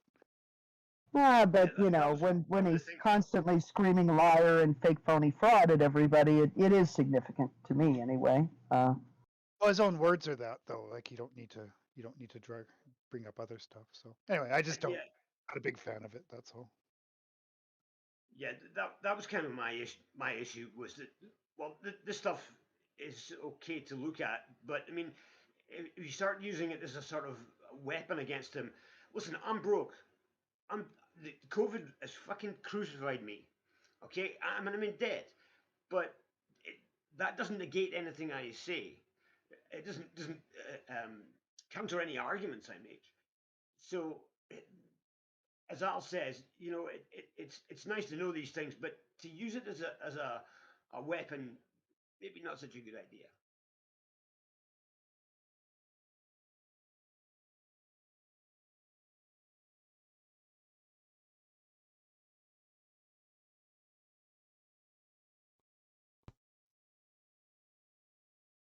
So I found the clip that Lucky 7 suggested. Yeah, there it is. This is Brenda, is it? Yeah. You ready?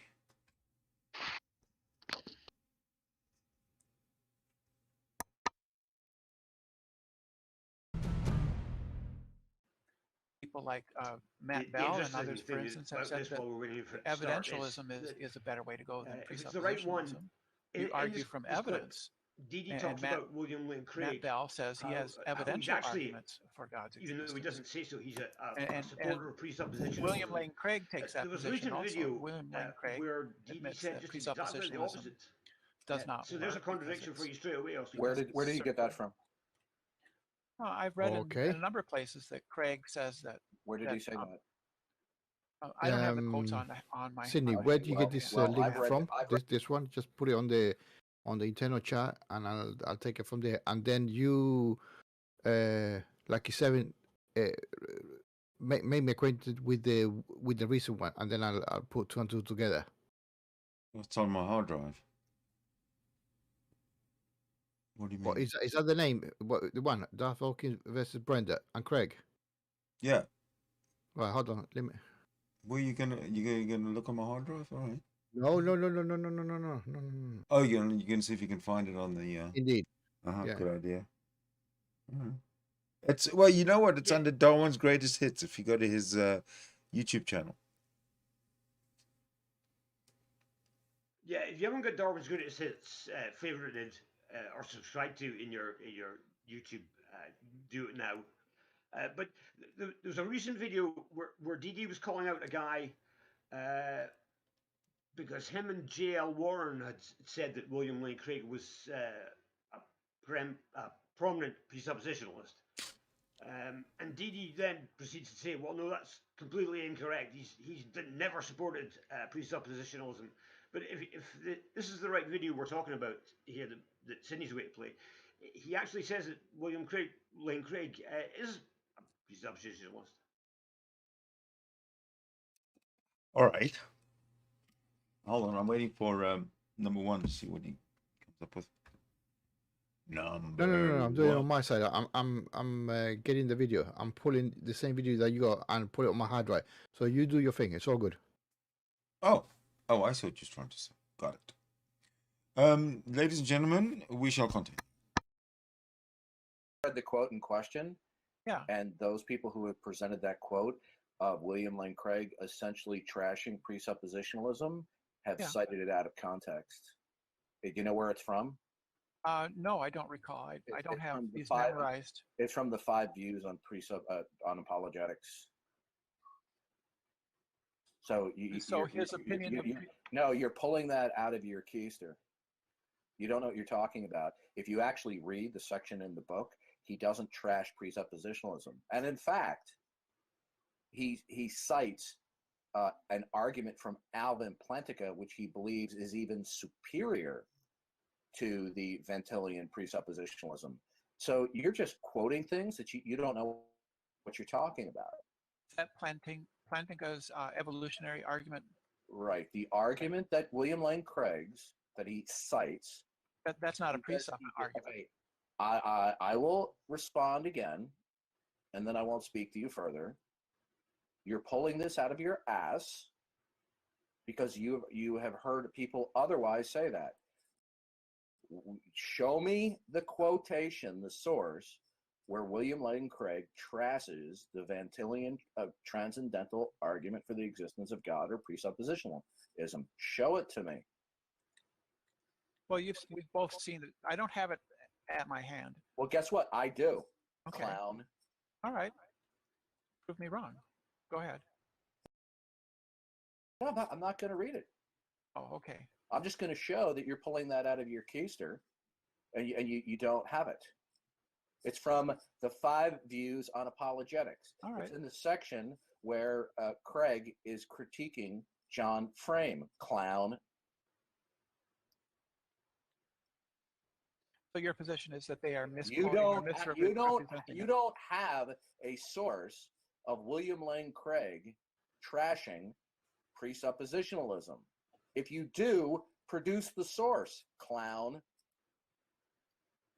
Well, what a cunt. Do you have the source, or are you simply regurgitating a rumor that you have heard attributing to William Lane Craig that he trashed presuppositionalism? We both have in mind the same quote. That's the quote that I have in mind. Okay, good. That quote that you have in mind is a misrepresentation, because the opening paragraphs, he's giving an example of those who would trash presuppositionalism. But he goes on to say, which is not printed in the online sources of people quoting him, the praises that he attributes to the transcendental presuppositionalism. Clown. Okay. what is So his you're- actual? so- What is his actual? so What's his you're- position? So you see, here's a prime example, MK. Here, Brendan here is citing William Lane Craig as trashing presuppositionalism, and it turns out that Brenda is pulling that out of his butt because the source that he's pulling it from, Craig doesn't actually do it unless you rip out the opening paragraphs out of context. This is typical of Brendan making these remarks. I'm just citing it as a clear example where it's simply just a regurgitation of atheist memes allegedly citing William Lane Craig. What is cited is not what Craig was advocating or affirming. What they are citing was Craig repeating the type of reaction that commonly occurs to presuppositionalism. But after he cites the common reaction, he goes on to say, but this is incorrect. So you see, here Brendan is allegedly speaking authoritatively, and he's dead wrong. That's why I call you a clown, or should I call you a clownette? Okay, let's address Brenda's claim that I'm not discussing it any further. I just couldn't miss the opportunity with this just stupidity on his part trying to sound authoritative. I will go through the key points of Craig's chapter, but I will also show all his text so that the context can be seen. So what does Craig actually think of presuppositionalism? For my part, I think that presuppositionalism is, to borrow Plantinga's phraseology, a groping implicit inchoate expression of the view articulated with such clarity by Plantinga, under the name of Reformed epistemology.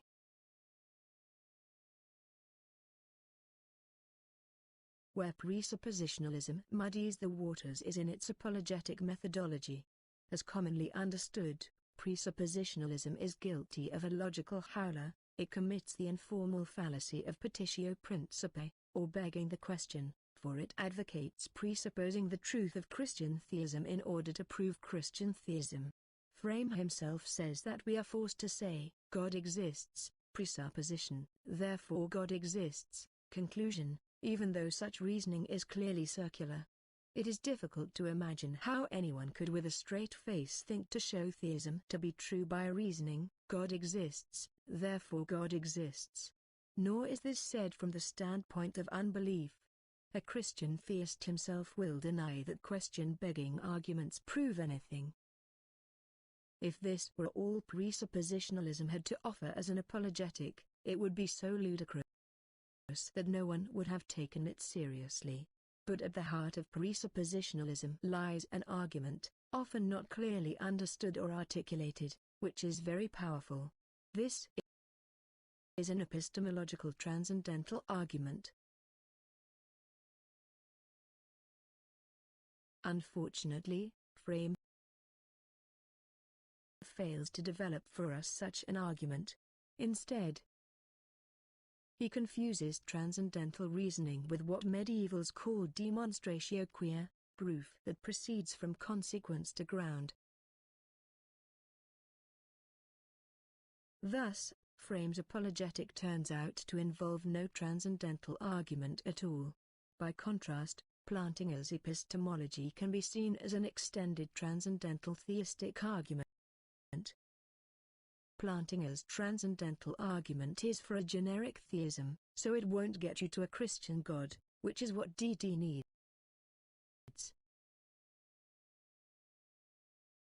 Both of these arguments are philosophically sophisticated, careful articulations of themes that are rung in presuppositionalism, but with an uncertain sound. They are arguments that would be endorsed by any classical apologist and need to be differentiated from the confused claims of presuppositionalists about the inevitability of circular reasoning, the need to presuppose Christian theism in one's apologetic, and so on. Van Til, for all his insights, was not a philosopher. To be fair, Craig is wrong to say that Van Til wasn't a philosopher, but it seems he didn't think too highly of Van Til. Does Craig ever comment on Bonson or Van Til? In the 5 views on apologetics, he does briefly touch on Van Til, but he's mostly commentating on Frame. But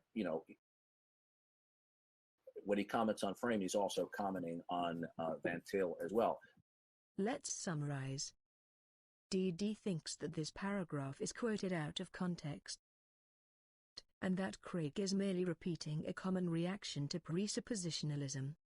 DD says the following paragraph is Craig saying that that reaction is incorrect.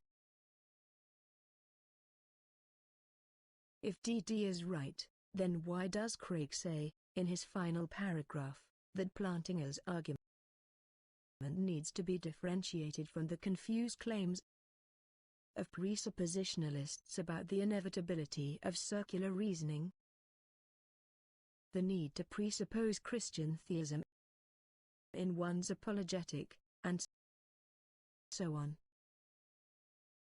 What DD fails to mention is that Craig says that Frame fails to develop a transcendental argument, and when he approaches a transcendental argument in a footnote, the insight is not developed.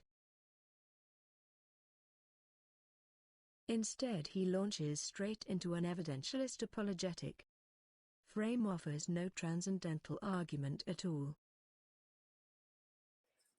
Show me the quotation, the source, where William Lane Craig trashes the Van Tilian transcendental argument for the existence of God or presuppositionalism. Show it to me. You don't have a source of William Lane Craig trashing presuppositionalism. If you do, produce the source, clown. Oh, what a hit. Look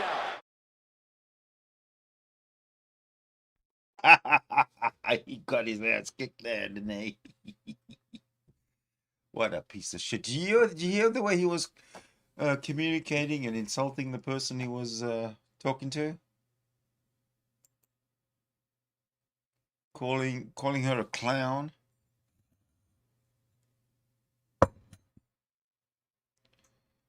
Yeah. Well, that's about as rude as you can get and as disrespectful as you can get on the internet, don't you think? For no reason other than, well, for no reason. Well, I mean, he starts by saying, well, not on this debate, well, in this talk, but he normally says, I don't mind disagreeing. Fuck off. But when you get abusive and obnoxious, that's when I mute you and kill you and send you to hang out hell. But isn't by definition misgendering a trans person being abusive and obnoxious? I mean, yeah, especially when you do it on purpose. When you do it on purpose. I realize that this whole Brendan dynamic is much older than I realized. Oh, this goes back years and years and years and years. With Darth, 2 or 3 months ago. And he's the only one who has a problem with anything to do with a person other than what they say or think or they have an opinion on. Well, he wants to use, somebody's gender identity not matching with their bio as a point of attack, isn't he? That's just he's just an absolute piece of shit is what he is. One person I know rightly pointed out, they don't even know if Brendan with an N was that person's dead name, No, he just made it up. Mark or a Pete he just made it up. He just made it up. And it doesn't even matter. It doesn't always matter. Just take their masculine name and feminize it. I actually know very few trans people that have done that. Yeah, whatever.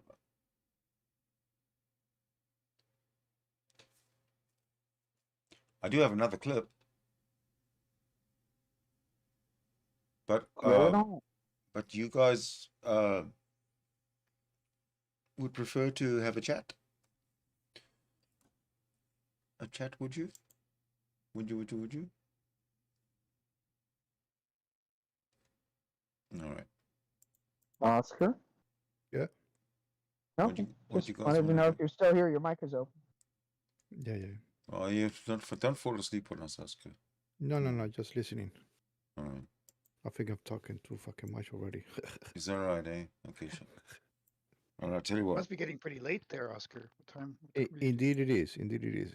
It is actually 4:34 in the morning, Oh, which Os- actually He loves his actually weekends. that's my cue. That's my fucking cue. You love your weekends. Come on, admit it.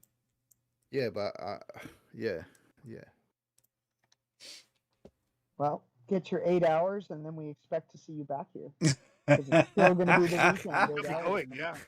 Shit. True. We always like having you, Oscar. But you're a barrel of laughs. You're a barrel of laughs. What did I heard about something? Something you said. We're not laughing with you. We're laughing at you. I heard that from a English comedian. This is definitely a with situation. Definitely Yeah. with. There are no ads here. Yes, for sure. Okay, I do have the next one queued up, so you're welcome to stay. No.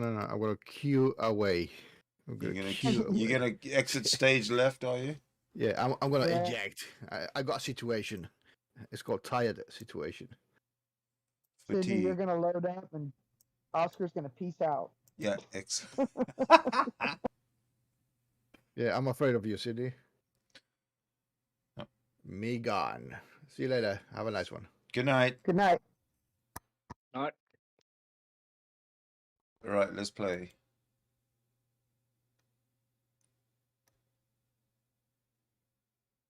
Okay. Are you an atheist? Yep. Okay. And are you the kind of atheist that defines it as a lack of belief, or that there is no God? Other definitions work for me, but me personally, I'm more of a, hold the belief that there is no God, so I don't just lack belief in God. Okay. Well, that's the standard and historical definition. Okay.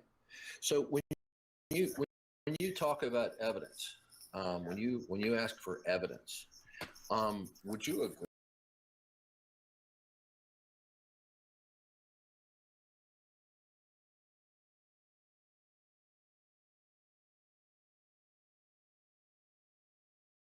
God damn it.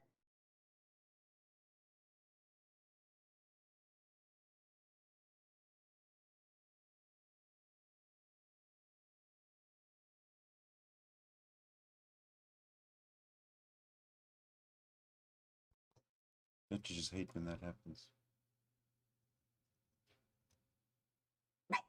Well, I swore, didn't I?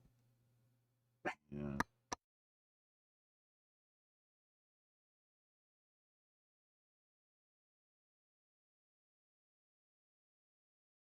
Agree or not agree that evidence is specific to a worldview or a paradigm? No. How can you have evidence then without a worldview or a paradigm? Well, I mean, what are you asking? Like, do I need to adopt a specific worldview? Well, would something be the same evidence in a purely philosophical naturalistic worldview versus, let's say, Hinduism, where all is an illusion? I think so. Well, in naturalism, physicality actually exists. Right. In Hinduism, all is Brahman. It's all an illusion. Right. Okay. So you couldn't have something be the same kind and type of evidence in both worldviews. Well, I mean, empirical evidence is sensory experience, and it seems to me that, would you not have experience in this Hindu illusionist worldview? Yeah, but all of those experiences are an illusion. Yeah. Okay. So for example, a bullet that has ballistic grooves on it in naturalism, and I'm assuming, of course, the naturalism holds to that there are laws of physics, chemistry, etc. That would be actual, but in Hinduism, it wouldn't be actual. Everything is an illusion. Everything is an illusion. Right. So they wouldn't be the same. So in this case, evidence is worldview specific, right? Well, I mean, but you can have like sensory experience in either worldview, right? It's just like in one, you're having. Well, when you say sensory experience, are we talking about actual physicality through a cause and effect relationship, acting upon, let's say, aspects of a central nervous system?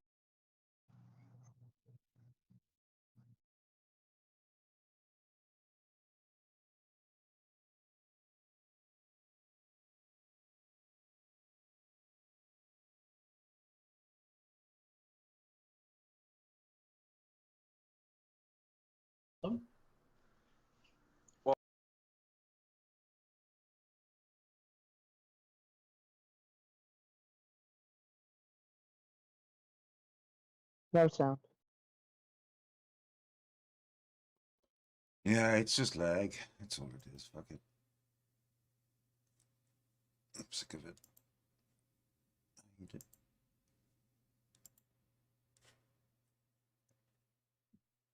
I'm stopping the video portion of the evening. Cone zone. Gone. Closing everything. There you go. Now we should be able to have a good old chinwag without being lagged out.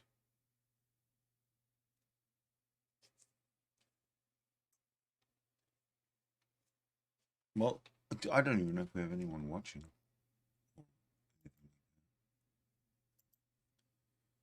Because they're probably also disgusted. Oh, I'm getting an error here. YouTube is not receiving enough video, blah, blah, blah, blah, blah. So, nothing I can do about that. Although, I do say this. We have been streaming now for 4 hours and 45 minutes. And I'm figuring that it's time. It's time for this stream to perhaps come to an end. What do you think?